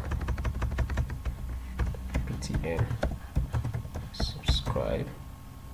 So we can come here, we can say subscribe, right? Good. So let's refresh this and see.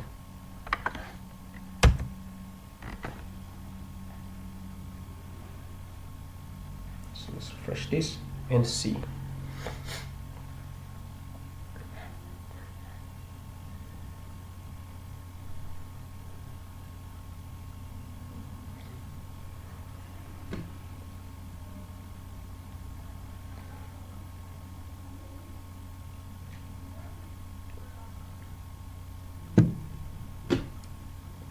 Good. So you can now click here to subscribe.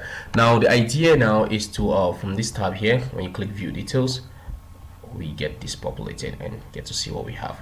So I think I can comfortably close this, and then I can remove all this label here. I can just clean them. The text properties, I can just clean them up.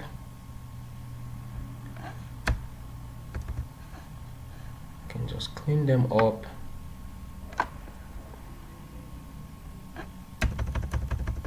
Can just clean them up.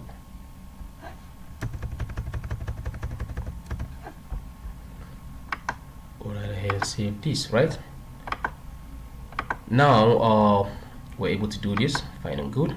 So the idea here is, whenever you click this button, we get the event ID, and then load the other page, the details page, based on the event ID. So I come here, and then I'm going to say for this I'll say get by program event ID. So I'll create a new query here, say get by program event ID. So you click next, click next, and then of course that's generated this for you. So you just say where program events ID is equals to at program event ID. So we hit the next button.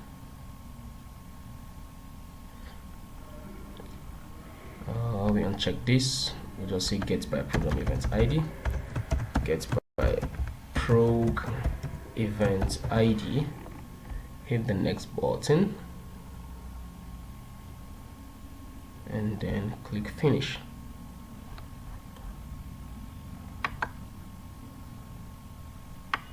So you save this, right?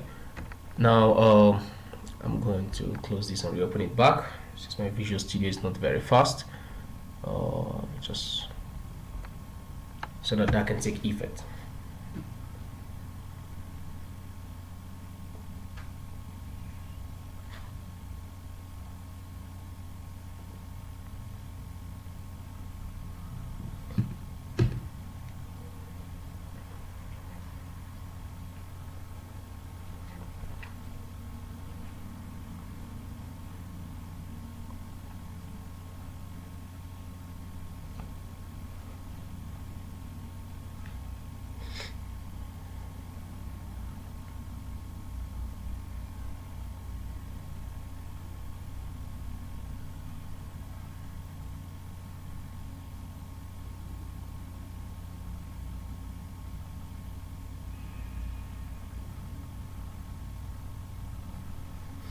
Okay, good.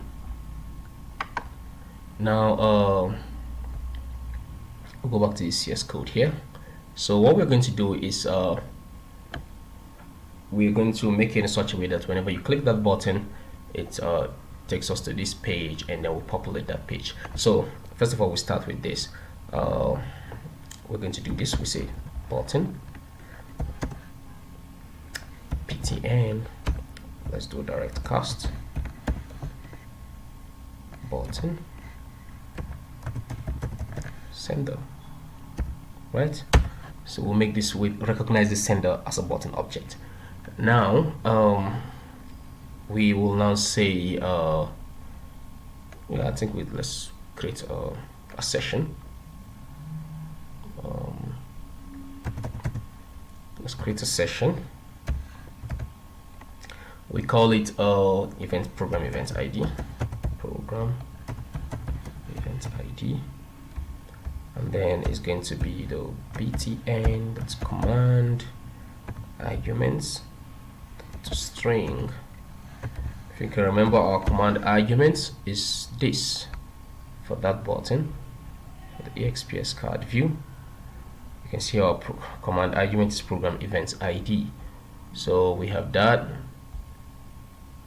So now that we have this, we just go right ahead and say response should redirect to program event details.txpx. Program event details.txpx. So whenever that button is clicked, it should redirect to this page. Now we go to the unload of this page, program event.aspx, and load it up. So good, this is the unload. Now before we do that, we make sure that we have this using our gem adapters. So now we're going to say if not is post back. If there is no post back, right? If there is no post back, we are going to you know, basically get we're just going to do basically something like this, you know. So we go to our view programs event ID. So we say view program events table data. I can call it I view prog, just program events prog event, and then I can say it's new view program event table. That too. Create a data table.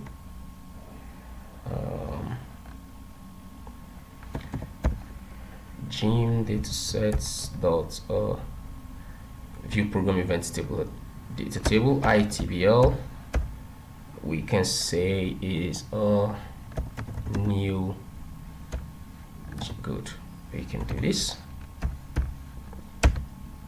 and then we can say ITBL should be I view program get by program event ID. Of course, in this case, which is our session,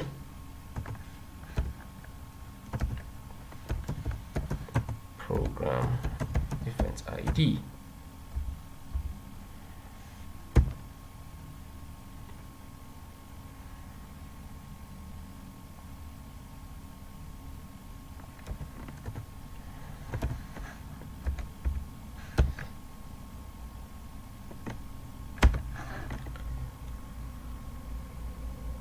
Can I convert string to integer? So let's just do this. Integer dot parse. We go like this, and this is okay. So we'll go right ahead and save this.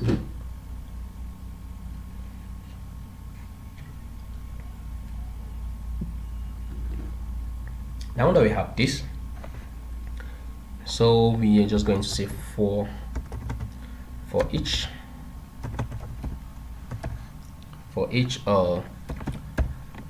gym datasets dot view program events row I row in ITBL dot rows, right? So for each of these, we are just going to populate the labels. So we say label hey, label program event name. We didn't give that a name. Program events detail. Okay, label event name.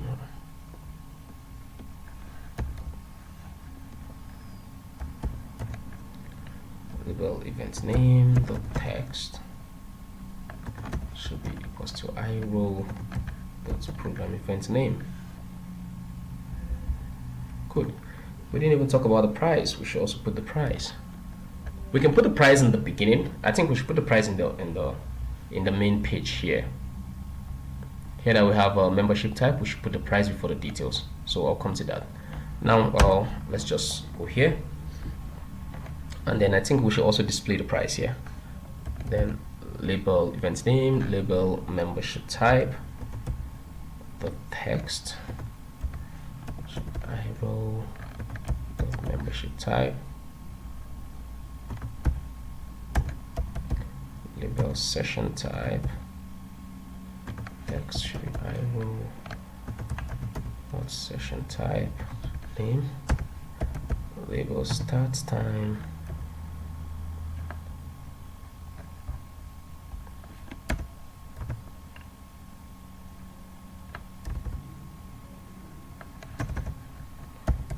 start time, text should be I row start time, LBL end time, text should be I row dot end time. Good. Now I think this is okay. Just for this, let's save these and see, and try to see whether what we have done makes any sense.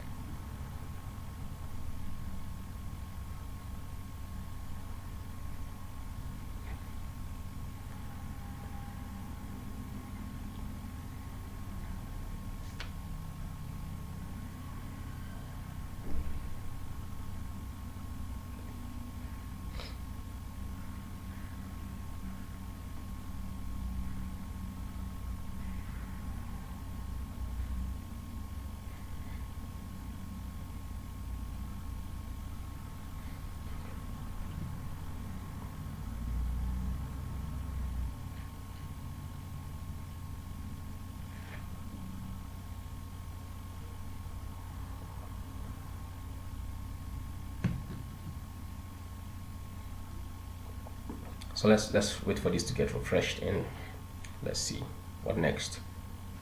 Maybe I should refresh it again.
Okay, now we have this. Let's just click view details for this and see what we are going to have.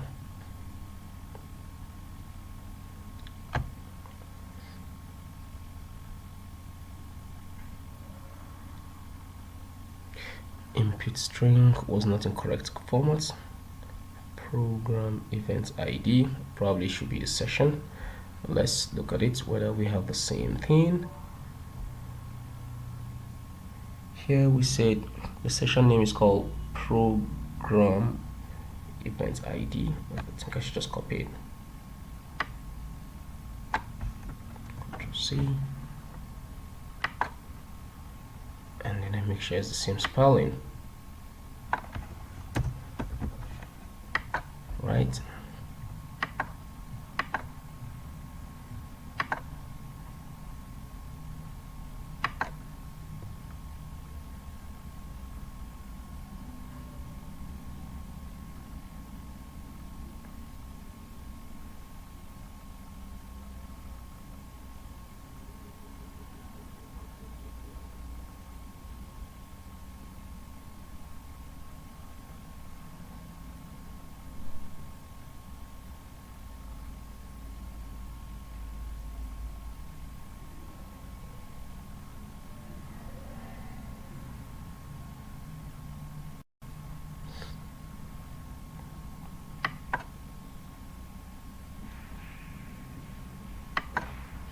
Okay, let's click the details again and see.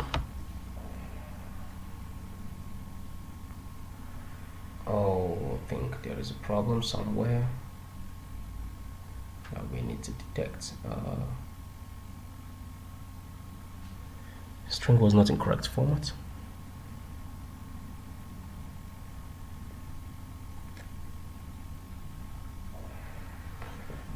Okay, let's see what could possibly be the error. It has to do with this session, I believe, but I don't know why we're having this problem. So let's see. Program of events, of course, yes. And this. Okay, let me try something. Let me try and get to see whether I'm getting this session object. Let me just say response. That's all right. Here I'm testing to see. I'm just testing to see whether what I have is okay. And just debug this program here. So come here, Control C. Oh,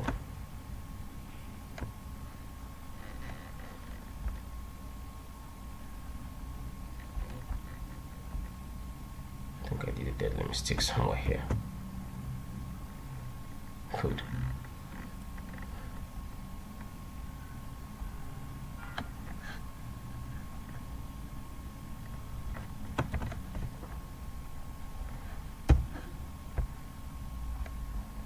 Just try this.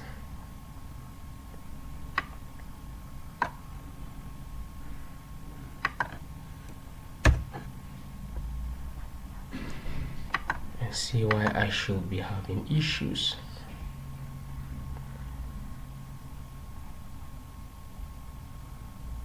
Right? See why I should be having issues. Let's go back to that page.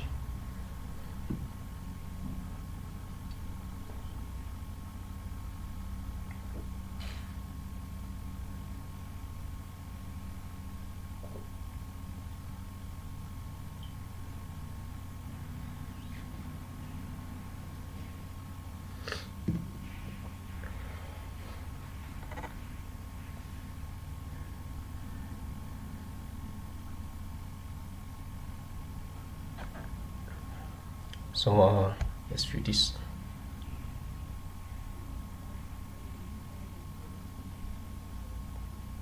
Okay, program events ID. So you can see that's where the problem is. And I'm not supposed to be getting that as program events ID. So let's go back to program of events.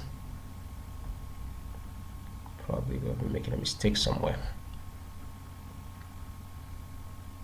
Good. The argument, I just didn't do it well. That is it.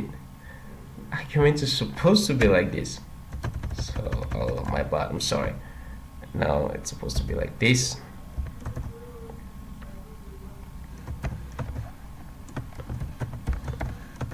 Good. I can call this program event ID. Now this is much more better. Click save. You can refresh this, and then we can enable everything. I think I can disable this, enable this, and then this is okay. So I save everything, and then I refresh this.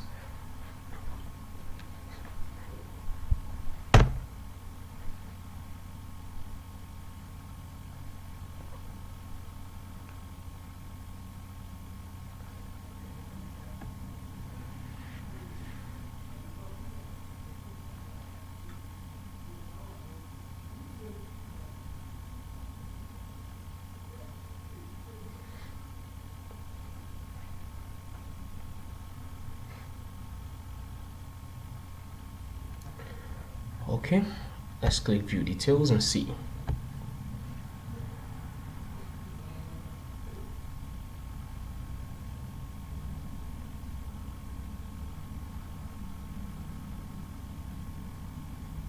Good, better. So you can see program of events name, membership type, session. This is the start time, this is the end time. So we're going to populate this grid view to with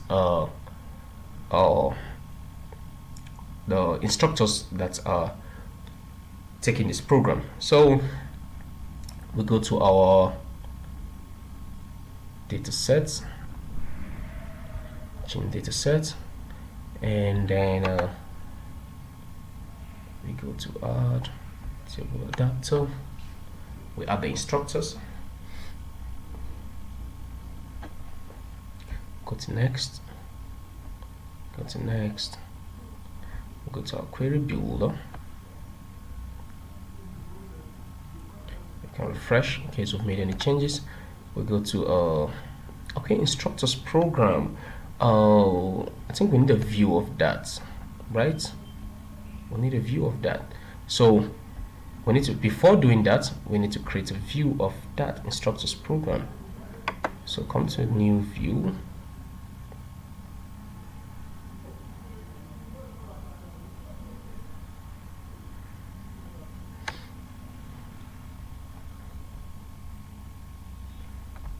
instructor, then instructor programs. Cool. And then of course this is okay. This is okay. So I'm just going to do this.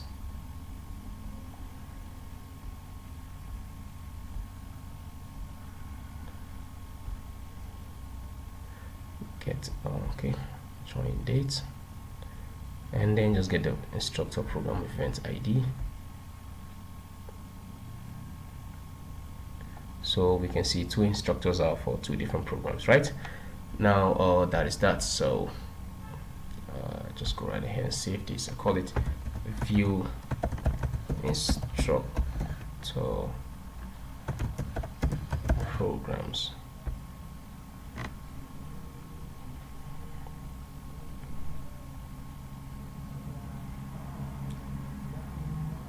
So we can, now that we've added that, we can refresh this, come to our view. I think we should be able to have it. We'll refresh. We should be able to see instructors program.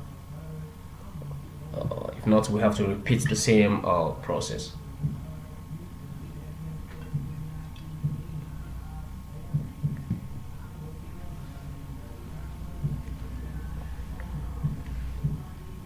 So good. So you can see instructors program.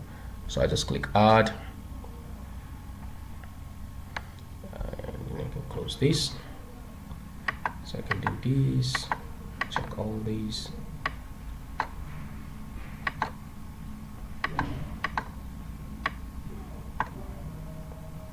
So we'll just check all these. Now click OK, click next.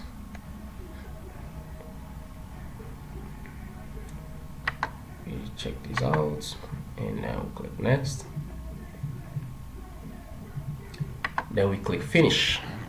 So good. So we have view instructors programs, and then I just click this. Now here we're going to get by program event ID. We just want to get all the instructors that belongs to a particular program of event ID. So we'll add query.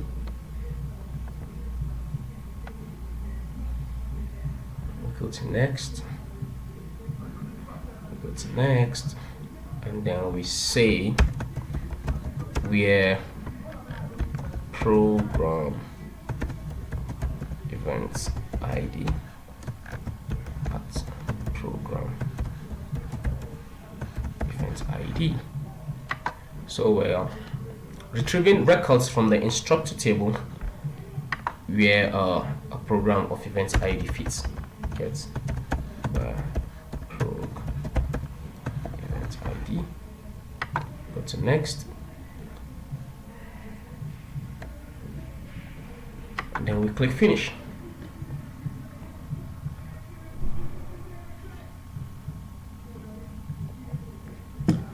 Now we have this, right? So we can just save everything. I can close this and reopen it back as usual. Close this and I'll reopen it back. So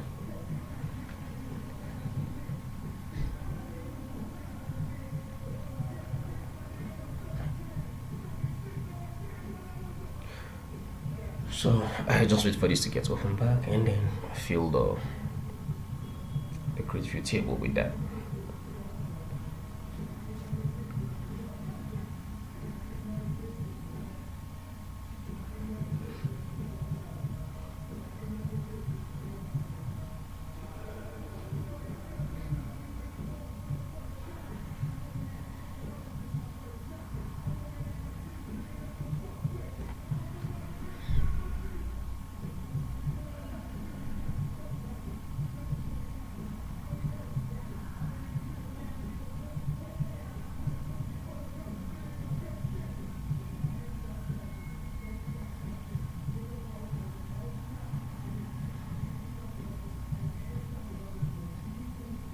So I wait for this to open up back again.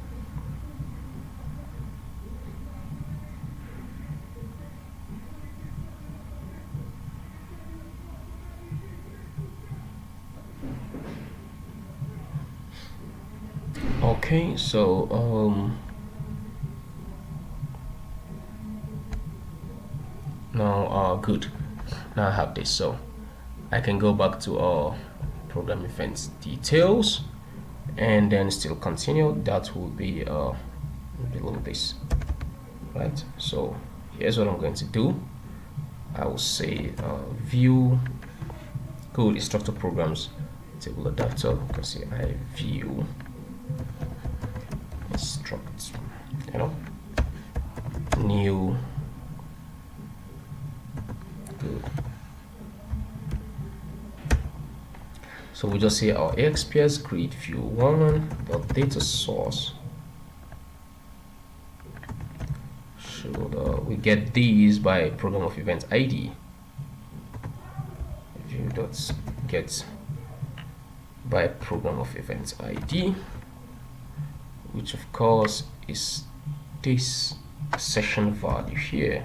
So we just copy that, paste it here, terminate the statement, and we say AXPS create view one dot data bind, right? So we're able to do this now. Good. So we just refresh this, and then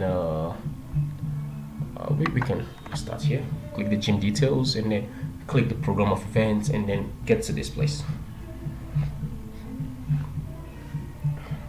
So let's wait for it to see and see the effect of what we have just been able to do. So let's just wait for this to get loaded up. Okay, click it again.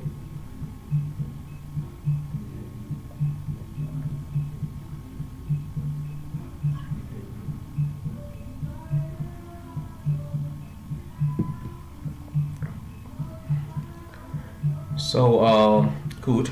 I just wait for this to come up, and then I get to see what's the next thing to do there. So you can see we're creating a fitness portal, and then these are all for the public to see, but of course for you to hit the subscribe button here, for you to be able to subscribe, you have to be a member of this fitness center. So that's where I'm going to introduce you to ASP.NET security, authentication mechanisms, and just a whole lot of our security stuff that has to do with ASP.NET and C#. So I'm going to introduce that to you in this video series. So for now, let's just wait for this, and let's get this up and running first before we're able to do that.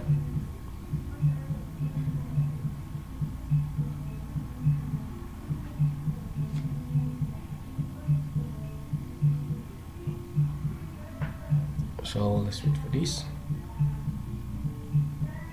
Okay, it's taking quite some time, but I think maybe while this is loading up, I can just quickly just add price here, right? Program of events. I can just quickly add price. So we'll have program of event name, membership type, and then I think we should just add we can take this down, we can just add price. We can just add price, click this, come down here, and then we can say price, right? So what is it? Review program of events. I just want to see the price, program price. So we can just put that as program price, program price, program price. So we can remove this program price. So me save everything.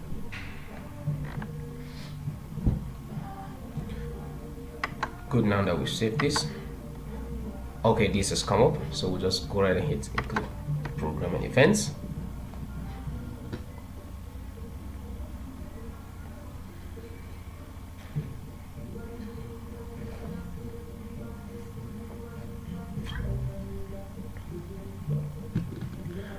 So that we can get to see the changes of what we have done.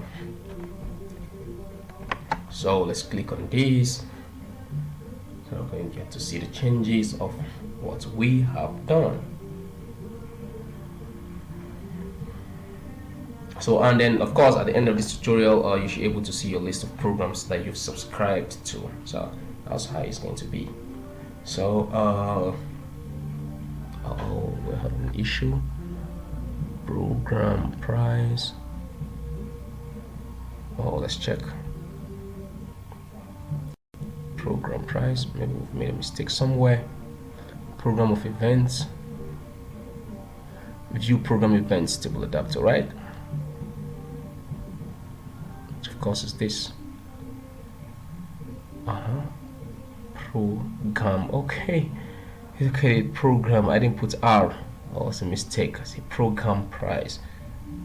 That's okay. So we go and change that.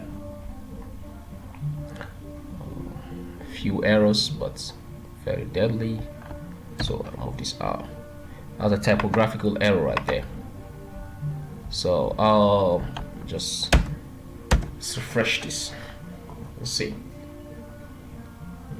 So your ability to you know, one beautiful thing about Visual Studio is, you know, it shows you the different kind of errors, and then you can quickly debug your program by looking at the different errors that are available and stuff. So that's one beautiful thing about Visual Studio.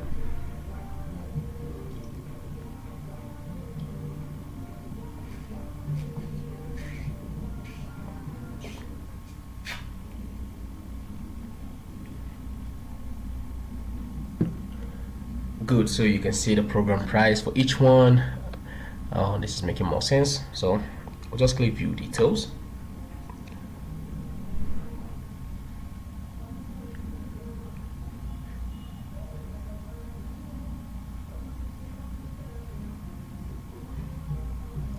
So let's see. Okay, what this means is there's no instructor for this program. So that's what this means. Let's check the other one and see if there exists any instructor for that program. So let's check this. So let's wait for this and let's see.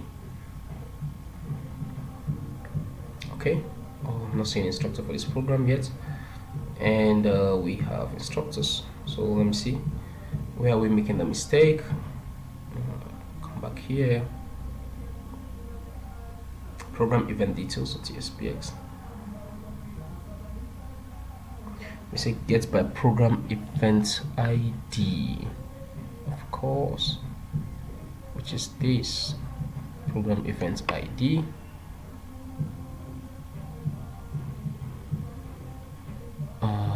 Program event ID. So we have each instructor for each program. So why are we not getting?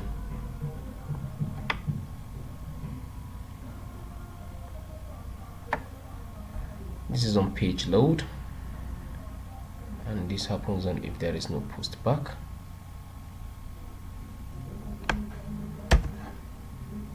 View instructor programs table adapter. View instructor programs table adapter, of course, which is this. Program event ID.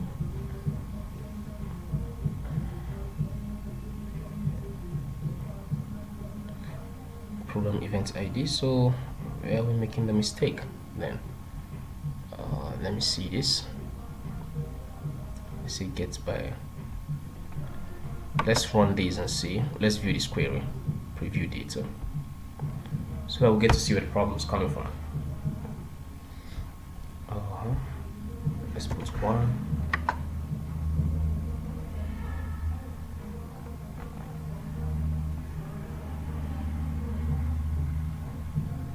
So of course we're getting value. Good, we're getting value, so everything is working fine. Get by program event ID. Get by program event ID.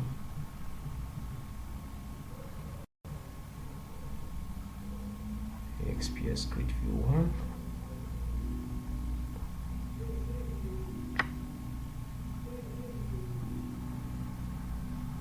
Okay, oh, we didn't put the field name. Yeah, that's my bad. So field name,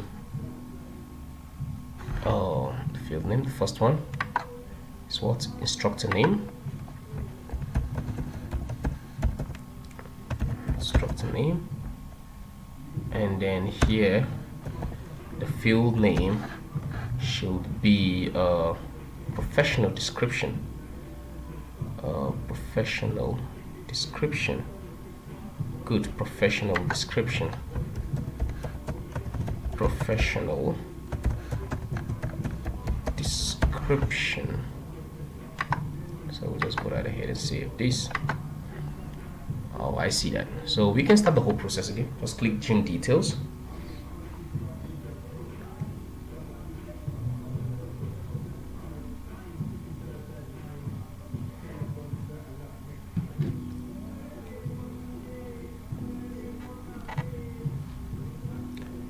Just click gym details.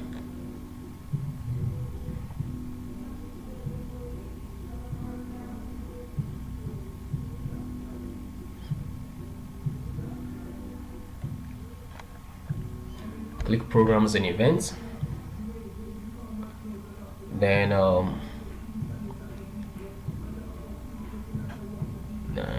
we can just click any of the programs. Let's click the first one, and then let's see what we have. Now, good. So you can see instructor name is Mike, and the professional description is this. Now I just wrote this for testing. You can put something much more, much more ideal there. So let's try the next instructor and see. So you can see the public can get to view all these. Let's click view details, and then of course we are going to see this. Yes, so instructor here is Victor. So all of list of instructors that we have will be populated here. So now the next step is to click the subscribe button and you subscribe to this particular program of event. But first of all, you have to be a registered member on this system. So thank you very much for this particular one. We'll proceed next by creating the authentication system and the security mechanism for this our business logic. Thank you. So in the last video, we were able to create our program and events logic, and we were able to see the different details of the program and events logic. We're able to have this interface where you can see the different programs of events, the membership types, and the program price. And then when you click to view details, for instance, you can get to see the details of each program as a public viewer, and then you should be able to subscribe. Now, if you see, we have clicked these, and then you can see the details here displaying with the list of instructors that are taking this particular program with the start time and the end time. And then the idea is for you to click here to subscribe to this program. But we have to check first of all if you are the public viewer, if you are already authenticated into the system, then you can subscribe for this program. But if you're not already authenticated into the system, then you have to follow the registration process. So what we're going to do in this session is to do the security mechanism for this fitness center portal, in which the system checks whether you are currently an authenticated member before you should be able to click this. So we're going to code this now to check for authentication before the subscribe button should work. And then if you are not authenticated, then of course you'll be redirected to the security part of this system where you can log in, do registration, and then get your email and password and all that. So that's what we're going to do now. So just go right ahead, go back to Visual Studio, and then let's locate our subscribe button here, which is of course is under program and events details.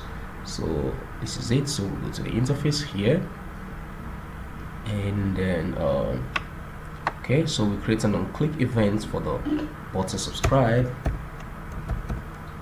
On-click event, so we'll just create the event. Now we come back here. Okay, good. So we have this here. So what is going to happen now is we're just going to check if you are already authenticated. If you're not authenticated, then you'll be redirected to the login page. So what we're going to do, we'll say if http context dot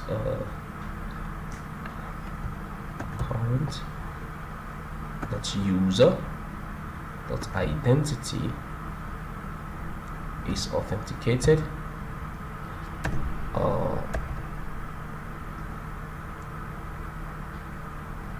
is equals to true. So if you're authenticated, of course we'll continue with the logic, else that is if you're authenticated, we'll just continue with the logic, else if you're not authenticated, then let's say response should redirect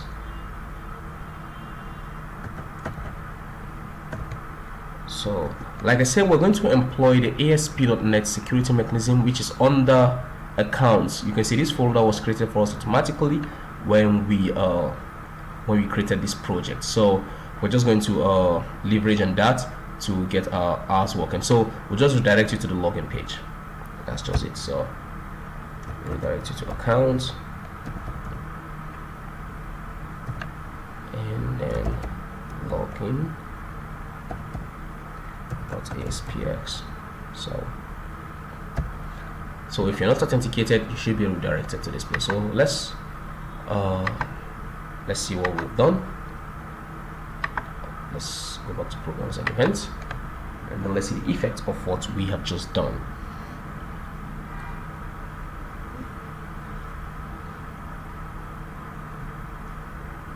Okay, let's wait for this to refresh, and then let's see the effect of what we have done.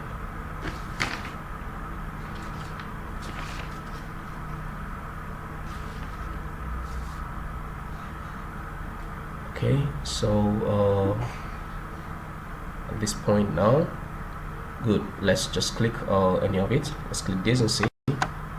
Let's view the details. Programs and events. Now it's assumed you're not authenticated yet because you're not currently authenticated on the system. So we'll just look at that, and then good. So we try to subscribe to this program and event. So let's just click this and see.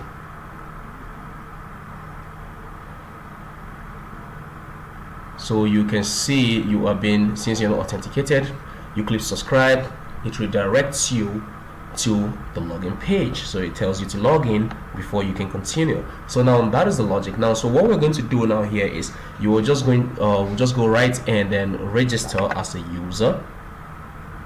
You just go right, register as a user, and then once you're a user, then you can of course subscribe. You can see you enter your registration details here, and then you can of course subscribe as a user for this fitness center portal. So let's go back there and then let's continue with coding. Now what we need to do is we need to get the membership tables. There is an easier way. ASP.NET has made things easier for us. So what we're going to do is go back to SQL Server. You can see that we don't have any authentication tables here in our GymDB. So what we're going to do now is we're going to automatically add authentication tables here to our GymDB. So how do we do that? Like I said, I'm using Windows machine. I'm running on Windows machine, so I just go right ahead and locate. First of all, let's just go here, go to your C drive, and then go to Windows, I believe. Yes, go to Windows. Then you locate .NET, Microsoft.NET. Good. you look at Microsoft.net.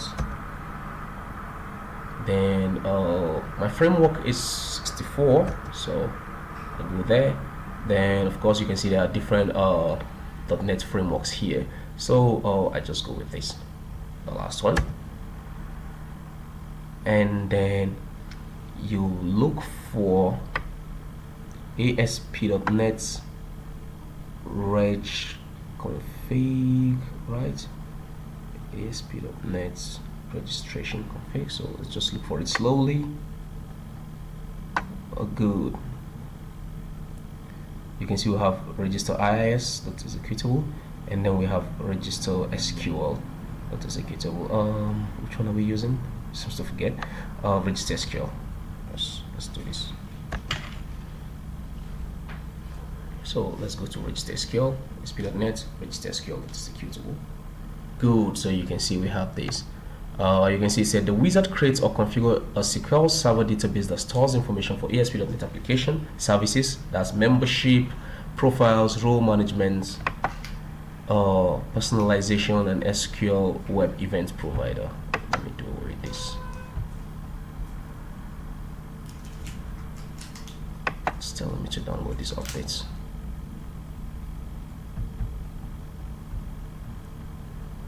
Good. So to configure the database for these features individually or for additional features such as session state or SQL cache dependency, run ASP.NET register SQL at the command line for help. So just read this. What it means is we will just let me close this. I think this updates stuff. Okay. So just go right ahead and hit the next button. And then of course we choose the first one. What database tasks you want to perform? You want to configure SQL Server for application services, or you can remove application services information from an existing database. So make sure the first one is checked, and then you click next. Now the server name will automatically display here, and like I told you, if you don't know your server name, you can put dots there, but this is my server name. So, and I'm using Windows Authentication. So if you're using SQL Server Authentication, then you can click on these and then enter the login credentials. So here we're just going to look for the database, of course, which is our GymDB. So you can see we have it here, GymDB.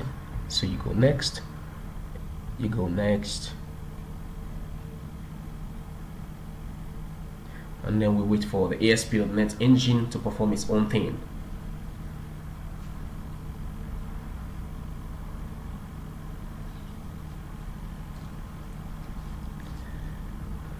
So we wait for it to perform its own thing.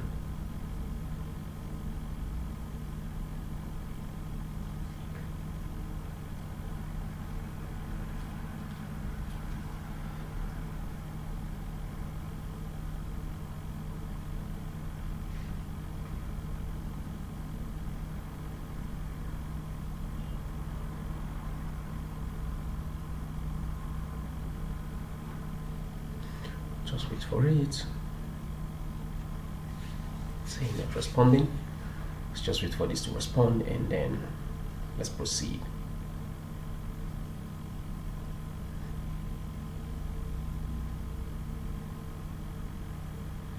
So we just go right ahead and click finish.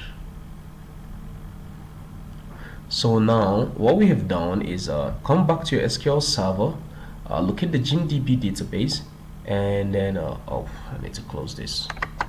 I'm waiting for this to come up since it's telling me to update my Windows. So good. Now you come here, just refresh the tables.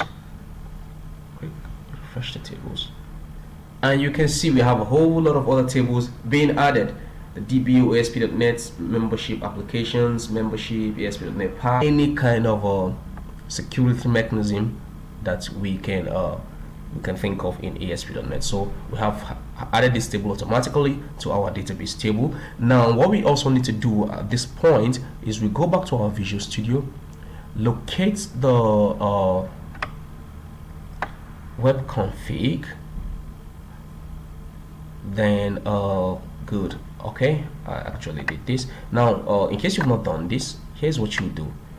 You come here to the connection string, which is GymDB connection string. You copy this,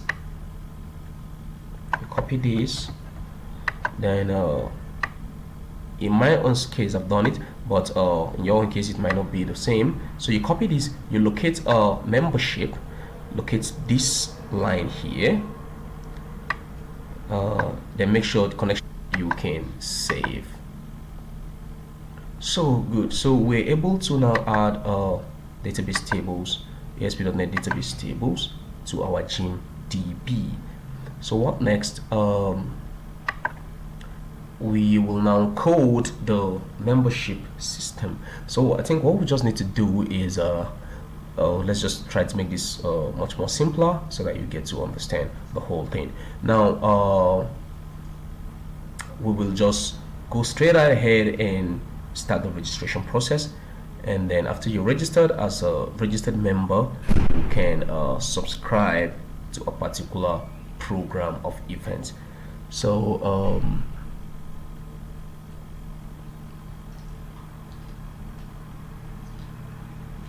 okay, let's wait for that. I'm just thinking of the best way to go about this.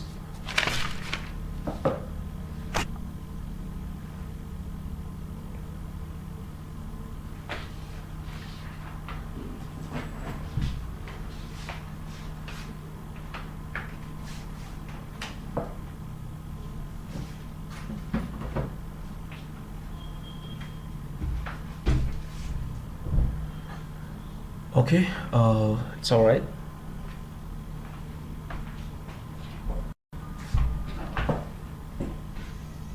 It's okay.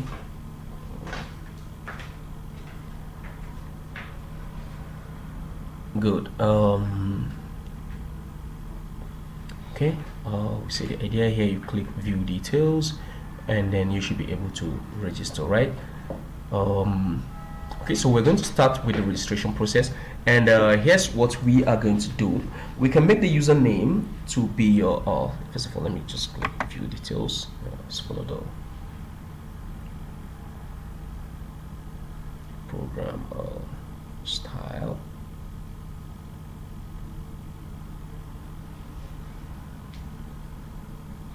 Okay, then of course if you are to subscribe, it takes you to the registration page, takes you to the login page, tells you to log in. I'm thinking of how to modify the registration page, and so it takes you here, and then let's assume you click this.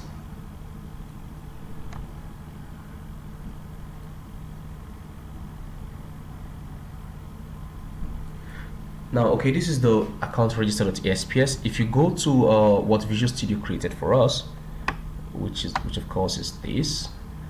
This is the interface, and then this is the view code. Okay, so it automatically created these for us, you understand me, where we can get to see. But what I want to do now, it's you can see it's created membership, creates member, creates a user using the text box username, password, and email, of course, which is what they have here: username, password, and email. Now I also want to automatically fill in other membership details, not just username, password, and email. We also want to fill in some of the fields that we need for the membership table. So what we just need to do, go back to SQL Server, locate the members table, and let's see the fields. Okay, so we have membership type, membership name, sex, date of birth, email, phone, photo, and join date. So what I'm going to do here is just to simplify the whole process is okay, first of all, I make this to accept null because we're not going to need to use that. We're not going to add a picture, but of course you can do research on how to do that. The next thing is I think I have email here, and then I also have email when capturing my membership. So okay, what we need to do here is okay, then we have membership type, right?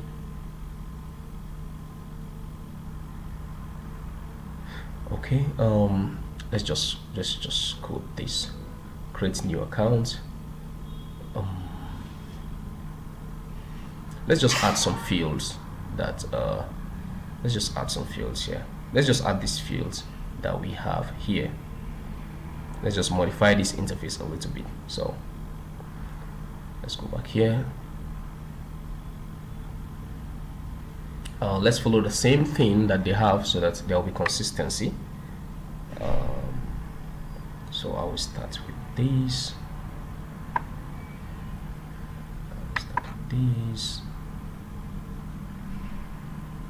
That's the username, right? Here's what I'm going to do. I'll create horizontal rule here. Then I'll do this. Control C.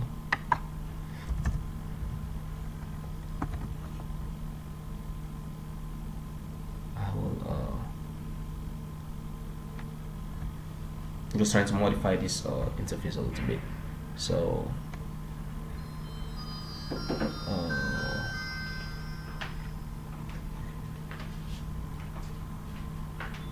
I will just quickly just name this. Okay, here I'll say text name, text member name. Actually I don't really need all these validations. For this I just want to make this just as simple as possible, like this, and then associated control ID. I don't need this. Let's just remove these and then try to make this as simple as possible. So let's say these full name, right? Okay, let me view this and see what I've done.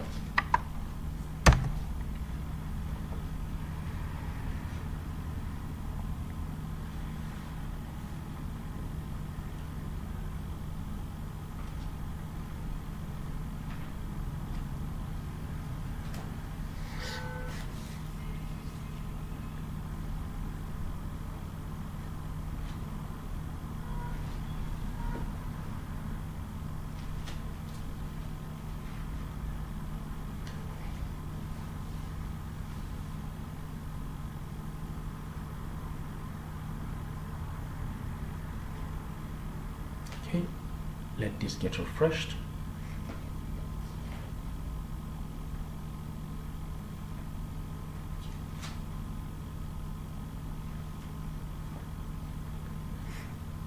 Let this get refreshed.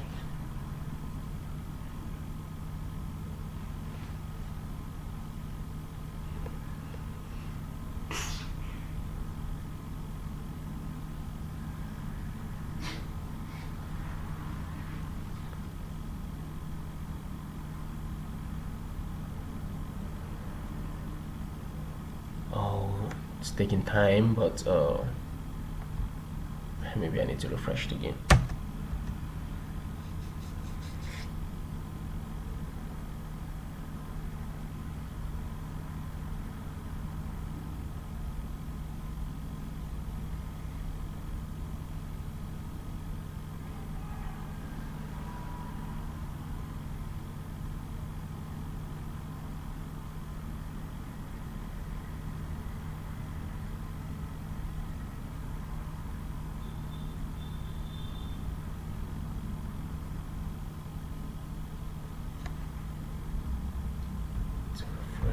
So it's taking time.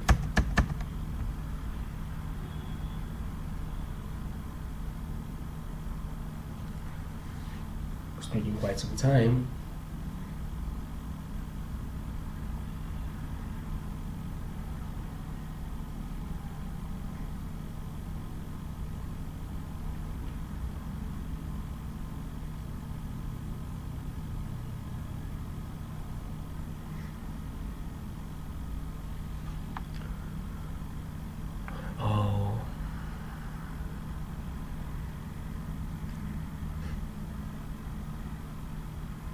Well, anyway, while this is going on, I think we'll just continue with what I intended.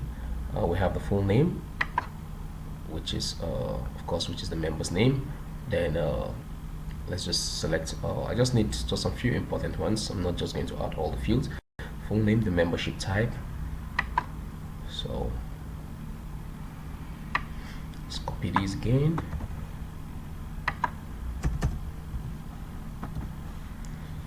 So say membership type.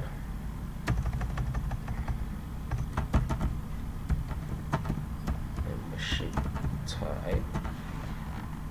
And then here is going to be an EXPX combo box.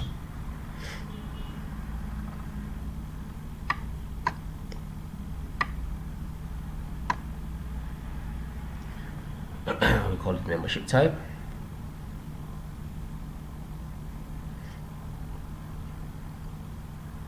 Okay, good. Now this is just what I want. I just want to separate these two concerns: full name, just the basic thing about the membership, and then the security fields about him. So just some few data just to capture. And so for that reason, since I'm going to do it this way, let's just make some of these null, like these, these, these. Let's just make all of them null, you know, just for the sake of simplicity.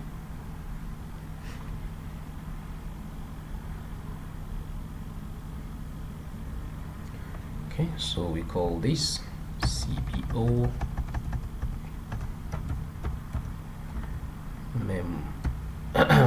member type, right? So we have that, and then I think we should capture what again? We should capture I think this is okay. The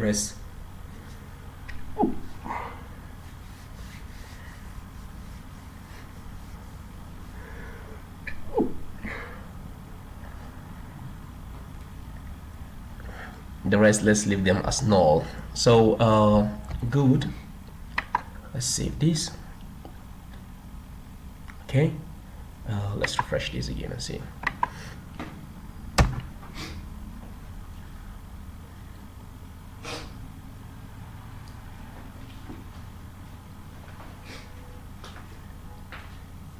Let's refresh this again and see.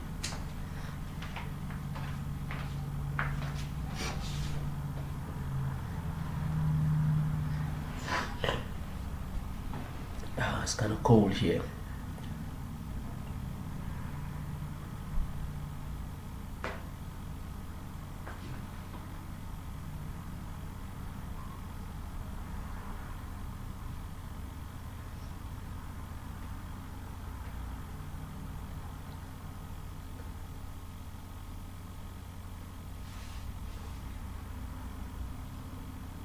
Let's refresh these. Always taking time.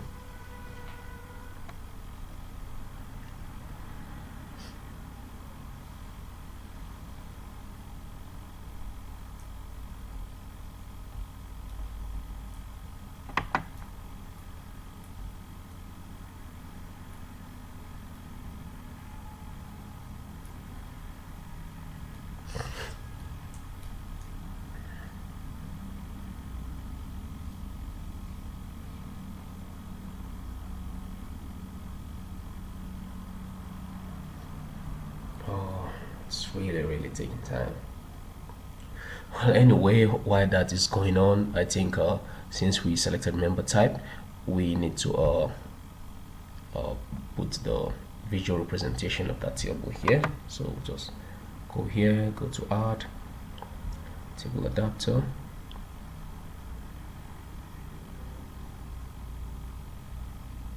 go to next, go to next, go to query builder,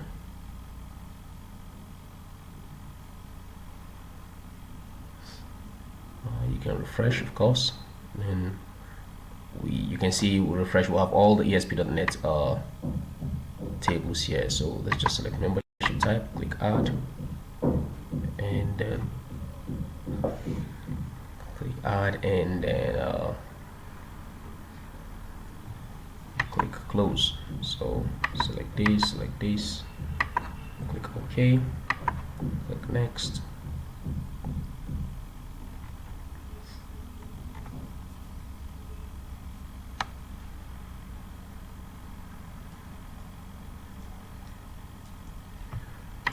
Check this, click next.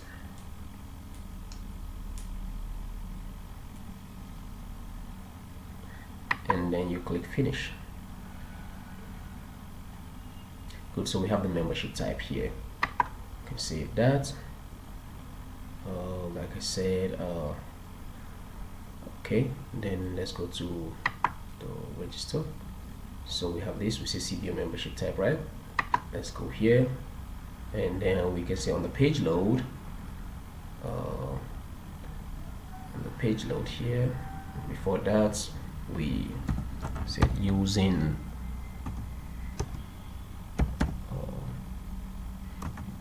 dataset table adapters. We'll come in here in the page load. If not, is post back. If there is no post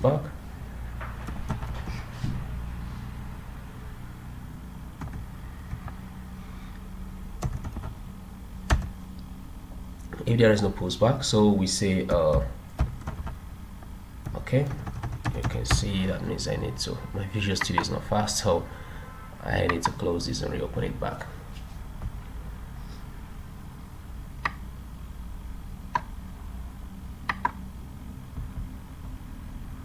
Meanwhile, let's check for these, and of course we have the full name, membership type, then you enter username, email, password, confirm password, and then create user. That's just exactly what we just want to do, right? Okay, so now let's see how this goes. Let's wait for this dataset file to get opened. Okay, good. So I think by now I should be able to reference it too. So here now I will say TBL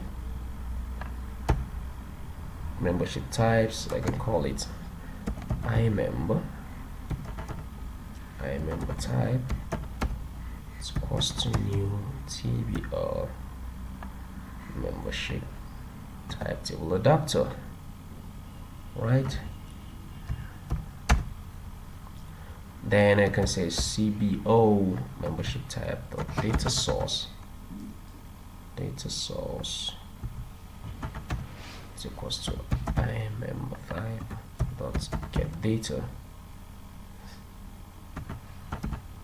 So we select everything there, then we say CBO member type the text value,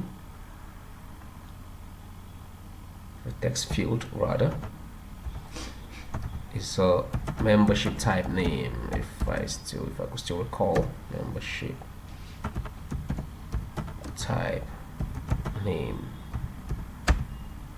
and then CBO member type the value field, of course, is membership type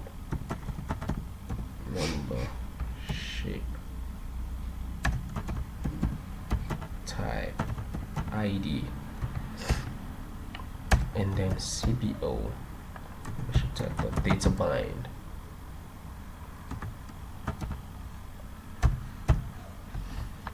Now we have this. So we go back and refresh these again and get to see what we have. Now if everything goes fine and good as we want, the next thing is now since we're already in this try and catch block here, we just go right ahead and after creating the username and password, make sure everything is okay. Then we say TBL members. Okay, of course we need to bring in the members table. We need to bring in the members table, which is this TBL members. We need to bring it into place here. So right click Go to add table adapter.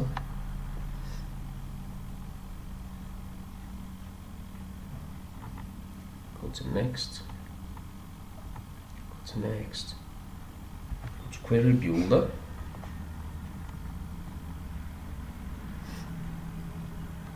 You can refresh these, of course. Any changes? Click members. Click add.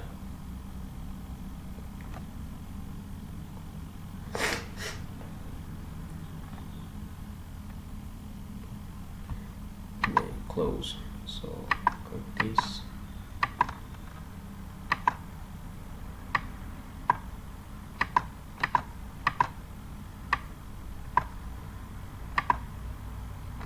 Just select everything, okay? Click next.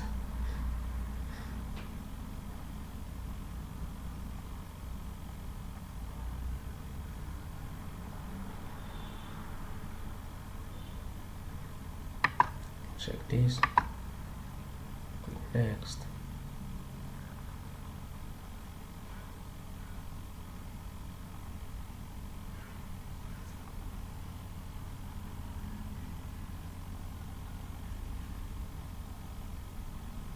Good, and then you click finish.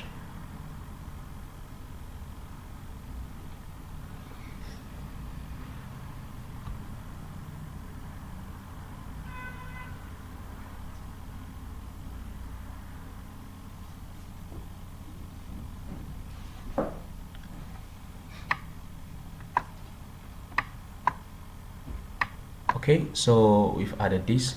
Let's just save everything. And then of course, like I usually said, I need to close these and reopen it back again, so for it to take effect. Meanwhile, let's see our interface. Oh, this is still loading.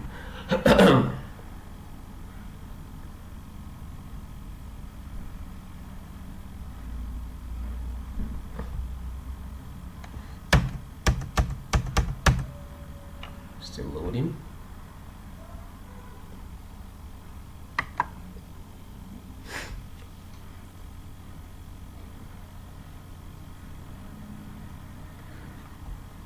Click out of the page.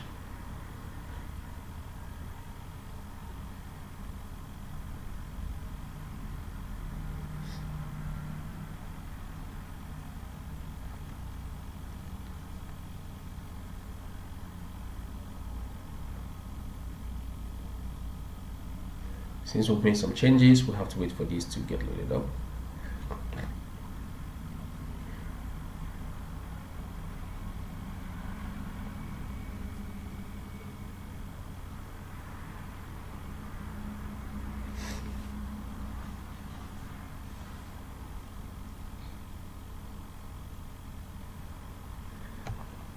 It's taking a whole lot of time. I think I can just do like this. Go up to the original first page, default page.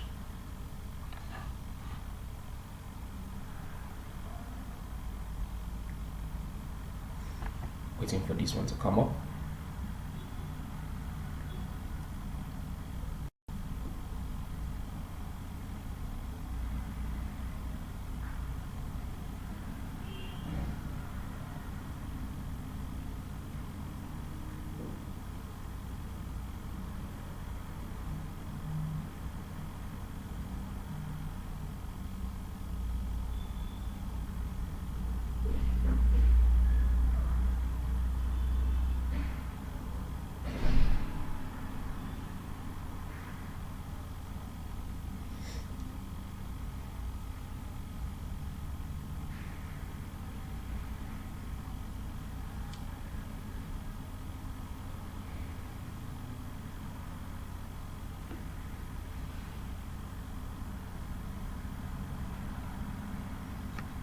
Okay, this one has come up, and this is the one that is taking a whole lot of time.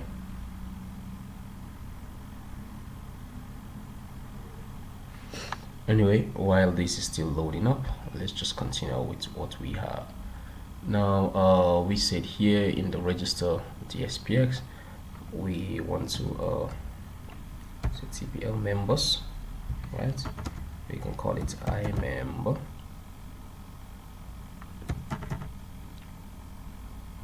So question new.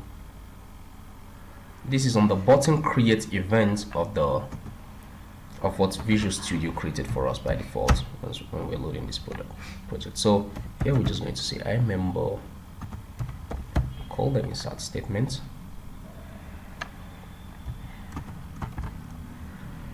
and then it asks us for membership type, which of course is going to be our CBO membership type, the selected item, the value, the string, then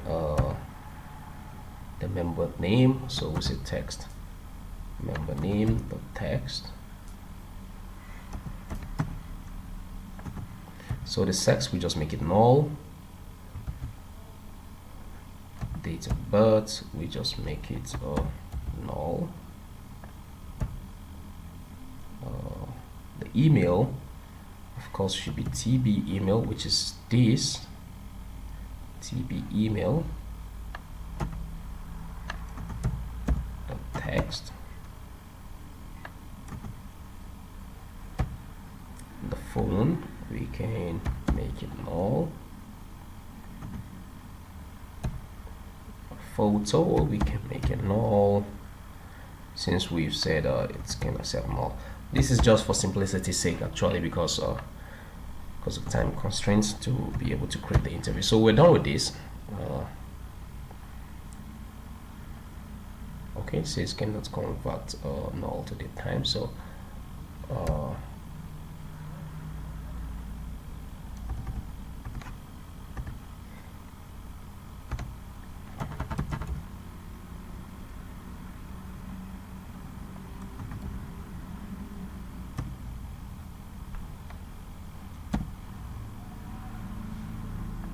okay, we can just use date time now, and just use dates since let's just use this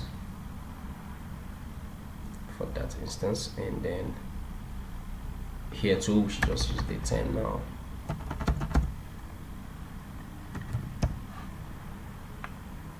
You know, it's just to avoid a lot of complications. So let's try an integer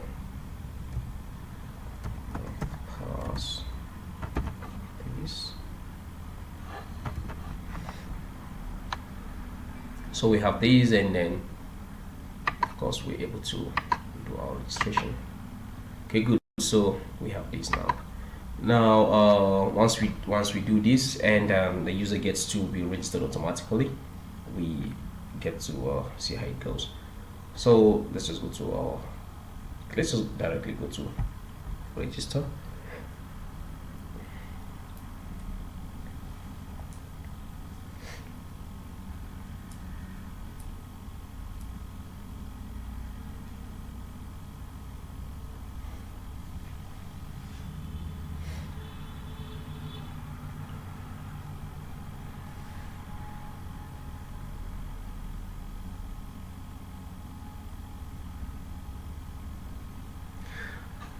So good. So let's just say the guy's first name is, or let's say the lady's first name is Favor, for instance.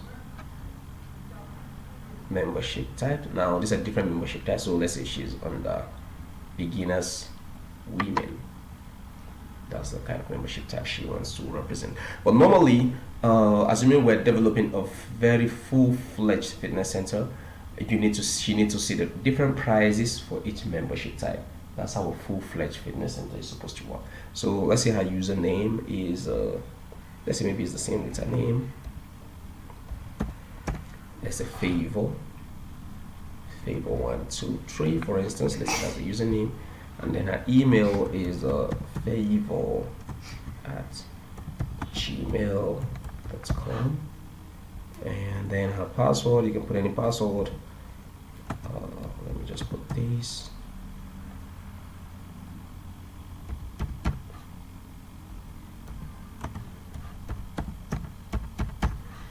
let's create user, and then let's say maybe her name is Favor James, for instance. And let's create user.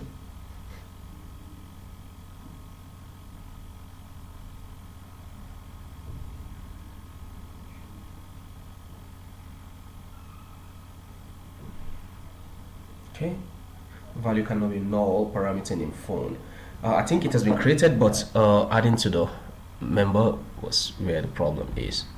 So it says parameter name cannot be null, which of course is, we need to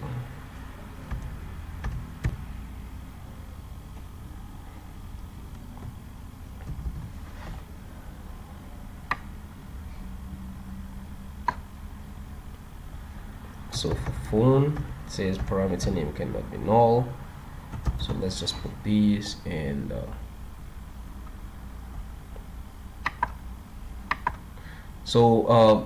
although she has been created, you know, as part of that account has been created called Favor,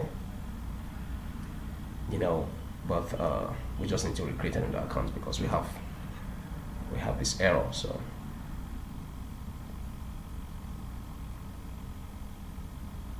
if you get to look at your membership type table, you see that this account called Favor has been created. Just that we had error in let's see, I don't think it has been created though, because it's inside a try and catch block, but let's just see.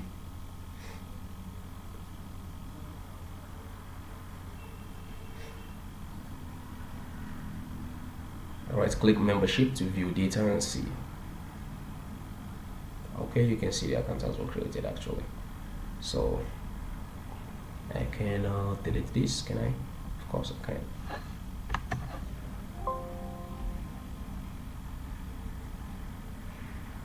Good, that can be deleted. And then also check users. We should also have another instance there.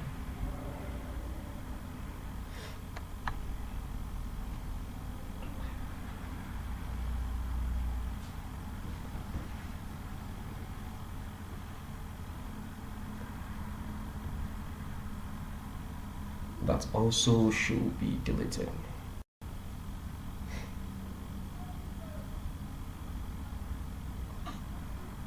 Of course it was created, so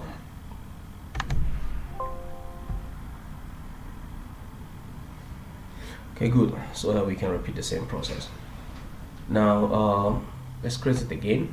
Let's say her name is Favor James, membership type, again as women, username, let's say it's Favor123. Or just for the sake of simplicity, let's just say her username is Favor. Let's say that's her username, and then her email is favor@yahoo.com.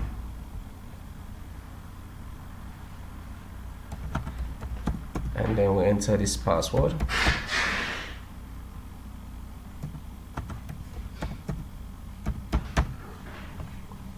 And then we click create user.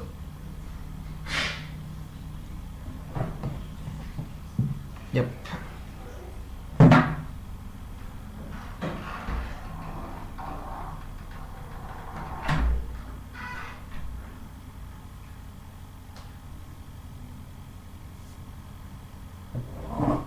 Good, so registration is successful. Thank you for registering.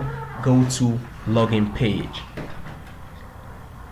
Now, so Favor has been created and she's been added to this system. So you go here, you go back to login page, and she can now enter her username and password. So if I can remember, I said Favor as the username, password.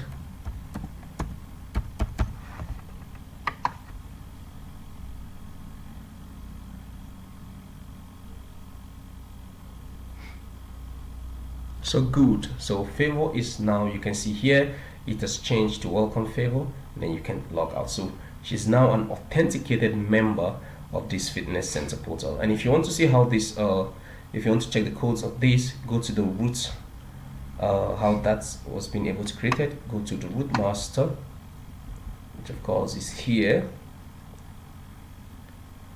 and then the logic that happened there is we have to use the login view and everything to be able to get that. So this is it.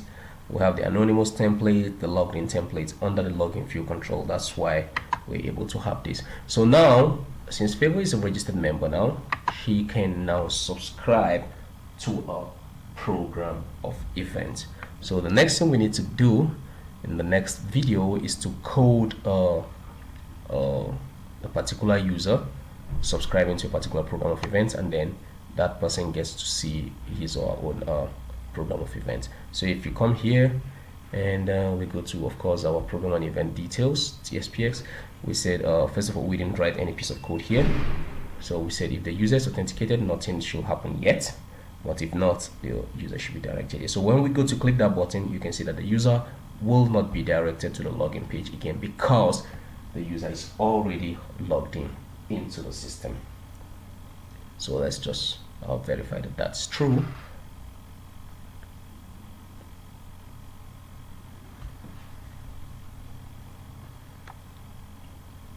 So these are the details. You click subscribe, and then of course nothing will happen.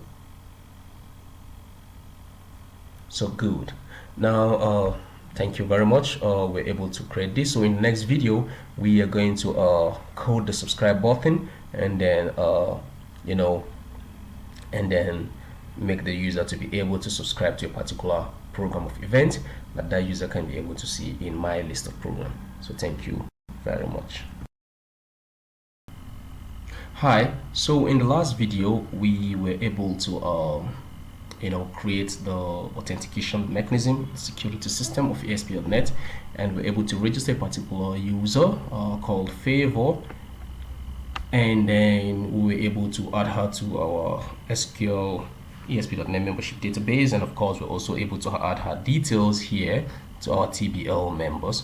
And you can see we have her email, her name, and then her membership type that she belongs to, and of course we have the join date and the date of birth. So we're able to do that, and then we said at this point now this user can click the subscribe button and subscribe to this particular program of events. So in this video session here, we're going to code that, where the user will subscribe to a particular program of events, and then the user can also see his or her list of programs of events that he or she is subscribed to. So now let's just go right ahead, open your Visual Studio, go to program event details.aspx, and then of course we have this logic here. So what we need to do here is once the user clicks the subscribe button, the user should be subscribed to that particular program of events, which we've already captured the session, and then get logged in. So here's what we're going to do. But first of all, we let's get to see the program of events table and see how it looks like. Use members program table. So you click on these. So we have we need the member ID and then the program ID. Let's call this program of events ID. Program events ID. This is much more better. So let's save this.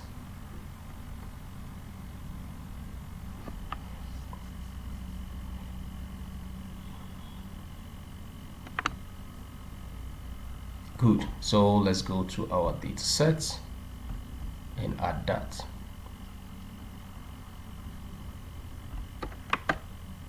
Click add table adapter.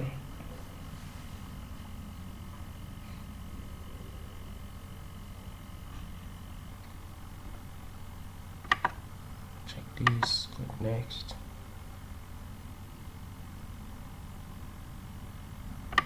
And then let's click finish. Good, so we have this. We can save everything, and then we can close these and reopen it again.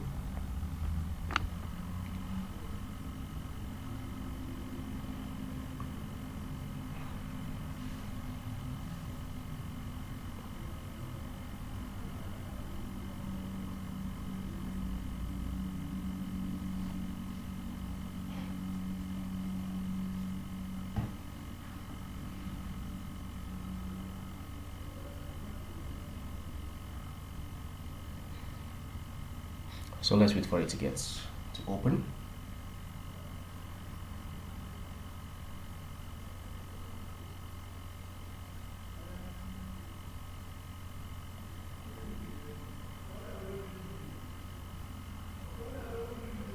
So let's just wait for this to open, and then let's proceed from there.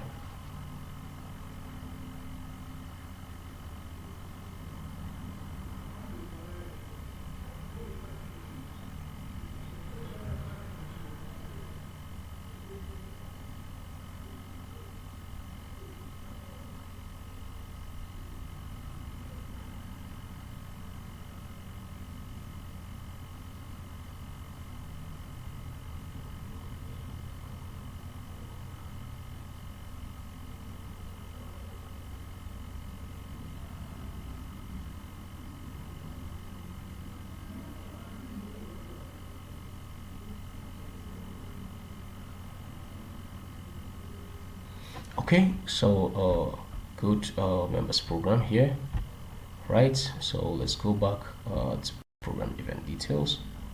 Now what we need to do is all we need to do now is to add a user to that particular program of event. So okay, we have that, and then I think we also need to go to the members table so that we can get to know the members ID. So we get by email. To add query.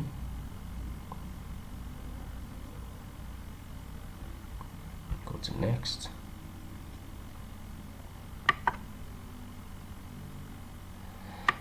Go to next, and then we say via email. To add email, so go next. So here we say get my email, so you go next, and then you click finish. Good. So go right ahead and save this. Now yeah, we can close this and open it again.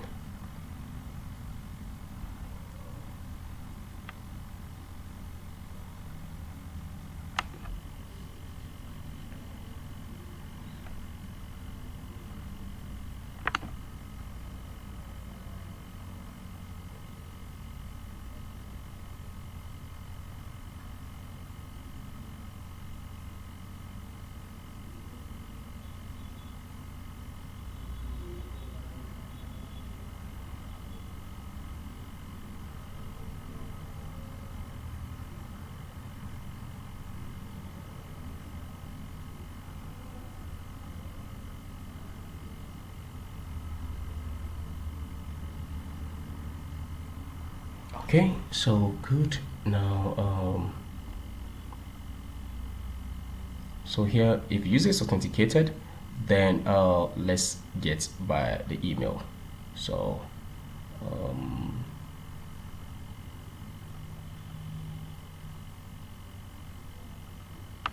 if user is authenticated, let's get the user by email. So come in, so http context, let's go on to user.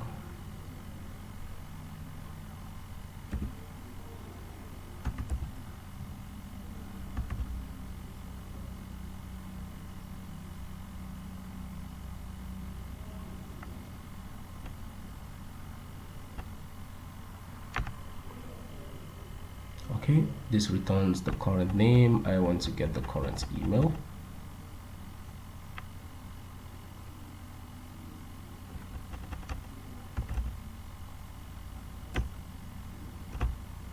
This returns the current username. So if the user is authenticated, we want to get the user's email, right? So we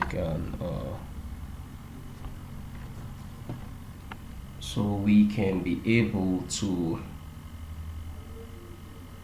get the user data.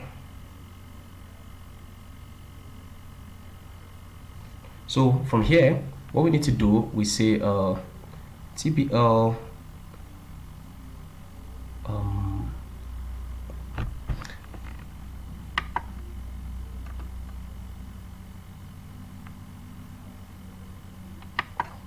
first of all, we have the program of events. We have this session here, so we need to get the members ID, the authenticated user. We need to get the member ID. So we need to do that by first of all getting the email of the current logged in user.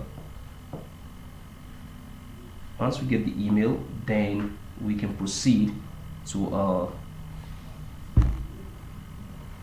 get the member's ID. So that's what we need to do.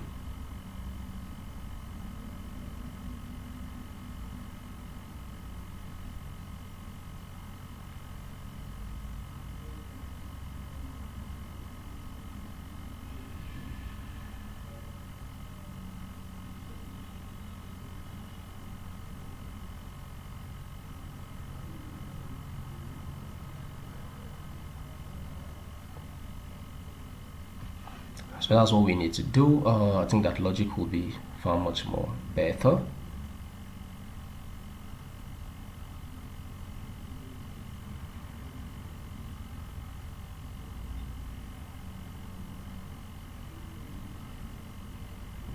So here's what we need to do. First of all,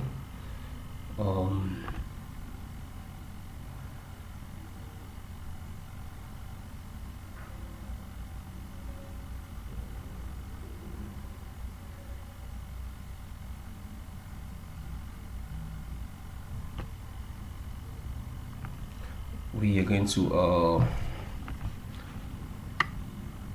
okay, using system.web security, we have that. So we are going to say membership user,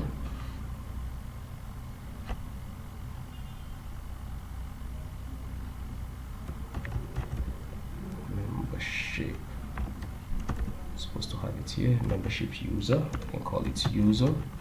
So we can say membership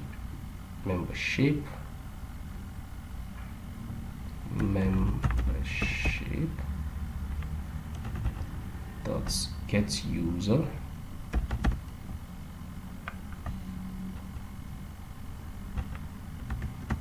user, of course, which will be the HTTP context, the current user name, context dot current dot user dot identity dot name, right? Good. So here we get the user. So then we will now say if this user exists, which of course the user will exist if this user is not null.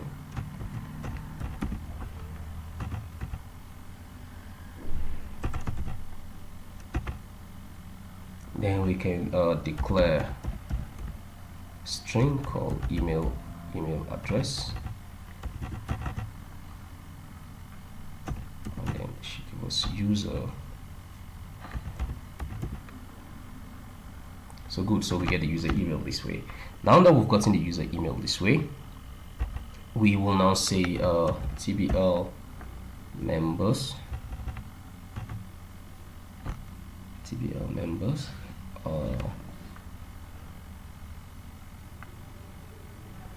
I think what I would have done is here that I said get email, I would have just returned this. I would have changed this query. Let's see, let's configure.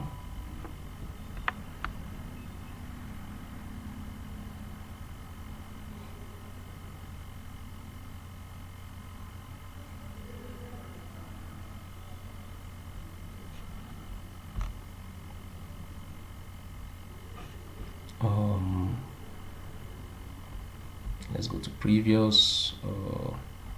I just wanted to return a single value.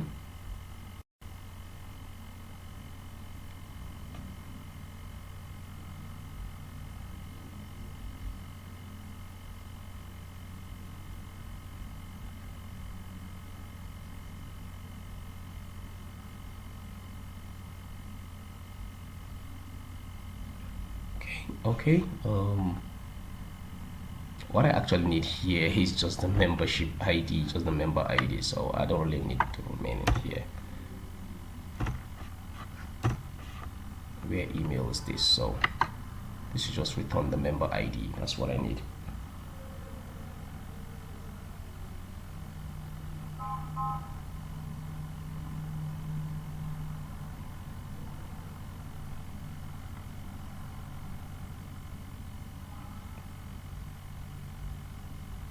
Okay, then we click next.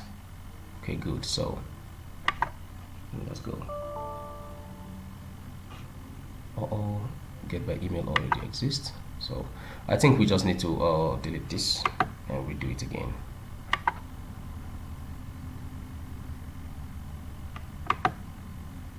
Let's go to our query.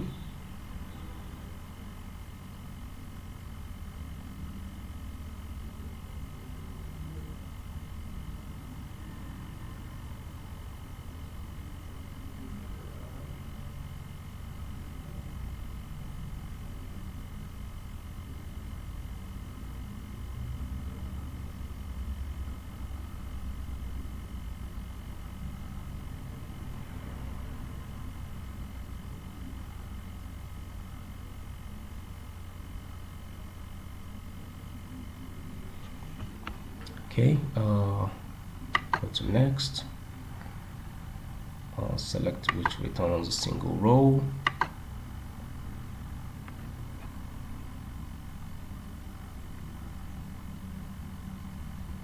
So we say select member ID.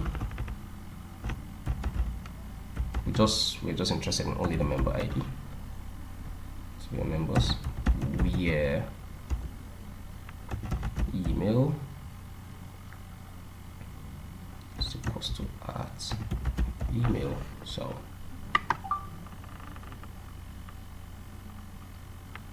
let's say get by email.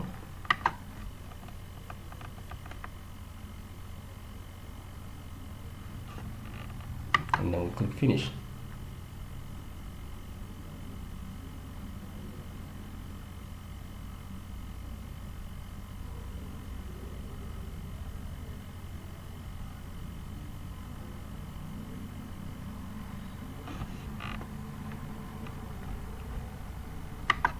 So finish this, and then okay, as usual, I close this and we open it again.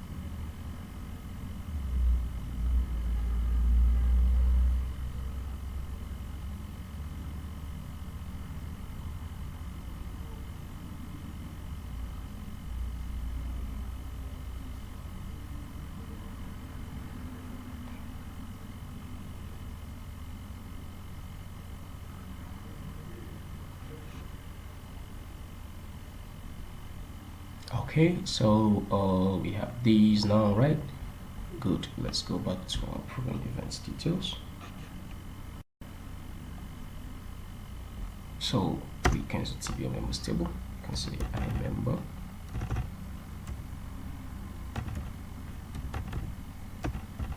New TBL members table adapter.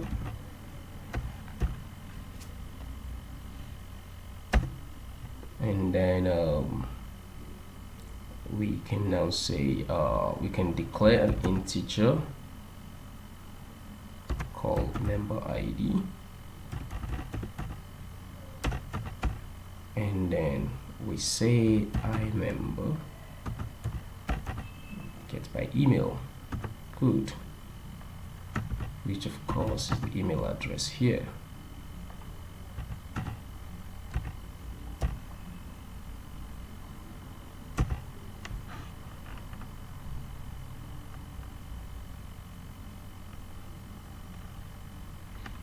Cannot implicitly convert type integer to integer. I think this wants me to do this.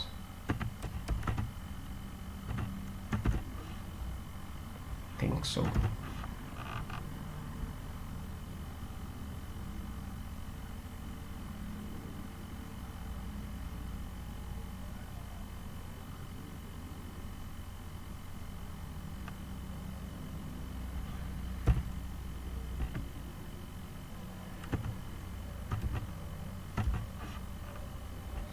Good. So now we're able to get the member ID, and then we also know the program events ID. So the next thing now is just to add this particular user to that program. So we also say TBL members program table adapter. We can call it a member program. Just equals to new TBL members program table adapter.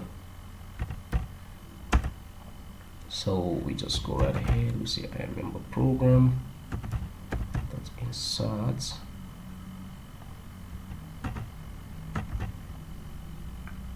Member ID, which is what we've created here, and then session program events ID. We already have that, so we can just go right ahead and copy this straight. We can just go right ahead and copy this.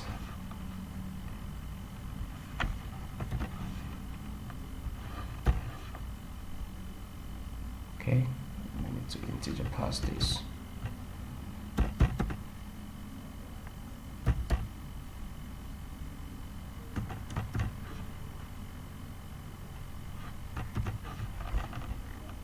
Good, so we're able to do this now. And then after this, let's just write a success message with just a response. Let's write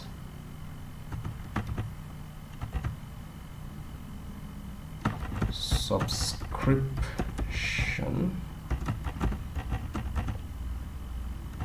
successful.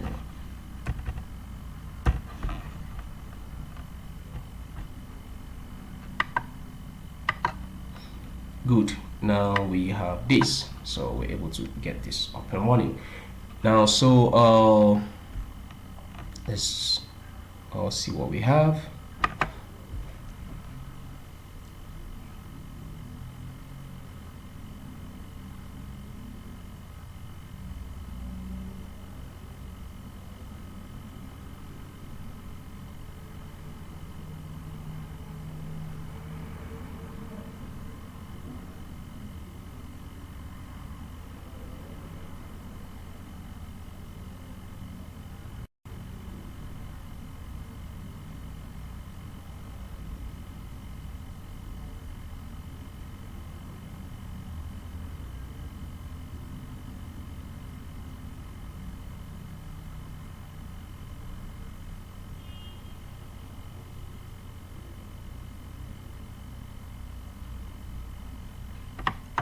Click on that again.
taking some time, but let's wait and see.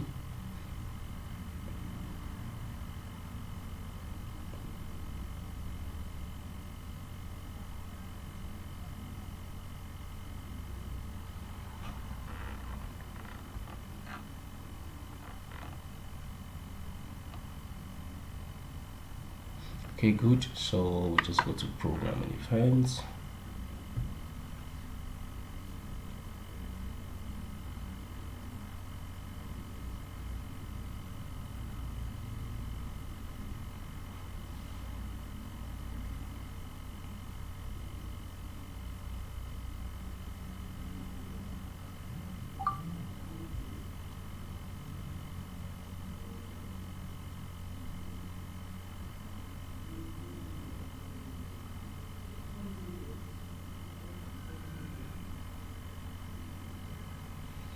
Okay, let's say she's subscribing to this women's sport program for Mondays.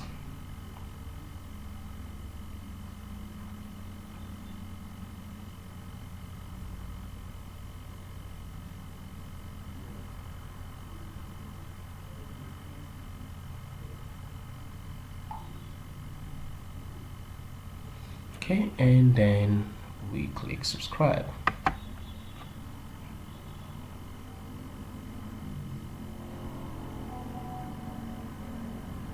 Good, subscription successful. So we're able to add that. Now the next thing is to be able to display the list of program that this particular user subscribed to, and then we're done with this tutorial. So thank you very much for watching, and stay with me until the next tutorial. Thank you. Hi. So in the last video we were able to successfully subscribe to a particular program of event based on the fact that we are logged in and we're authenticated into this fitness center portal. So you also learned of course how to do the authentication, how the authentication mechanism works in ASP.NET, how to create the membership type, the security types, for where members can can register and log into a particular event. So now we're able to do this. So we of course we had this interface where the subscription was successful, meaning that this user here called Favor has successfully joined this program event named Women's Boss Program for Mondays. So what we need to do now is on her own page, which is this my program, she can get to click and then see the details of all the programs she has subscribed to. So that's the goal of this this particular session here, and after this we conclude this tutorial and then we say goodbye. Now so we're going to code my programs page where she can see the list of all the programs she is and events she is subscribed to. So let's just go here and then let's create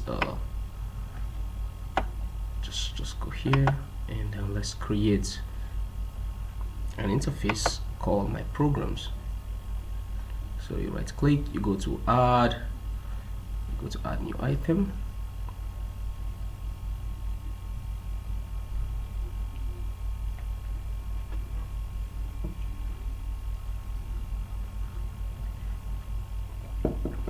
So we can call this my program. We'll call this my programs,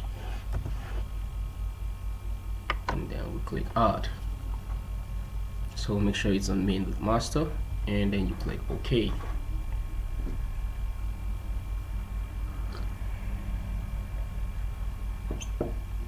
Now that we have this, what we're just going to do is just to show a grid view to display the list of all the programs that she belongs to. So we're just going to do the same thing we'll be doing. We'll say div style. Let's see which is 80%, and then margin should be auto.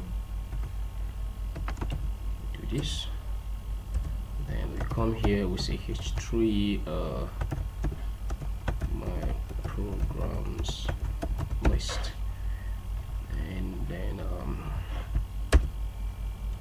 we can draw the horizontal rule, and then we can break this. So I think we should use the ASP.NET card view just the way we did for the, let's use the ASP.NET card view for the way we did for programs of events, just the way we did like this. So let's use ASP.NET card view. I think it will be okay, it will be nice. So we just come here, we drag our ASP.NET card view. So you go to data and analytics, you select this, and then you drop it here.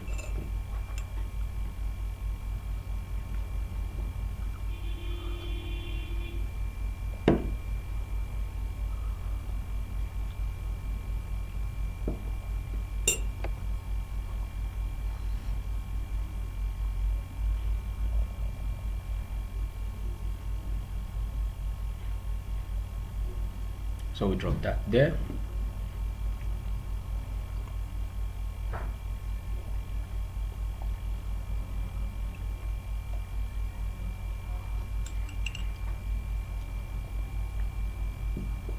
So good. So we can say the width of this should be 100%, and then here we can say seconds.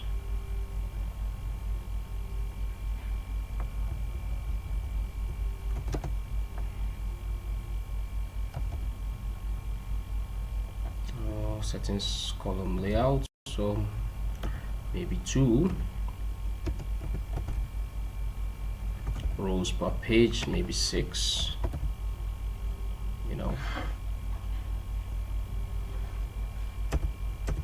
And then we can come here, we can set templates, we can use some templates, and then we want card. So we can of course, just the way we did here,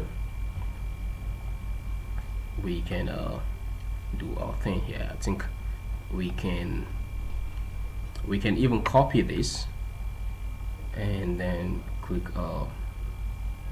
and then display it, right? Or let's just display just the program event name, and that's just it, just the program event name.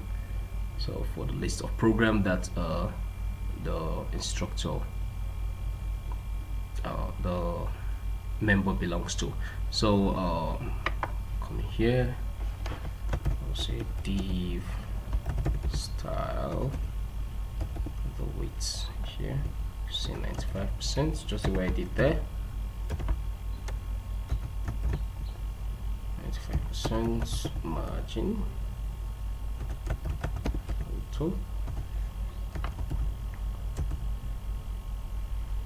And then here we can say H4, and then we display the program here. So now we're able to create this interface, we're able to have this. You can see that if you come to your SQL server, you can see the members program, we have it in this way. So we need to create a view of this so that we can be able to display it accordingly and appropriately.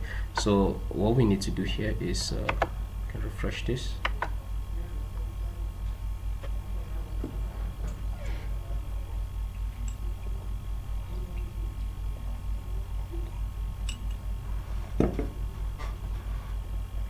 You can see we have a lot of views here, and these are views that has to do with our security mechanism that we created. So we're going to create, just as we have view instructor programs, we're going to create view members program. So just go to new view,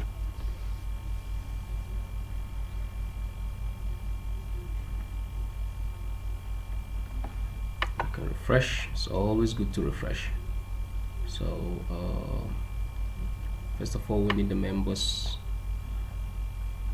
table.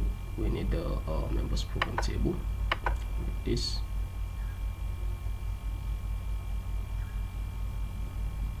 Then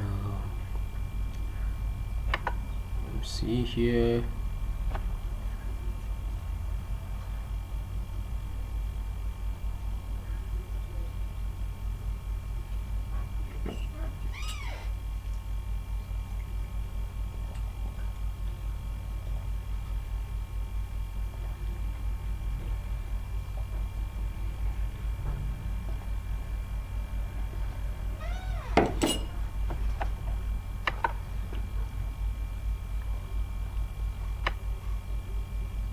Okay, then just add member and then program event ID table, and then we need a program event table,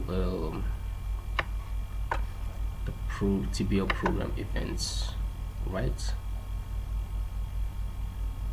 So we need this.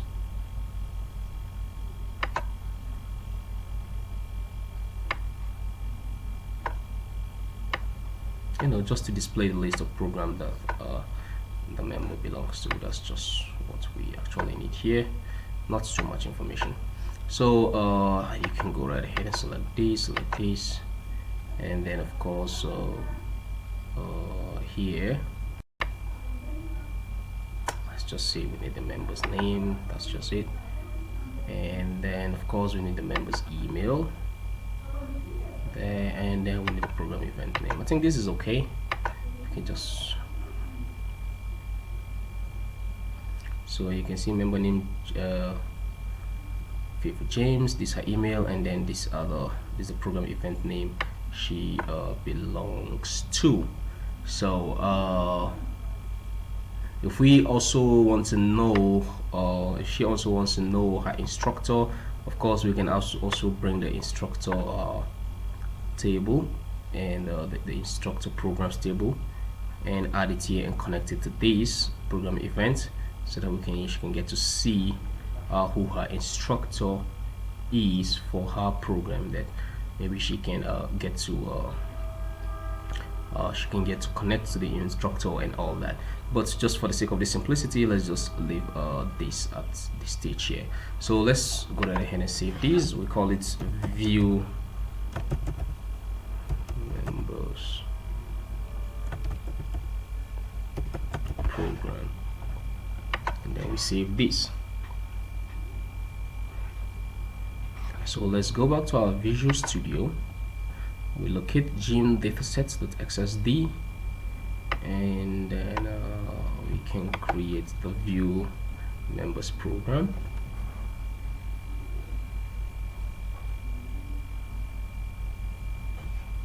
So we go to next, go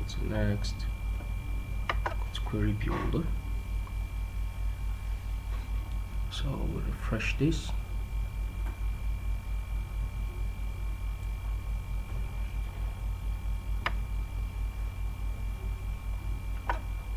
So we go to view, of course, refresh it.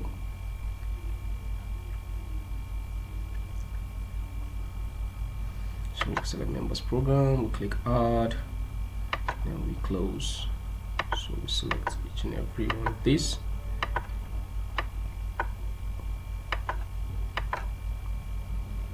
Click OK, click next.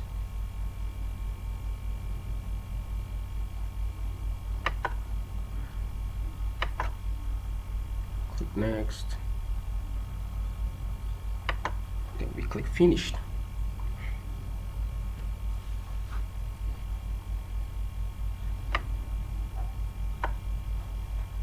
Then we just go right ahead and save this.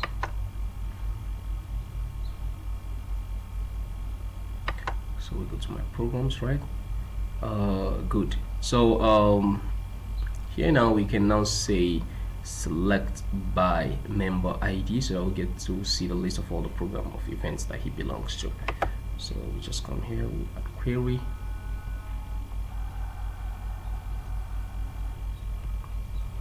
Go to the next.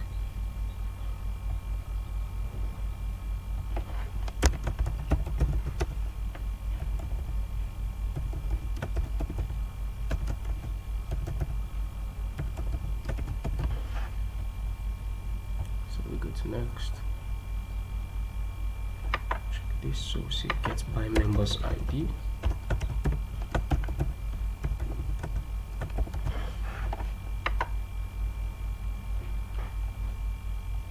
And then we click finish.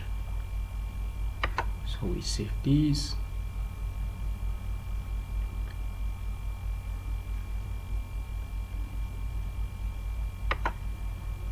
And then I can reopen it back again.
So let's wait for this to open and then let's see.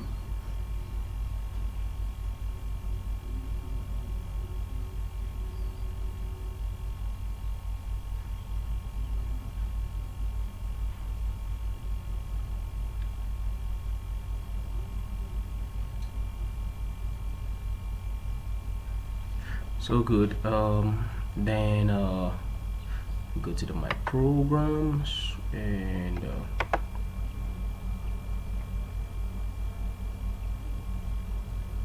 so what I want to display here is just a program of event name. That's just it. I think because of that, I can make this H1. Let it be very big, and you can just do this since we are not going to programmatically need that. So you can just do this. You can say my program. The program, let me check and make sure it is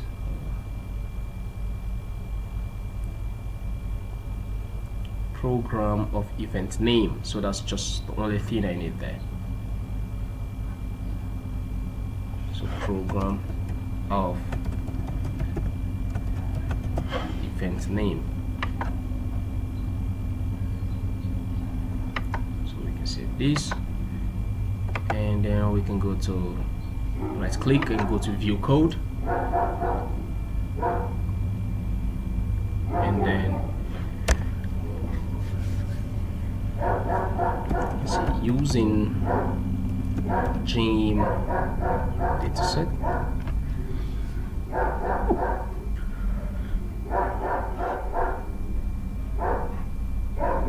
So here we say if there is no postback, sorry, if there is no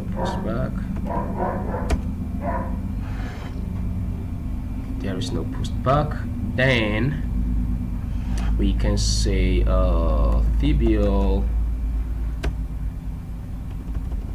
Sorry, you can say TBL. Okay, no, not TBL, rather view members program table adapter. So let's say IMN prog is equals to new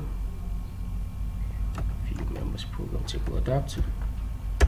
So we can now say AXPX card view 1 data source should be iMembers program and get by members ID. So now we need the members ID. I'll come to that later. And then here we see ASPX card view 1 data bind. So how do we get the members ID? Just the way we did the logic in just the way we did the logic here in programs and event details. It's just the same thing we're going to do. If you look at what we did here, we first of all checked if the member is authenticated, and then if it's authenticated, we get the user name, and then with the username we get the user, the authenticated user. With that we get the email address, and with the email address we get the member ID. So before we continue, so I think we can just copy this piece of code here. So from here to here, we come here and then paste it here. So we don't need from here to here, we don't need this. So and then we can just come here, pick this and then paste it here. So you can see we're having an error here, membership user, there's no reference. So here's what we're going to do. Let's just refresh it. We say using system web security. So that should fix that. And get my members ID, we just put our members ID here. Right now, good.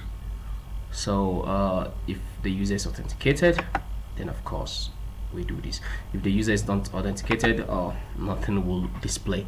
So now that we have this, we can go and check. Okay, now we need to navigate. We need to create a navigation link for this. So if you can remember, you go to your app data, which is this, locate side menu.xml, and then for my programs we can just navigate URL. We can say navigate URL should be what, my programs.aspx. So we can say this. Now we can run everything from the beginning. Let's go to chain details.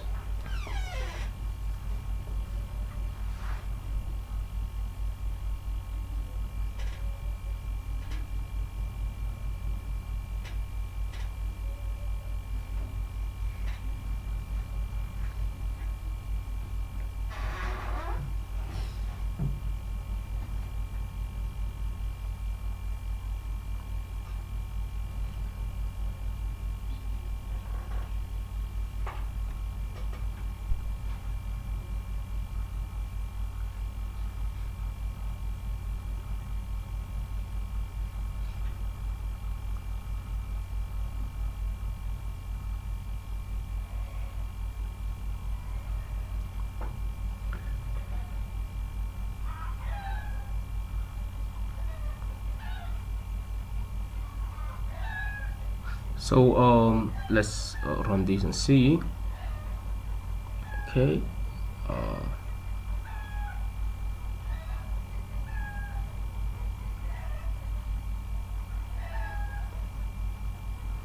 okay, starting everything from the beginning by clicking gym details. So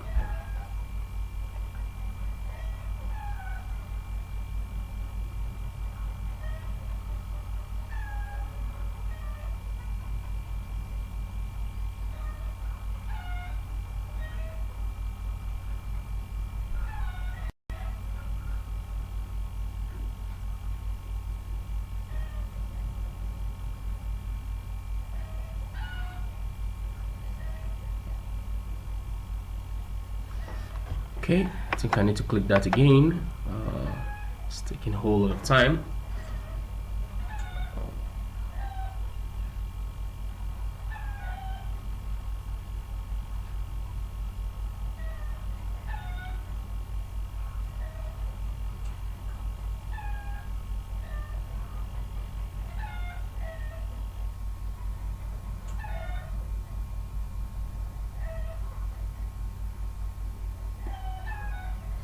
Good.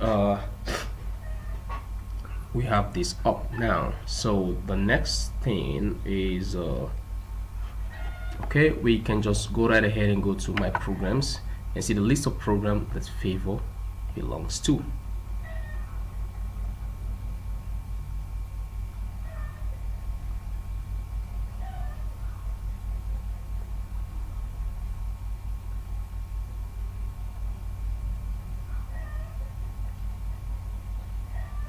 So wait for that interface to come up because we have coded it. So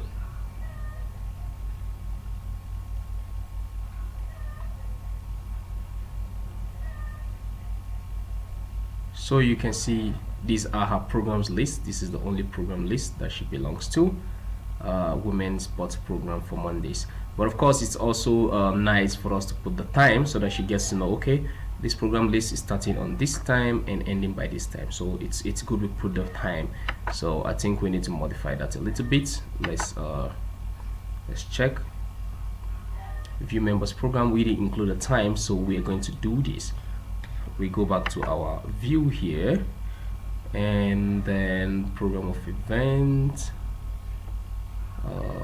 It's very nice we add the time, so right click here and then add table. I think we add the calendar table, right? I think we have the calendar table. Close these. So we connect that to these. So we just select the start time and the end time.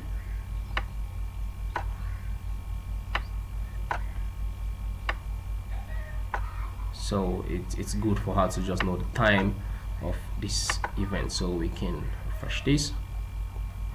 So you can see women bots program for Mondays, start this and end this.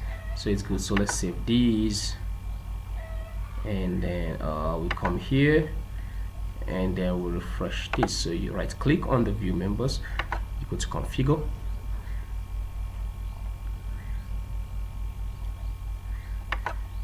go to query builder, scroll down at the start time and the end time, click OK, click next, click next, and then you click finish. So you can see the start time and the end time is added, and then we can come here, go to configure,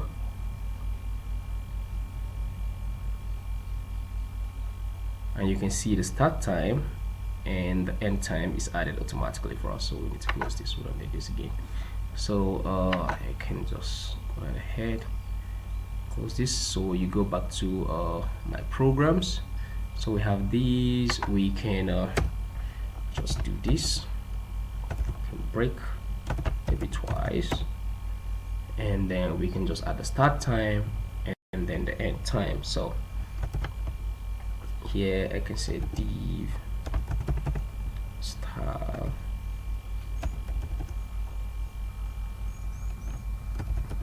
float left, call it start time, div style float left,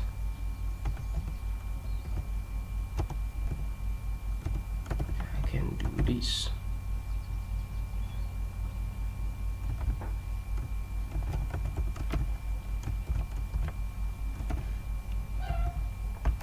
So we say start time, right? Then I can say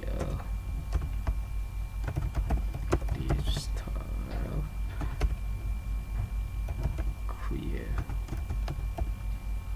boat. And I can copy this same thing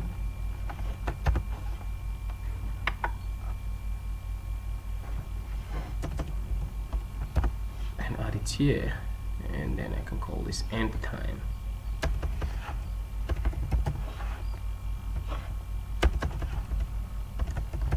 End time. Now I can decide to even make this bold, you know. Just put your B here.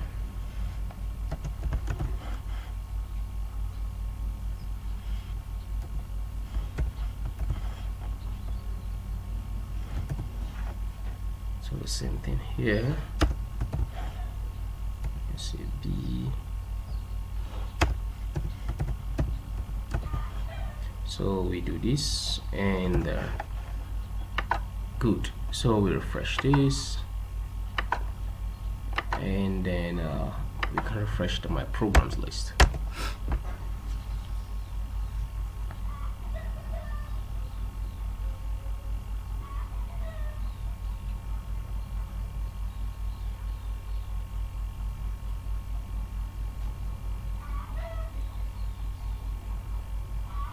So we wait for this to get refreshed again, and then let's see.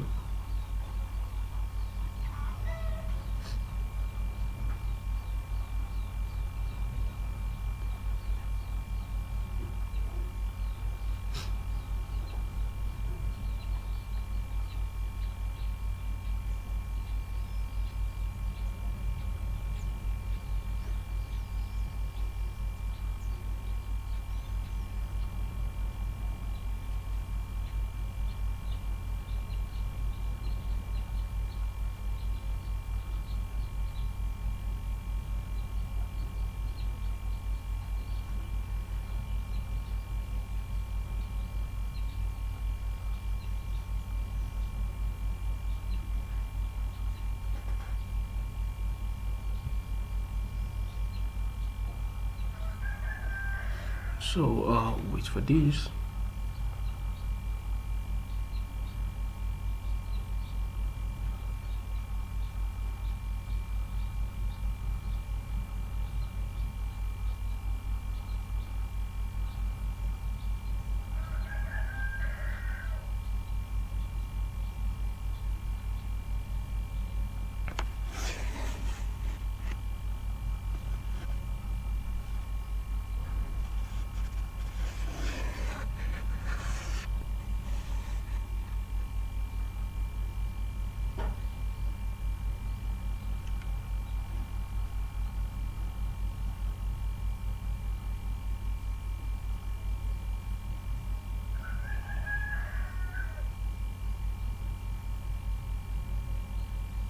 So wait for this to refresh. It's refreshed again.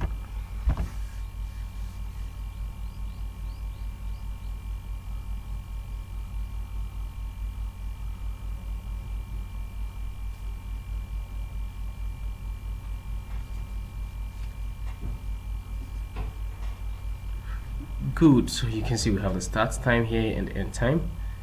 We can just, you know, just break this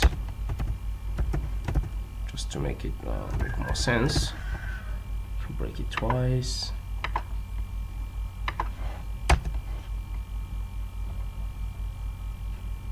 And then of course we go add this here, space.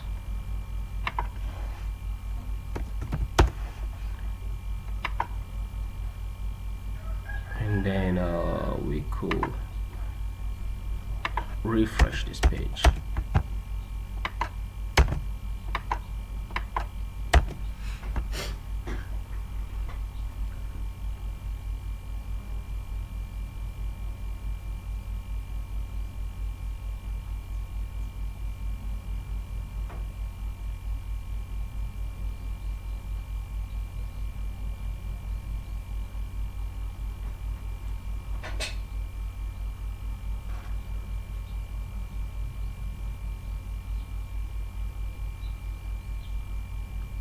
So good. So you can see we have the start time and then the end time.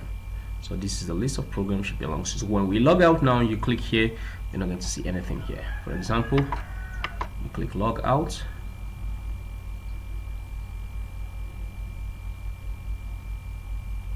So now you log out, you'll be an anonymous user.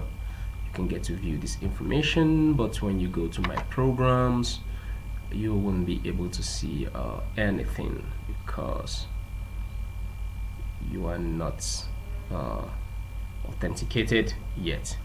And then of course when you go to programs and events, you can get to see the different list of programs and events, but you can subscribe because you are not authenticated yet. So if you click this, you can of course view details, the program price, but when you click the subscribe button, you can subscribe. It will tell you to log in, and then only when you log in before you should be able to subscribe to a particular program and event. So I've clicked the subscribe button. Let's just wait for it to redirect, and then let's see. So okay, good. So you can see it's redirecting to account login.expx, and it tells you to log in before you can continue. So let's just go back here. So with this, we've come to the end of this video tutorial on how to create a fitness center portal in ASP.NET and C#. Like I said, my name is Ayuba Ojonugwamwazu. I'm a software developer from Nigeria. Thank you very much for watching. Okay, welcome to this concluding part on this video series on how to create a fitness center portal in C#. My name is Ayuba Ojonugwamwazu, and I'm a software developer from Nigeria with expertise, of course, in ASP.NET and C#. And also recently, like I said in the beginning, been getting my hands working on the blockchain technology, notably the Ethereum blockchain. So I also write programs on Solidity and Web3. So in this video tutorial on how to create a fitness center portal in C#, we're able to do a recap of the gym management system we created in the last session, in the last video series rather, which is a prerequisite for you to continue with this video tutorial. So if you've not watched that, I recommend you watch that before you continue with this. And then of course I also introduce you to membership authentication system, the ASP.NET security mechanism, and how I introduce you to the authentication and authorization, where members will have to be authenticated to view a certain part of the system. And then we also looked at the web portal design, which of course is quite different from the management side of the gym management system. So that is that about this program. Once again, my name is Ayuba Ojonugwamwazu, and thank you for watching. Bye.